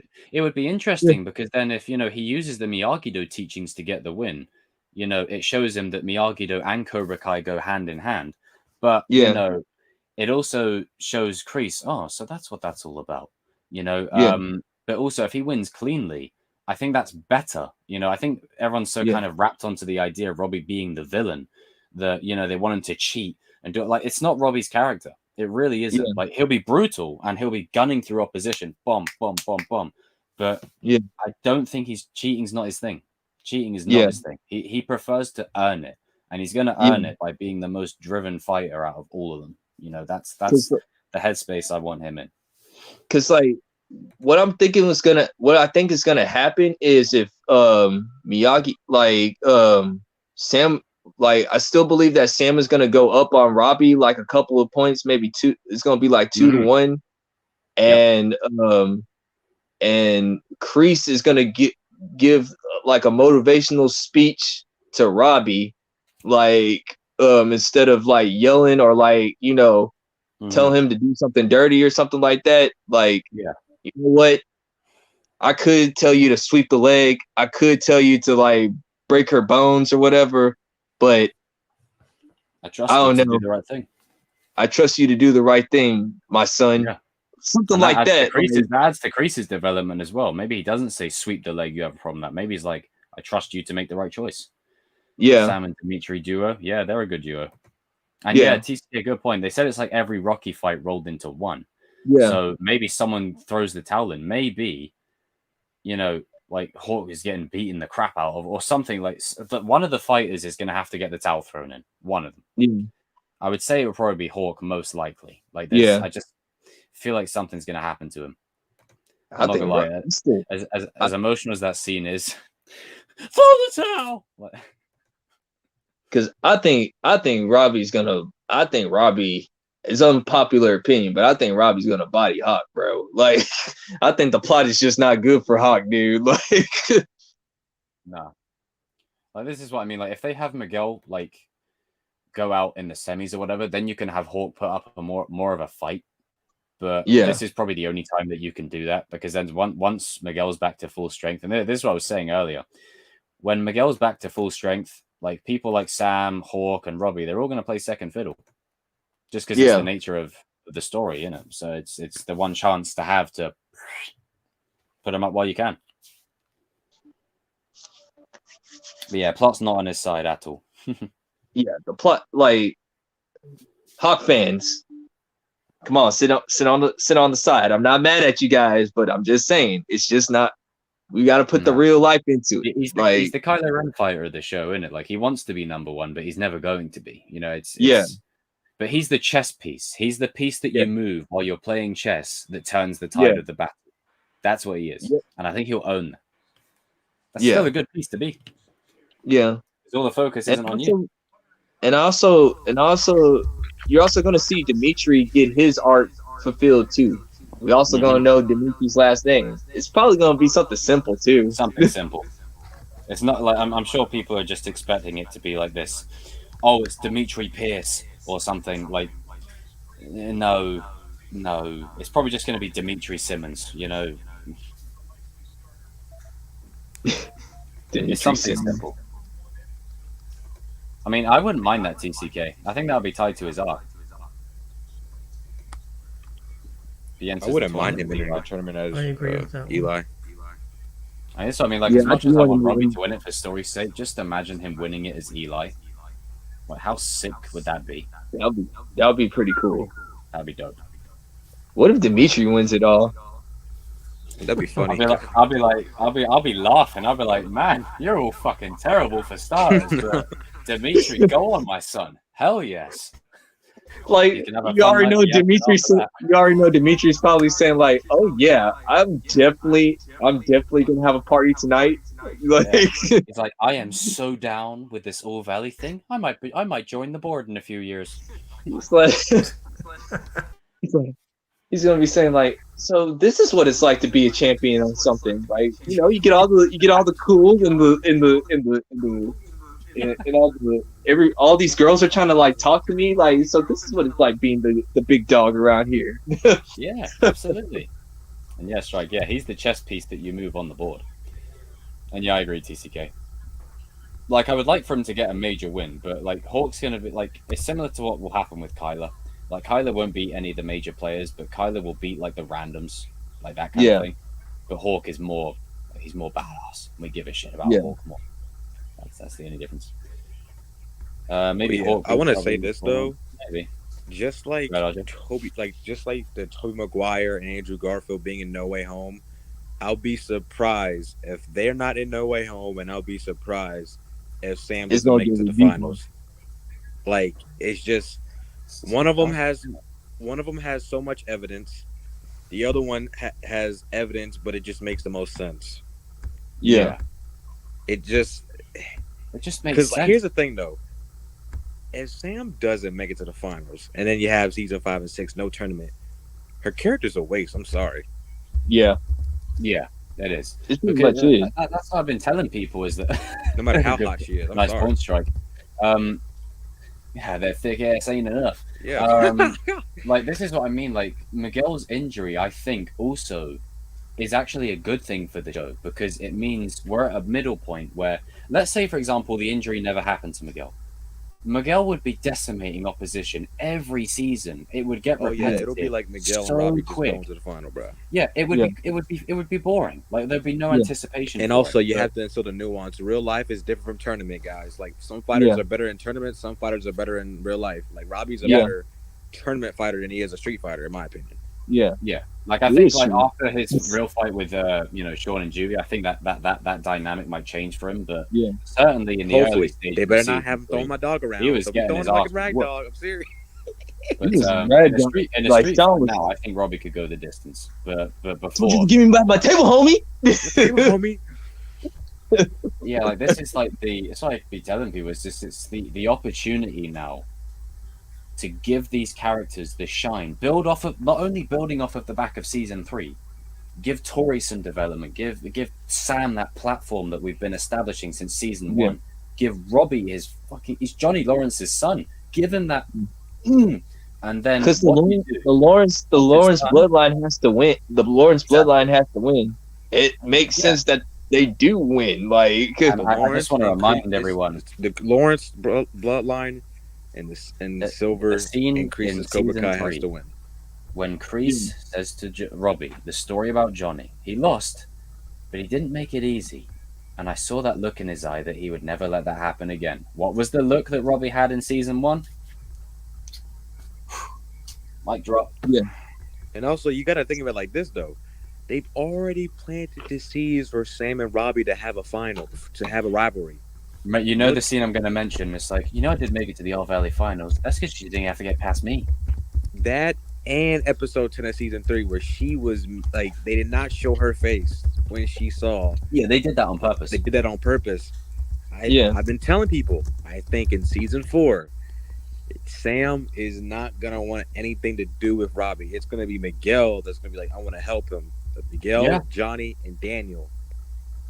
And this is what I mean. Like, this is how good Miguel is. Like, despite everything Robbie's done to him, Miguel will still be the one to reach out. Yeah, but also though, people are missing this. I do think Daniel and Johnny will attempt to, but I also wouldn't be surprised if it takes them a while to attempt to try to like get him out of there. Oh, they'll try and get him out of there when they know Silver's back in the mix. Yeah, exactly. I was going to say that. I think like throughout the first few episodes they won't do it, but when they find out Silver's back. Oh yeah, you have to win. You have to win. It just works. Like Daniel was, I think I don't know if I mentioned this in a recent video, one that might be scheduled for Monday or Wednesday. But I basically talked about the point that where Robbie and Johnny, you know, especially how Robbie's turn affected Daniel, it puts him in the Miyagi seat, which he put Miyagi in, you know, 30 years ago, but worse. And I think he's going to be like, man, I feel bad about it. Then he's going to find out Silver is involved and is like, okay, Johnny, we need to keep an eye on him really badly because I was with Silver. And then that's how the story starts of Daniel telling Johnny, oh, yeah, I was in Cobra Kai for a bit. It links. And I can just see like Johnny's drinking a course, and then he's just like, "You was a Cobra Kai, so you're lying. You're lying." Like, and then he's like, "Wait, you serious?" Yeah, I am. Yeah, it links together so perfectly. Yeah, makes and too then much sense. like When everybody, you watch enough movies and shows, like I mean, yeah. you And sort then of the see it. fact that they were hinting Terry Silver, they were hinting Terry Silver was going to come back.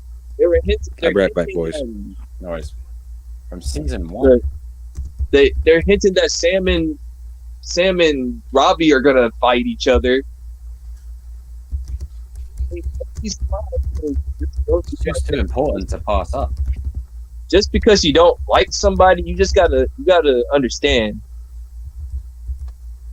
You gotta Yeah, I understand agree. what their point is. Yeah,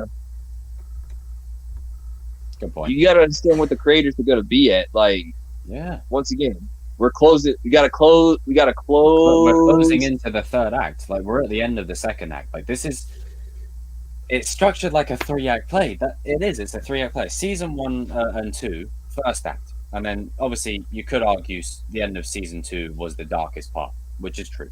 But then season 3 and 4 is the second act, and then season 5 and 6 is the third act. In order to set the final battle up, you need a Halloween Kills in there before you get to ends. You need to have some kind of foundation for where things are going to go. Yeah, And that's where the end of season 4 comes in. yeah. You guys gotta stop having your Hollywood 1980s like I'm the best around mumbo jumbo. We got like the hero wins everything. No, stop. No. You gotta put some real life into this. And Like, you don't I think win. that's the problem with some of the vintage fans. They want, you know, the Hollywood ending, and you know, Yeah. sometimes that's not always, you know, the Like, best way. we'll get there. Like we'll get there. That's the thing. We'll get there, Yeah. 100%. But we've got to go through. Like you got to go through Infinity War before you get to Endgame. You know what I mean? Like you got to go Yeah. through Empire before you get to Return of the Jedi. You got to go through Yeah. the bad phase first. And Yeah. I guarantee you, it. When the show is said and done, I guarantee you, people will say season 4 is the best because it had the balls to do that dark ending. It had the guts, and it set up 5 and 6 perfectly. Yeah. And then when 5 and 6 happen and the good guys win, it feels earned. It feels like yes, they did it. You know? Because all these people, and Jacob, I'm not here to toot your own horn, but I think there's a lot of people that just don't want to give you your credit to say that, you know what he makes it, what he says make. I don't like him, but what he says makes sense. Why would they bring back Terry Silver after 30 years just to see him lose? Like, it doesn't Make any make sense. sense. Like, there's no context. It not really just doesn't. not, Like not wanting him just for 30 one years later season. to have him lose. Yinko was saying, Yeah, what were you it just- saying, Yinko? Not just for one season Yeah, bro. too. He's going to be in, you know, at least 2 or 3. Of course. It'll be here to the end. Yeah, Because, you know, like, like, if you- people don't. I know he's only up until season 5, but let's say for argument's sake, like you take him out of season 5, who's the final villain? Is it Kreese? Like, I mean, which is okay, but Silver. I mean, come on, you know, come on, little man.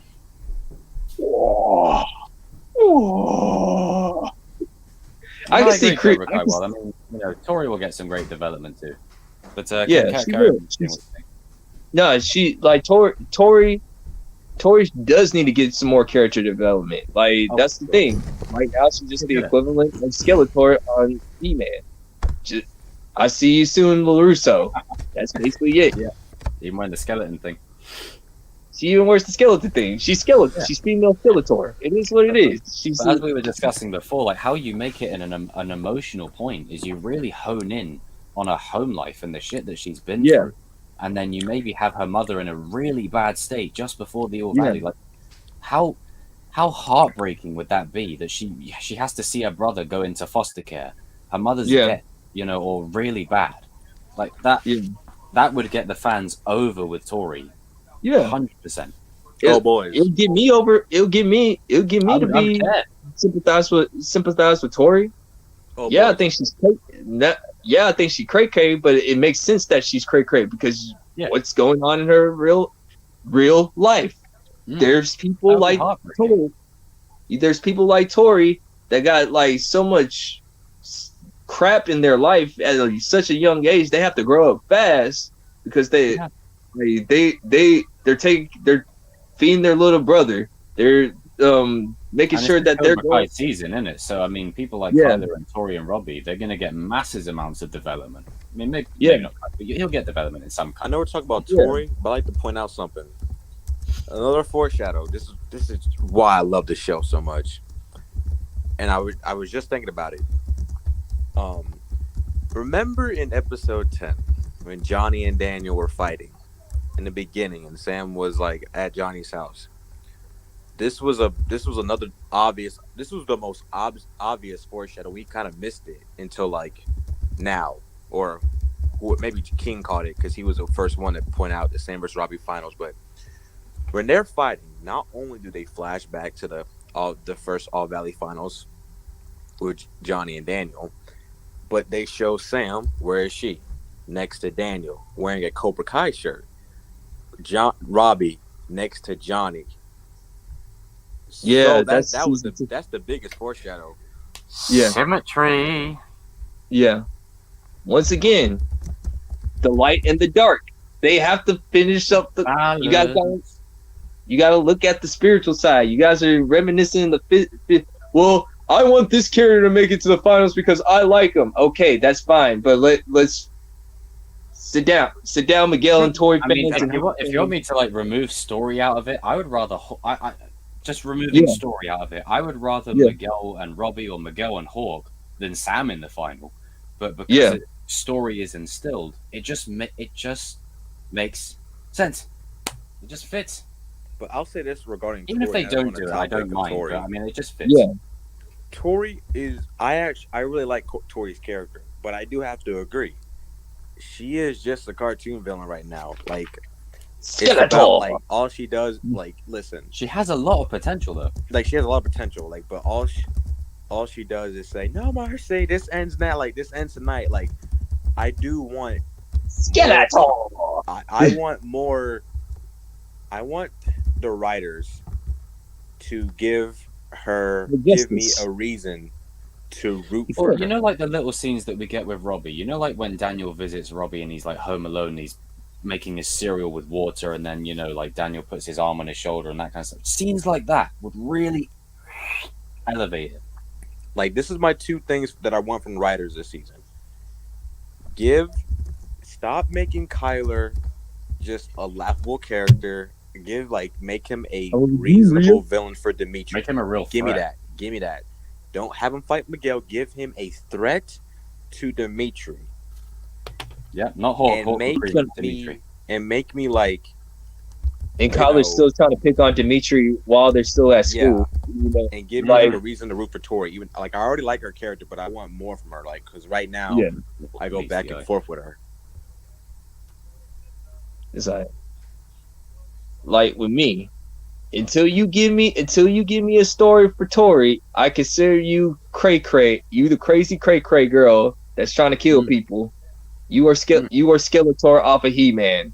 You're trying to kill He-Man all the time. I mean, hell, you could even show us stuff with her, Skeletor! like backstory or something like that, with maybe someone traumatizing her as a kid, and maybe that's why she is the way she is. Stuff like that. Yeah. Like there's 'Cause stuff for her across the show that makes you think, oh, okay, I could sympathize with her a little bit, and then there's stuff that's like, okay, come on, but it's like sort of just a little bit more. Yeah. And this is how. And I also want to know, like, when she got the bracelet, like, what actually, like, show us the situation to, like, Yeah, they where can do she that. did, like, spike that dude. Like, Like, she'll be old enough. what's going on? They could do that because she could still pull off that look like it was like a couple of years ago or something.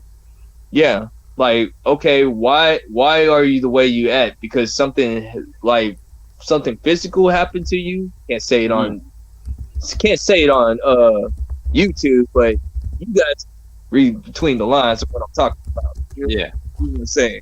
Something probably you bad. can instill the nuance and see what he's. Yeah, something physical bad happened to her, where she's acting like that, because that does happen to a lot of girls and a lot of boys if they got assaulted or something like that. Yeah. Mentally, you're not gonna be correctly, and because I know a couple of people that happens to that, and they kind of act like Tori a little bit, but not to the point of trying to kill people. But other than that, Yeah, There's I that agree. nuance. like give me something, Yeah, they have something to- other than They can't do the same thing that they've been doing for Tori in season 4 because Mm-mm. it's just gonna get boring, And and she's gonna be a cartoon villain, like you said. Like, and I really like her character. Season Like, I 4 want is more the from her. time Give to me- really dive you in. know, Yeah. I mean, yeah, because I mean, all you've got is the All Valley. That's what we want season 4 for, is the All Valley. Yeah. I mean, I know season 1 had it, but that wasn't our focus. Our focus was Miguel. Who is Miguel? Yeah. Oh, Johnny's story. Oh, cool. And then the All Valley was like, oh, okay, oh, nostalgia, yay. But the All Valley is the focus. So let's say, for example, it's episode 10. You've got 9 episodes of pure character detail. You have moments in there like Hawk getting jumped, or Robbie questioning Silver, or whatever. But little character moments across each episode that really because detail it. like I want to see the nuance on Kreese. I mean, not Kreese. The nuance on Silver, and like why he acts the way he acts. Well, we know why. Like we know because of war, but More. like tell me why you We are were excited. saying earlier, RJ, about how we think the only people to die in present day will be either Kreese or Silver. Like no one else is going to get the job. But Yeah. we might see like what the flashbacks were for Kreese in season 3. They'll be for season 4 with Silver. Silver, and we might see him have his first kill. Yeah, And Yeah. that is where he I maybe can see gets that. this smiling and Joker behavior. yeah, Like when he's about to punch something, he's like, like maybe he's remembering beating the shit out of someone to the point of death. Yeah. Or you could even have scenes in there where maybe he goes too much and he kills Yeah. people that shouldn't even be killed. And Chris Yeah. walks in like, oh, they fired on you? Yeah, they fired on me. Yeah. like let's just say because like I'm putting it in the real life. Sit back, historians. Let me talk to you, because like it's like I know what happened. Like you got like in Vietnam. This is just I'm not making up this stuff. You can look this up yourself or whatever. But like you had, like I said, you had some U.S. soldiers kill young kids for no reason.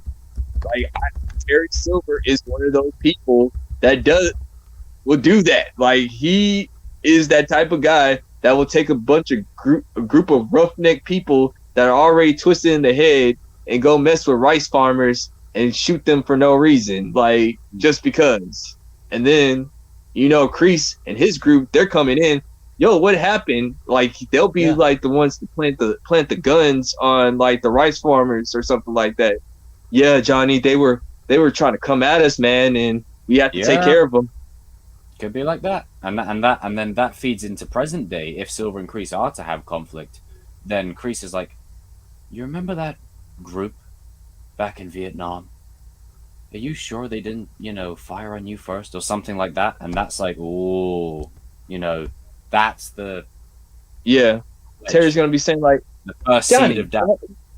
like you can just see like Terry Silver like Johnny, what would make you think that I'll try to fire on innocent people? I'm not that type of guy. I got a Okay. question. Yeah. What do you guys think will happen? Like, how far do you think, if Xander Stone's in this season, how far do you think he can go in the tournament? Quarters at least. I Like, agree. I mean, Depends on you- He's gonna it put depends you on over. who You you gotta find have him first. go a little bit further, but like this is the thing. It's not just Cobra Kai and Eagle Fang and Miyagi Do in there. Like you got the other dojos too. So that's why I think this episode will be either a long one or split across 2 episodes because you got so many fights to go through. It really depends on Xander, Back, whatever. actually. Like, Is he even coming back? I don't think so. If I'm just asking like a good what if, like if he's in If the he is season. to come back, I'd say quarters. Yeah, I agree. Maybe 'Cause he's Robbie no eliminates pushover. him. Like he could If he fight. fights- Like if he you fights- take out plot, if this was real life, that dude is like, dude was good now. Like let's not get it twisted. I mean, he's Yeah. basically the Vidal of the tournament, isn't he? You know, like the flippy guy, Yeah. the Darth Yeah. Maul, like. he like if he's facing either Sam, He's getting Hawk, dropped off. or Sam, Robbie or Miguel. Miguel yeah, in the he's getting dropped. finals, and arguably Tori, he's losing in the first round. Yeah. I agree.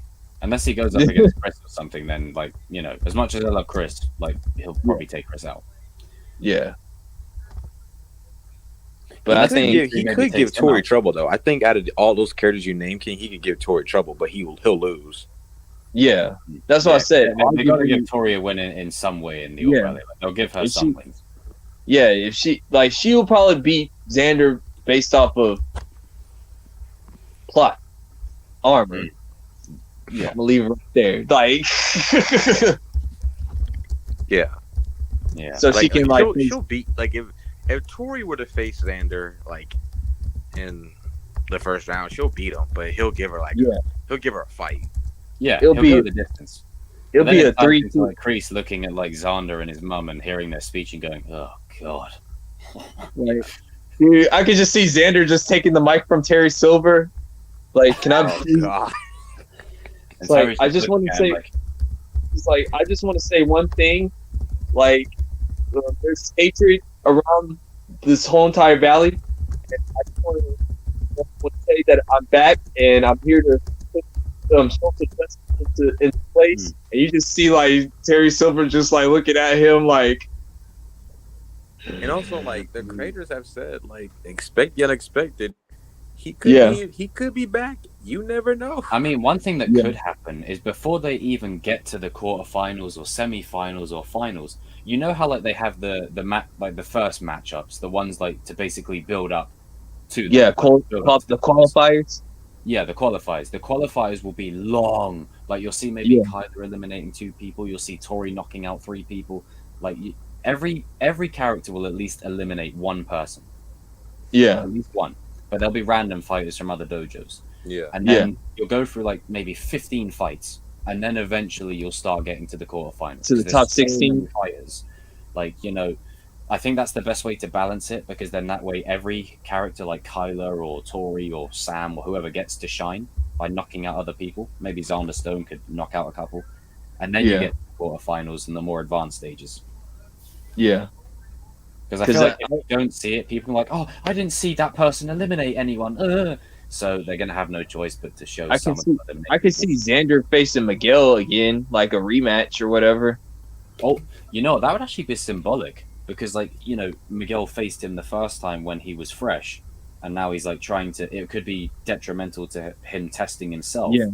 gaining back that speed. He gets hurt, and he doesn't tell Johnny or Daniel, Mm. and like he's gonna probably say like I'm good, and then like when he gets to the Robbie match, Mhm. like I can see this, and you guys could probably disagree with me on this or whatever. Mhm. Like like they end up like Robbie and Miguel, they are like 1 apiece, and it's like about to be game point, and then Miguel has a back spasm and he locks up and he can't continue anymore.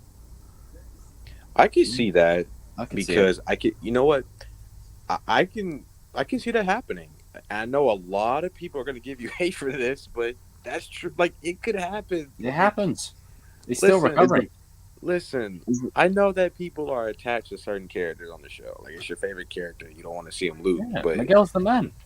Miguel's the dude. Like, listen, I get it, but we got to give other characters their shine, man. Like, Yeah, you know and, what I mean? and what better way to do it than while there is an injury to the main fighter? Like, there's no better time.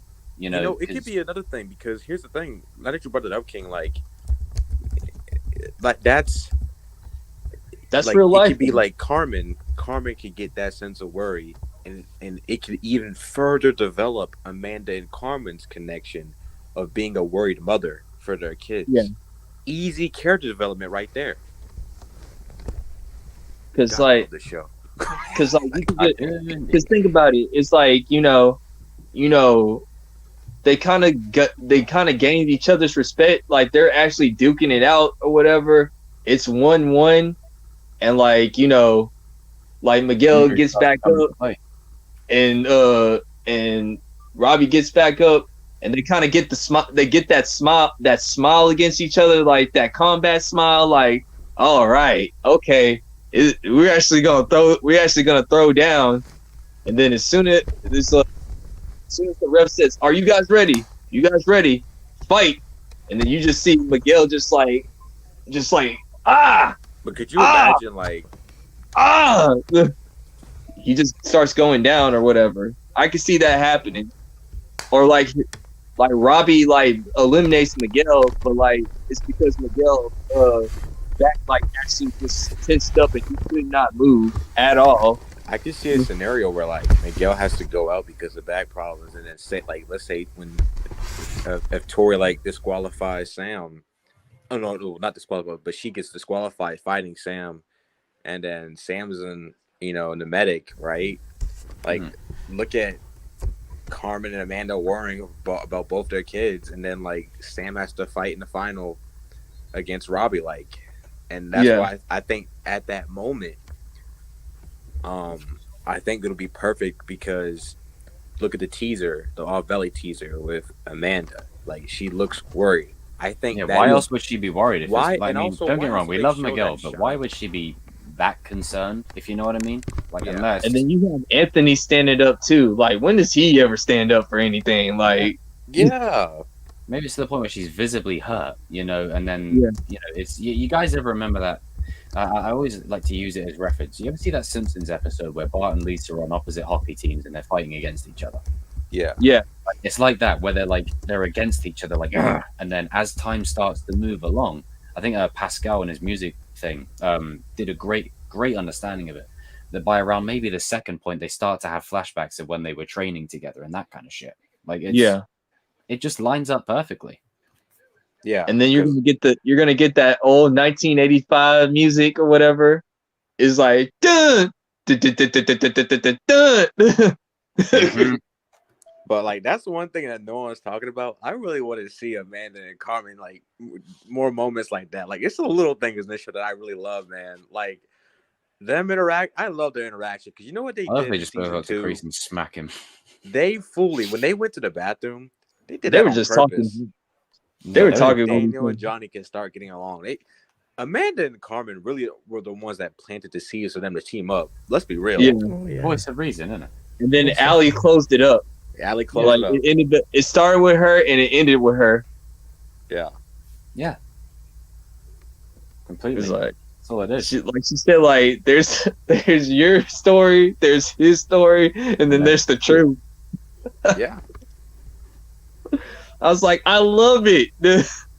So I have a question for you guys. So let's say that it's Sam and Robbie in the finals, which I'm pretty sure we can all agree. I'm pretty sure that we're like out of the whole community, like the kings of pop culture, like the only ones on YouTube saying that this is the final. Like, let's be real, like no one else is really saying this. And we've not just said it because we're all fanboys. Like I've stressed this at nauseum. Sam is not my favorite character. Hawk and Miguel and Robbie and even Dimitri are by far and above her for me. I only go for Sam and Robbie because other people don't like them. The story, the story reason makes sense. No, Well, I let's literally say just go. I literally go for Robbie and Sam because other people generally do not like them. So I just like being the troll and just like pissing people off. Yeah. So, but but Maybe only just don't understand character arcs. But like, let's say that that's the final, which we're pretty sure we all can agree that we think it is. Yeah. How do you think how do you think? I have two questions. How do you think the fight's gonna go, and how do you think it's gonna end? Like the reaction of it all and stuff like that. we were talking about that earlier before you got off. Dang. Got on. But it's all good. You can start out, Chosen. Okay, I'll let you have this one, King. Okay. Yeah. I'll let Okay. you have this All one. right. I'll start off. So you're saying like how it got started, like Like how you think? how will the fight go? And like, Okay, how the fight go, and then what's the ending reaction? yeah, So I believe like the fight, like when they start the fight, we're gonna of course have 1985 flashbacks. Yep. You got Nostalgia. Robbie, you got Robbie as Robbie Lawrence, not King Lawrence, and like you see Johnny's flashback, and then Daniel, like Daniel's talking to Sam in the tunnel. He's gonna give her the Miyagi Do headband. She doesn't wear the headband throughout the first half of the tournament. He's gonna give the headband to her in the finals, and ooh, I then can't wait for that. Ooh. you gonna see have to Sam happen. walking out to the middle of the arena too, and then you see Daniel get into his pose like with his like messed up leg or whatever, like his injury, and then you see the guy just like go. You see the guy just say, "Go," and then you see Sam get on like go for Robbie. Like we're saying, like she's like being the inner Cobra. She's being Johnny. She's gonna be Johnny Lawrence in this fight. And like you're seeing like Robbie being surprised, like, yo, where did she get all this from? Like she gets the first point on Robbie, and then like Robbie is like, okay, all right, I gotta get that point back.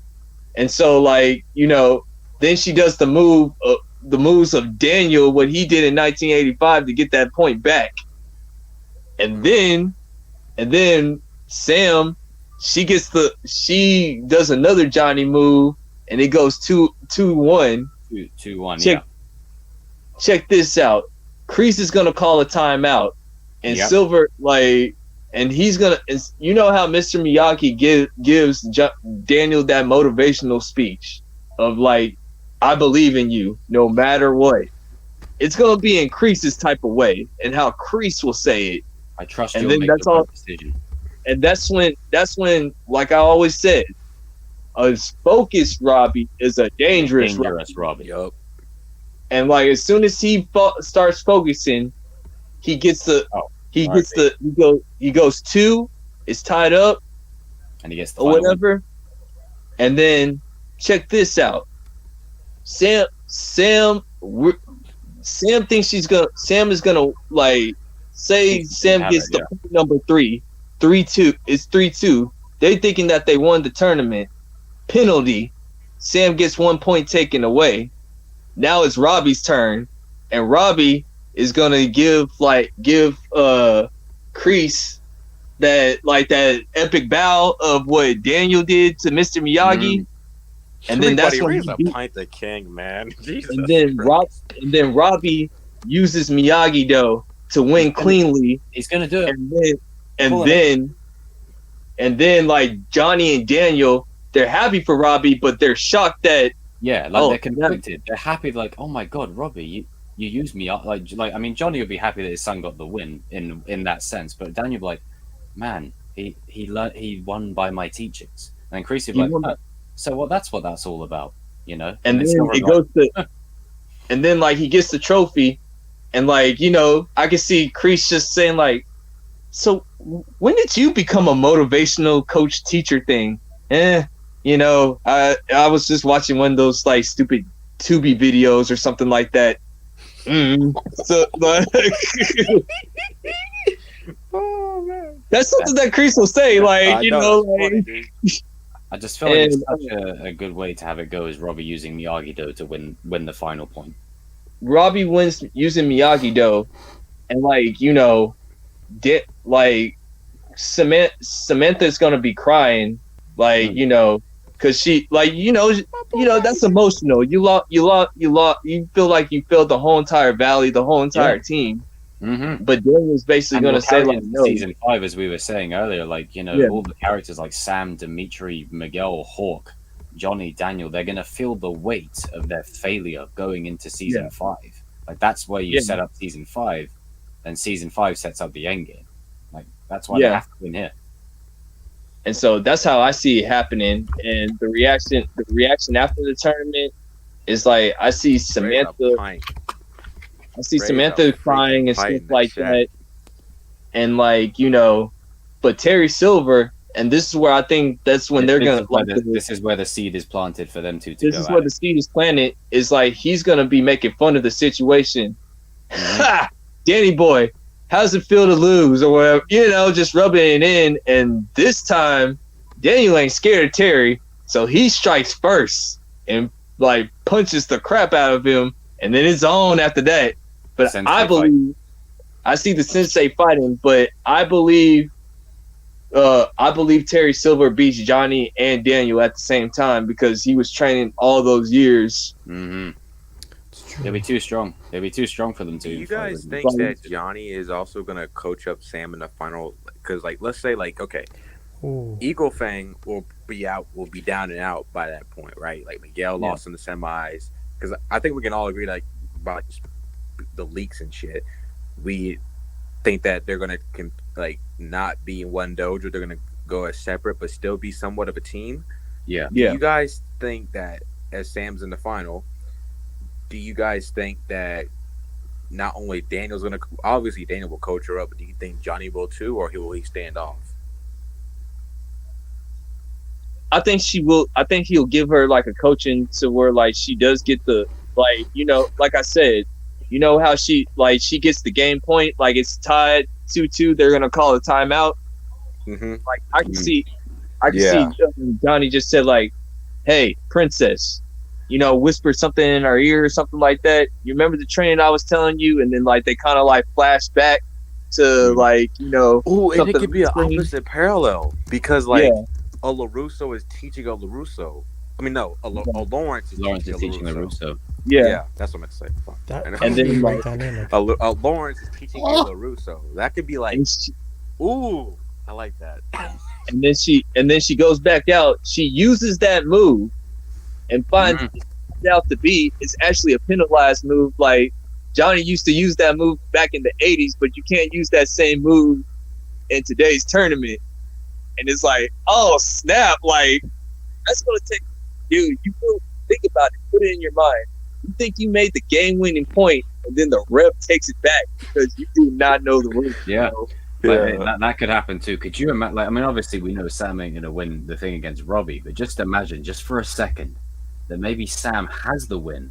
Everyone's like, no, and then they're like, psych. It's like it says, point taken away on LaRusso. Like, like you just see Daniel and Johnny like, what? You can't use that move anymore. Like, he's like. And like they pull out, and you know Terry Silver, he's smiling. He says like, "Oh yeah." He pulls out the manual and like he just puts it up. Like he starts reading the article. Like, "Oh yeah, I've been writing this whole time." Paragraph 6. She's like, "Yeah, you can't do that illegal move. Like you know whatever the move is or whatever." He's like, like, and like you know Johnny says, "That's bullshit." Since when? Since '89, man. Like, where you been? What if it's actually maybe something Johnny did to Daniel in the tournament, and Daniel was on the board and said that move is now like it's now. Yeah. So Daniel's gonna remember like himself. Like you can see Daniel just saying like, "This is my fault." What do you mean, LaRusso? You remember that move that you did? You remember that move that you did to me like a long time ago? You know, part of the karate board. Oh, you gotta be me and everything. Like, you gotta be shitting me. You didn't make that illegal, did you? He's like, what can I say? I didn't like it. Like that. Like, imagine how ironic that would be. That Daniel is the one that actually made that a rule. That move that was done on him is now actually a penalty because it happened to him. So Johnny tells Sam to go and do it, thinking everything is going to be peaches. She does it, and Daniel's like, "Oh shit!" And then Silver's like, "But that's a rule that you implemented, Danny boy." Rubbing it in even more. Like, I want this season to beat the finale. Needs to beat them down all the way down. Yeah, all the way down. Like I said, that's gonna mess with Sam's mind. She's like, "I won. I know I won." Like I won the finals. Like I won. Like, you know. Mm. But then, like, you know, Robbie does his thing. He does the Miyagi-Do technique to beat her. Like, and I think it's a Miyagi-Do technique that Sam taught him off screen, and he uses it. Remember, you know, she's like, remember, always keep moving in a circle. Maybe he moves in a circle, and that's the move he uses against her. Yeah, or like that's what I'm saying. Like it's something that they learn off screen. Yeah, like it's like season 4's ending will pay off so much of this show. Like, you know, I know people's like, oh, drag it out till season 6. No. We need to pay off the 4 seasons now, because then we can set up a juicy finale that we never expected. Like, I want the finale to be something fresh that hasn't had a seed planted for it until now. Something fresh. Yeah, really. Yeah, fresh those out. two. Like I said, those two just gotta, you know, bury the head. But I finished saying what I had to say. Chosen, we haven't heard what you had to say, bro. Like how you believe that is going to go down. Well, that's pretty much in the same boat. I think that's pretty much how it could go down too. And I like the idea of Johnny saying, "Go do that move." I kind of did it on your dad. Kind of didn't like it. Like that move. I did it against your dad. Yeah. But, you know, she does the move, and then Daniel's like, "Yeah, I kind of made that null and void." And Johnny's like, "You got to be shitting me, LaRusso, you idiot!" And then, it's like, yeah, and it's like, and then you just see Terry Silver like he's like illegal move. Like you could just see that you could like Terry will be the number one dude. Like, good job, ref. Good job. Good job. You can't have that. Like illegal move. Ref, sort it out. Good. It's gonna be interesting to see them coach, you know, these people, you know, at the same time, you know, different shouting and methods. Yeah. It's just. But yeah, I could just see John Kreese just saying like he got that whole entire thing from a motivational speech from Tony Robbins or something. Like he was just clicking on YouTube or something like. A cuddy and water. It was on the TV. It's like because I could just see Terry just saying like, "Hey, so that whole entire motivational speech, where'd you get that from?" And something on that YouTube or something like that. Like he's like, it was some Tony guy. Like he was some motivational mumbo jumbo speaker. Some stuff that you be doing. Like he's like, because I figured out that perfectly for season 5. It's like I figured out that Robbie can't fight off of anger, so I made him like do that Miyagi-Do mumbo jumbo or something like that. Like Miyagi-Do mumbo jumbo. Miyagi-Do mumbo. Do you jumbo. think Robbie will act on anger in the finals? For a good, I'd say for most of his fights, I'd say 80% of his fights, yes. But then when he starts, as soon as he faces Dimitri, like this is why I wanted to have a Miyagi-Do bracket. Face Dimitri. Dimitri mentions the fact, "Hey, you saved my ass in the mall. Now you're turning into Darth Vader over here?" Like something like that. Throwing a line like that, you know, line like that, because then it's like, hang on, Robbie's like, "Yeah, I did save your ass in the mall, yeah." And then he starts like you start to push Robbie as the tournament progresses, like, you know, "Hey, oi, Miyagi Robbie, oi, oi, oi, oi, oi, oi, oi." And then I also see him with Robbie. If Robbie's facing Dimitri, like I think Dimitri is gonna get mad at Robbie too, because like Robbie still thinks that he's still interact. Robbie's gonna still think that Dimitri's still that like wimpy kid and he doesn't want to hurt him or whatever. But Dimitri gonna get mad at him and say like, "Yo, you need to treat me like an actual fighter. Like, I ain't the same person." Maybe Dimitri gets the first hit on him. Just like catches him off guard. Like he gets the first hit, and Robbie's like, "Okay, so you finally learned to stand up for yourself, huh?" I can see that happening. Like he'll be an evil little fucker for most of season 4. But, you know, I think towards when you hit the finale and the All Valley, that's when you're going to start to see Robbie just gradually get pulled back. Yeah, just gradually, not fully, but just gradually. But it is a 5-point system, right? It's not a 2. It doesn't, or is it like 3? It's a 3-point system. 3 point, I think, in it. 3 points.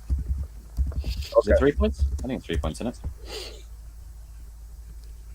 Okay, if it's 3 points, then like it'll have to change up a little bit. It's still the same story, but it's gonna change up a little bit, pretty much. Yeah. That's how I see it. Yeah, If that- I mean, Robbie it's- will channel a lot of his anger and aggression, but as soon as he gets to that final, like I can see him start to just be really torn. Yeah, he's not gonna go extra hard on Dimitri, but Dimitri's gonna demand that Robbie treats him like everybody else. Yeah, And so, I mean, the And that's flashbacks how- to good players like Robbie and Sam are about to duke it out, and then you get like the scene where Amanda spoke to him at the beach club, or country club, Yeah. whatever it was, about hey, we all make mistakes. It's what we do next that counts, right?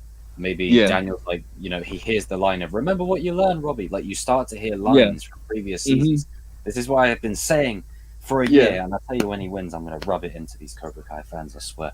For a whole year, I've been saying all these little scenes that Robbie has had across the show are going to pay off in that All Valley.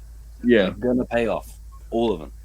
And I then pretty much got and the people I pretty who are much got watching the it going, list. I pretty much got the list for next week done. It's gonna be talking about Robbie Moore. I'll let you guys know. Robbie, Another Robbie. Robbie video. Yeah. But yeah, RJ, that's basically how I feel like it's gonna go down. Like that's how me and Chosen feel. Like I don't know, In the same Uh, camp. like how you feel like it's gonna go down, man. All right, before I get to you, before I give my prediction, I'm gonna just say this because I know there's some people in there. I don't like to get baited. I'm gonna just say this one last thing. Some of y'all gotta stop taking opinions So serious. so serious.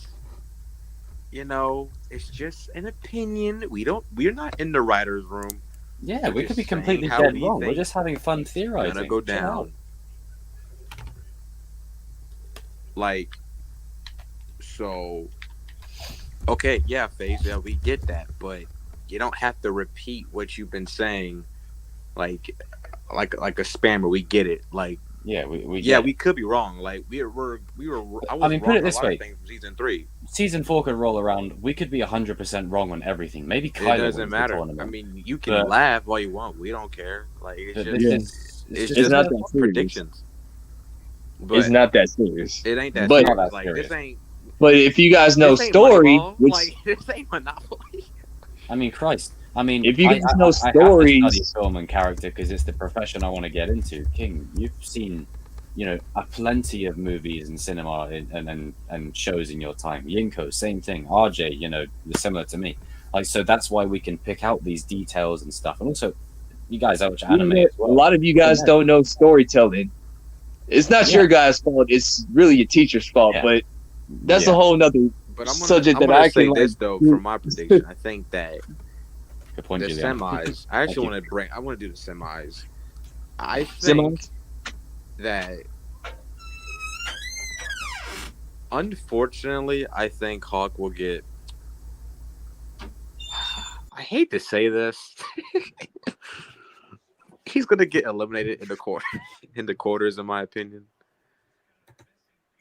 Because I feel like what they're gonna do, the writers have I can almost guarantee the writers had like a hard choice writing in who Yeah. makes it. Like they've got too many fighters already. They're going to struggle to give everyone the spotlight. Yeah, because like you want to give Hawk that arc of going along, but you gotta satisfy Well- like you gotta give Tori a W because she's like lost all her fights.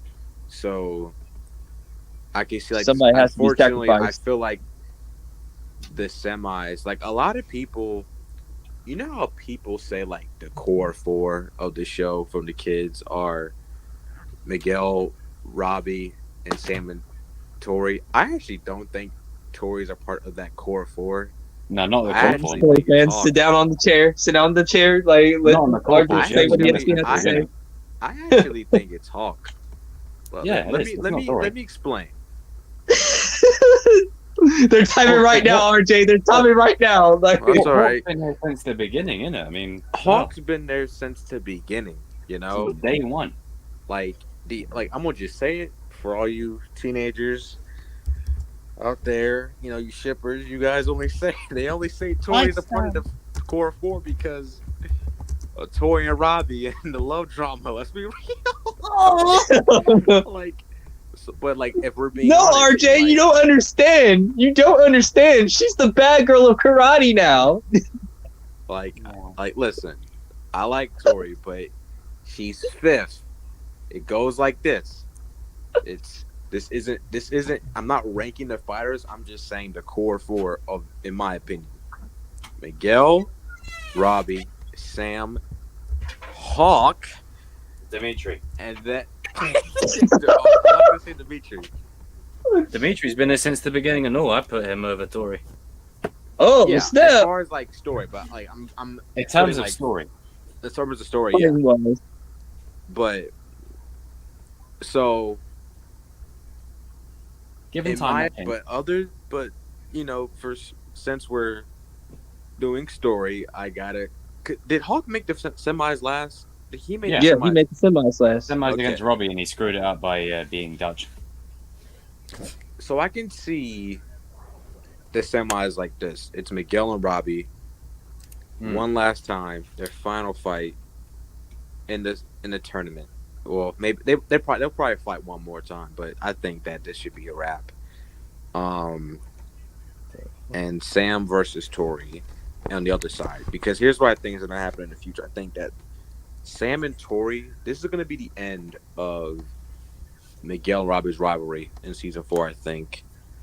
And then I think Tori and Sam have at least another season to go. And then I think that Sam will have a little bit of rivalry. I think it's going to be weird. They have to balance out the rivalries too, because I think in season 5, Miguel will have a new rival, but Sam will have she'll still have a little bit of resentment towards Robbie a little bit after the tournament. Because, you know, it'll take a while for her to get over that L. We all have it, you know. I'm just saying. Yeah, we all had that before. It's like, you know. And I can see her still having that rivalry with Tori, and then Hawk will. I feel like Robbie's gonna have like 3 people. He's gonna have like 2 people to have a rivalry with. Like he's gonna have Hawk and Sam. Like it's gonna be great. But I think that's the finals. I think Tori's gonna get disqualified. Fighting Sam. Yeah, And she'll then- hurt Sam really badly. Like hurt Sam really bad. Cause like, Plot. But I'm gonna put that I'm plot. gonna put it this way. Like, other than you just want Tori to win the tournament, why do you want her to win the tournament? That's what I always it tell serve people. to the story. It doesn't serve anything. It serves nothing to the story. Nothing. I understand that she's going through some stuff off It screen. serves Cobra Kai, the dojo. Yeah. But you could put Kyla in her place, and literally nothing would be different. I'll Yeah. also say this. I'm gonna piggyback on season 3 a little bit.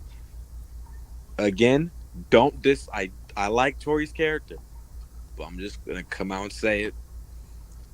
That whole PTSD storyline with Sam, as much as I loved it, and that fight between them in the Miyagi-Do, well, not Miyagi-Do, but at the house, Okay. the house fight. Well, that's like You got nerfed like Daniel.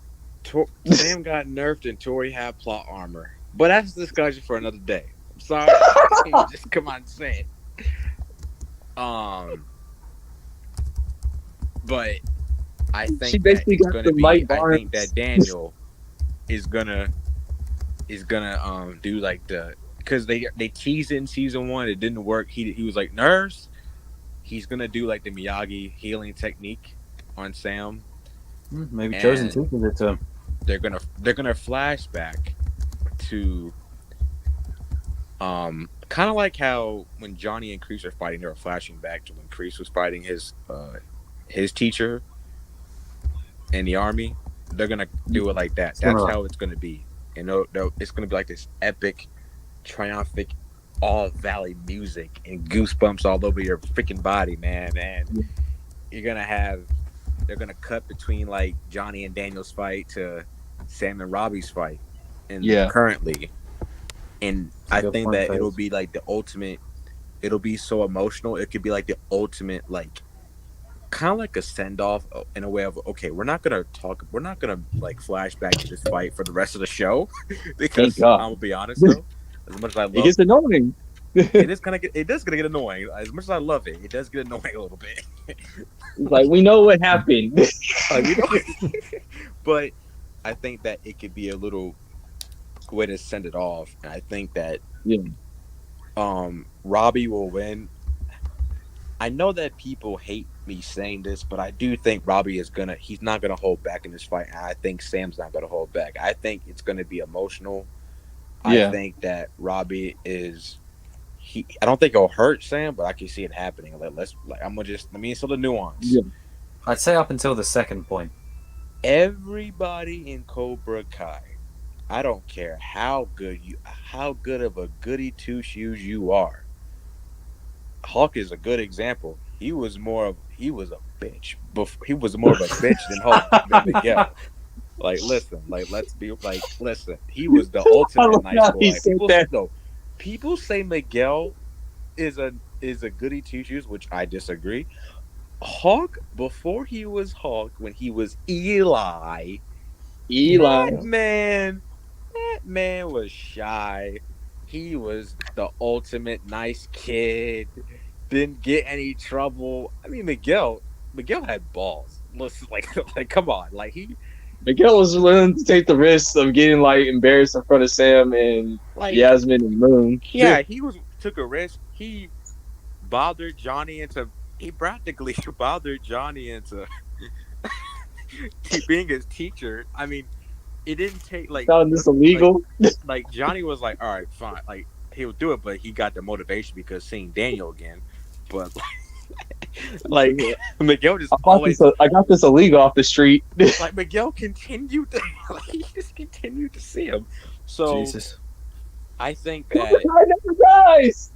When he got his ass whooped. yeah. So I think that because even Dimitri, if he was in Cobra Kai, I feel like he'll go through his bad moment. But the point I'm trying to make is you're going to see Ruthless Robbie this season. Like, he may not be like on the level of Mike Barnes, like just stalking people and just he'll be close and just pissing the pants out of just being a little bitch. I'm sorry, but listen. It doesn't matter. Even Miguel had his dark moments in Cobra Kai. Fighting Robbie in the tournament, the final. Yeah. Season 2, he had a little bit of a dark side. But Daniel did too. And Daniel was this close to going over the edge. Yeah. No matter how bad that movie is, it's facts. Terry Silver does wonders. Well, that links to my video. I think it might be coming on. Especially with Silver coming back, Robbie's going to go full on. I think it's happening. He's not going to hold back on Sam. And as much as I would like to see my girl win, I got to give the W to Robbie. Well, I mean, on Wednesday, I got a video uploading talking about like Daniel's guilt over the situation of Robbie's turn. And essentially what it is that I firmly believe for a good 90%, at least 90% minimum, Robbie's going to be an evil little fucker. Like, just... Yeah.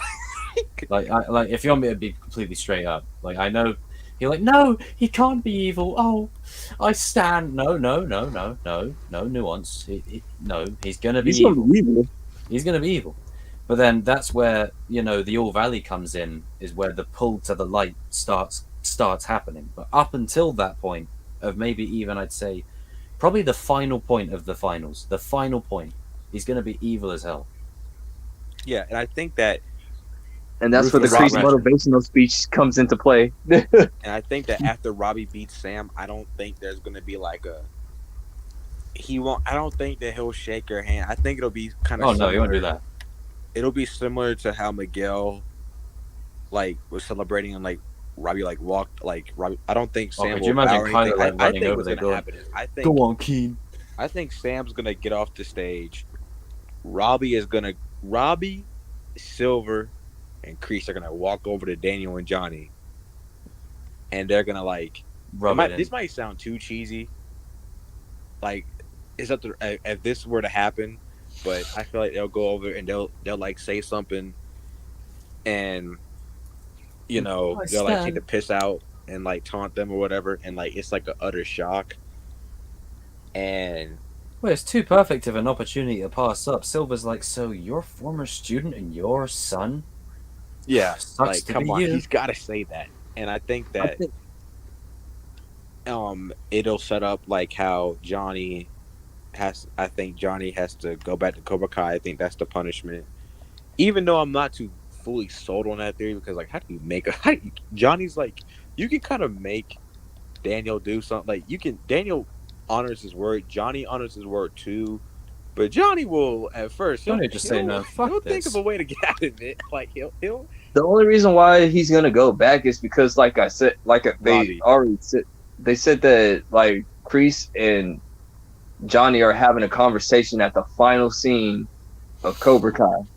So that's why I'm just saying, like, that might just be his punishment, is to go back to Cobra Kai. But you know how the season 4 plot is like Miguel and Sam have to balance out Daniel and Johnny. Yeah. Yeah. I think that moment, they're doing a lot of visual stuff. I think that's not just for season 4. I think that's to build up the future seasons and like future like spinoffs or whatever. Because I think after Cobra Kai wins in the tournament, like Daniel has to leave. I think that's also a foreshadow that Miguel and Sam are like the next teachers in line, and they have to like figure out a way to like balance Keep out the the team dojo together. and do that. I think I would like that in season 5 because it can kind of like parallel like what would Miguel do without Johnny? What would Sam do without Daniel? Mm. It's a good. That's a good theory. It could be like Yeah. a good storyline. Could be a good thing. Yeah. I mean, me and King were saying earlier on, and Yuko was saying that I think the long term kind of thing could be like, Sam is the heir to the Miyagi legacy and the future leader of Miyagi-Do. Robbie's the future of Cobra Kai, and Miguel's like the sort of The balance of it. the balance of the whole thing.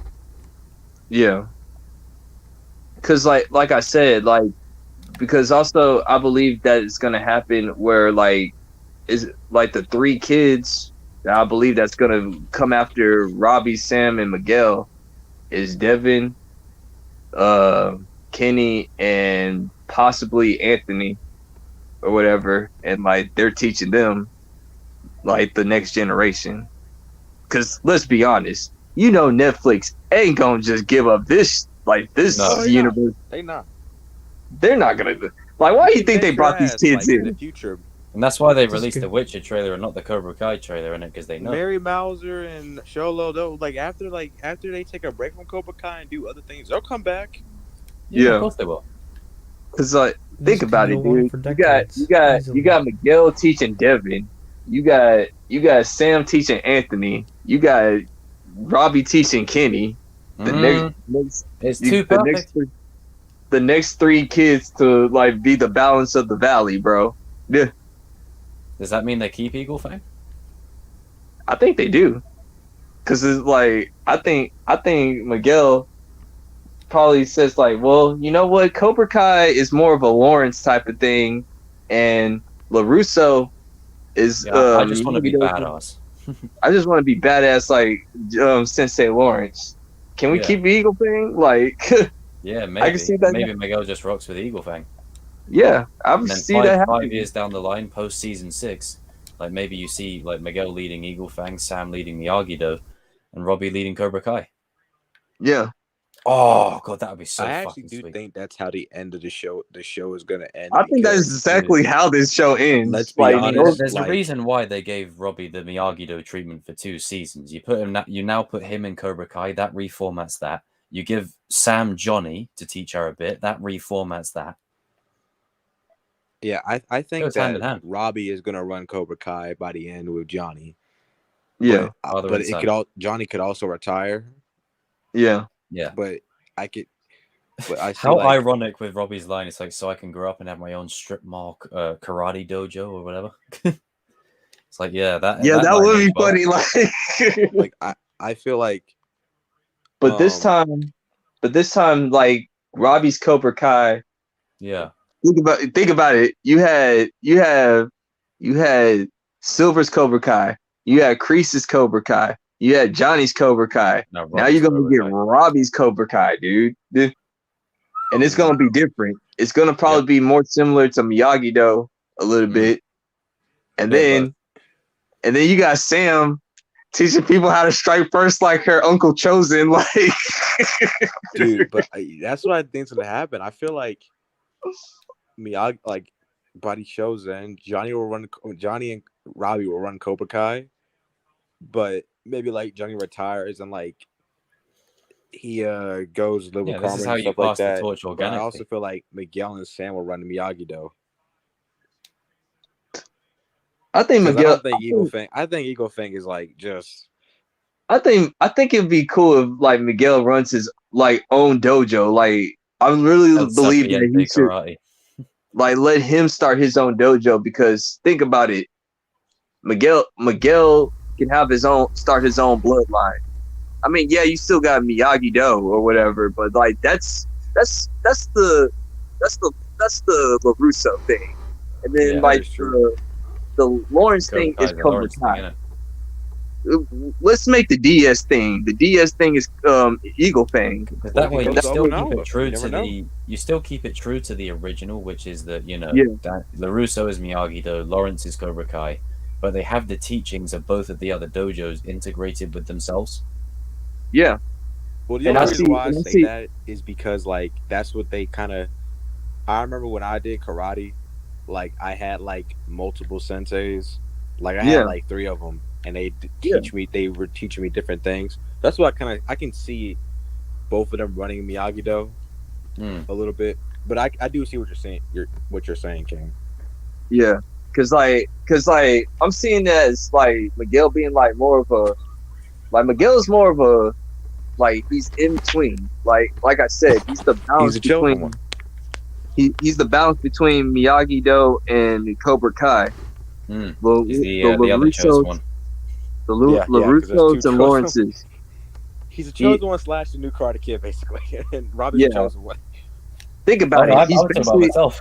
Oh, He's basically kind of mixed since he's Ecuadorian. Like he's not too dark and he's not too light. He's that matata, man. he is full on, man. He's on shot. I That's would all I'm love Robbie saying. to just like at the end of season 4 have Robbie just show up Dude, at we streamed Daniel's for doorstep. 5 hours. Good grief! Dang, this is a lot. Wait, what'd you I say? didn't even Nico? realize. Is it have Robbie show up at Daniel's doorstep after he wins, and then when Dino comes back, just have him like see the history of Okinawa book like on his doorstep and like have like a note inside. Well, I mean, that's the thing. Like, saying they had thank that you. book on Robbie's bed as well. You know, Yeah, Yeah. that is another potential thing. he's going, man. He's going. Or what happens is like you know, maybe all 3 of them go to Okinawa or whatever. Like, You know or what? like just Now that you brought up Okinawa, I've had like many theories on how the show ends. Like, you know how like people thought, we all thought that Robbie would go to Okinawa, but like the show's end. But what if it's like, because obviously Miguel's gonna learn about Okinawa in season 4. It would be 100%. stupid if he doesn't. Like, what if like he freaking goes to Okinawa? I think it's just gonna be that can happen too because like I said, like Sam is Just send them all to Okinawa. yeah, Baby Sam's gonna be running Miyagi-Do. Robbie's gonna be running Cobra Kai. Mm.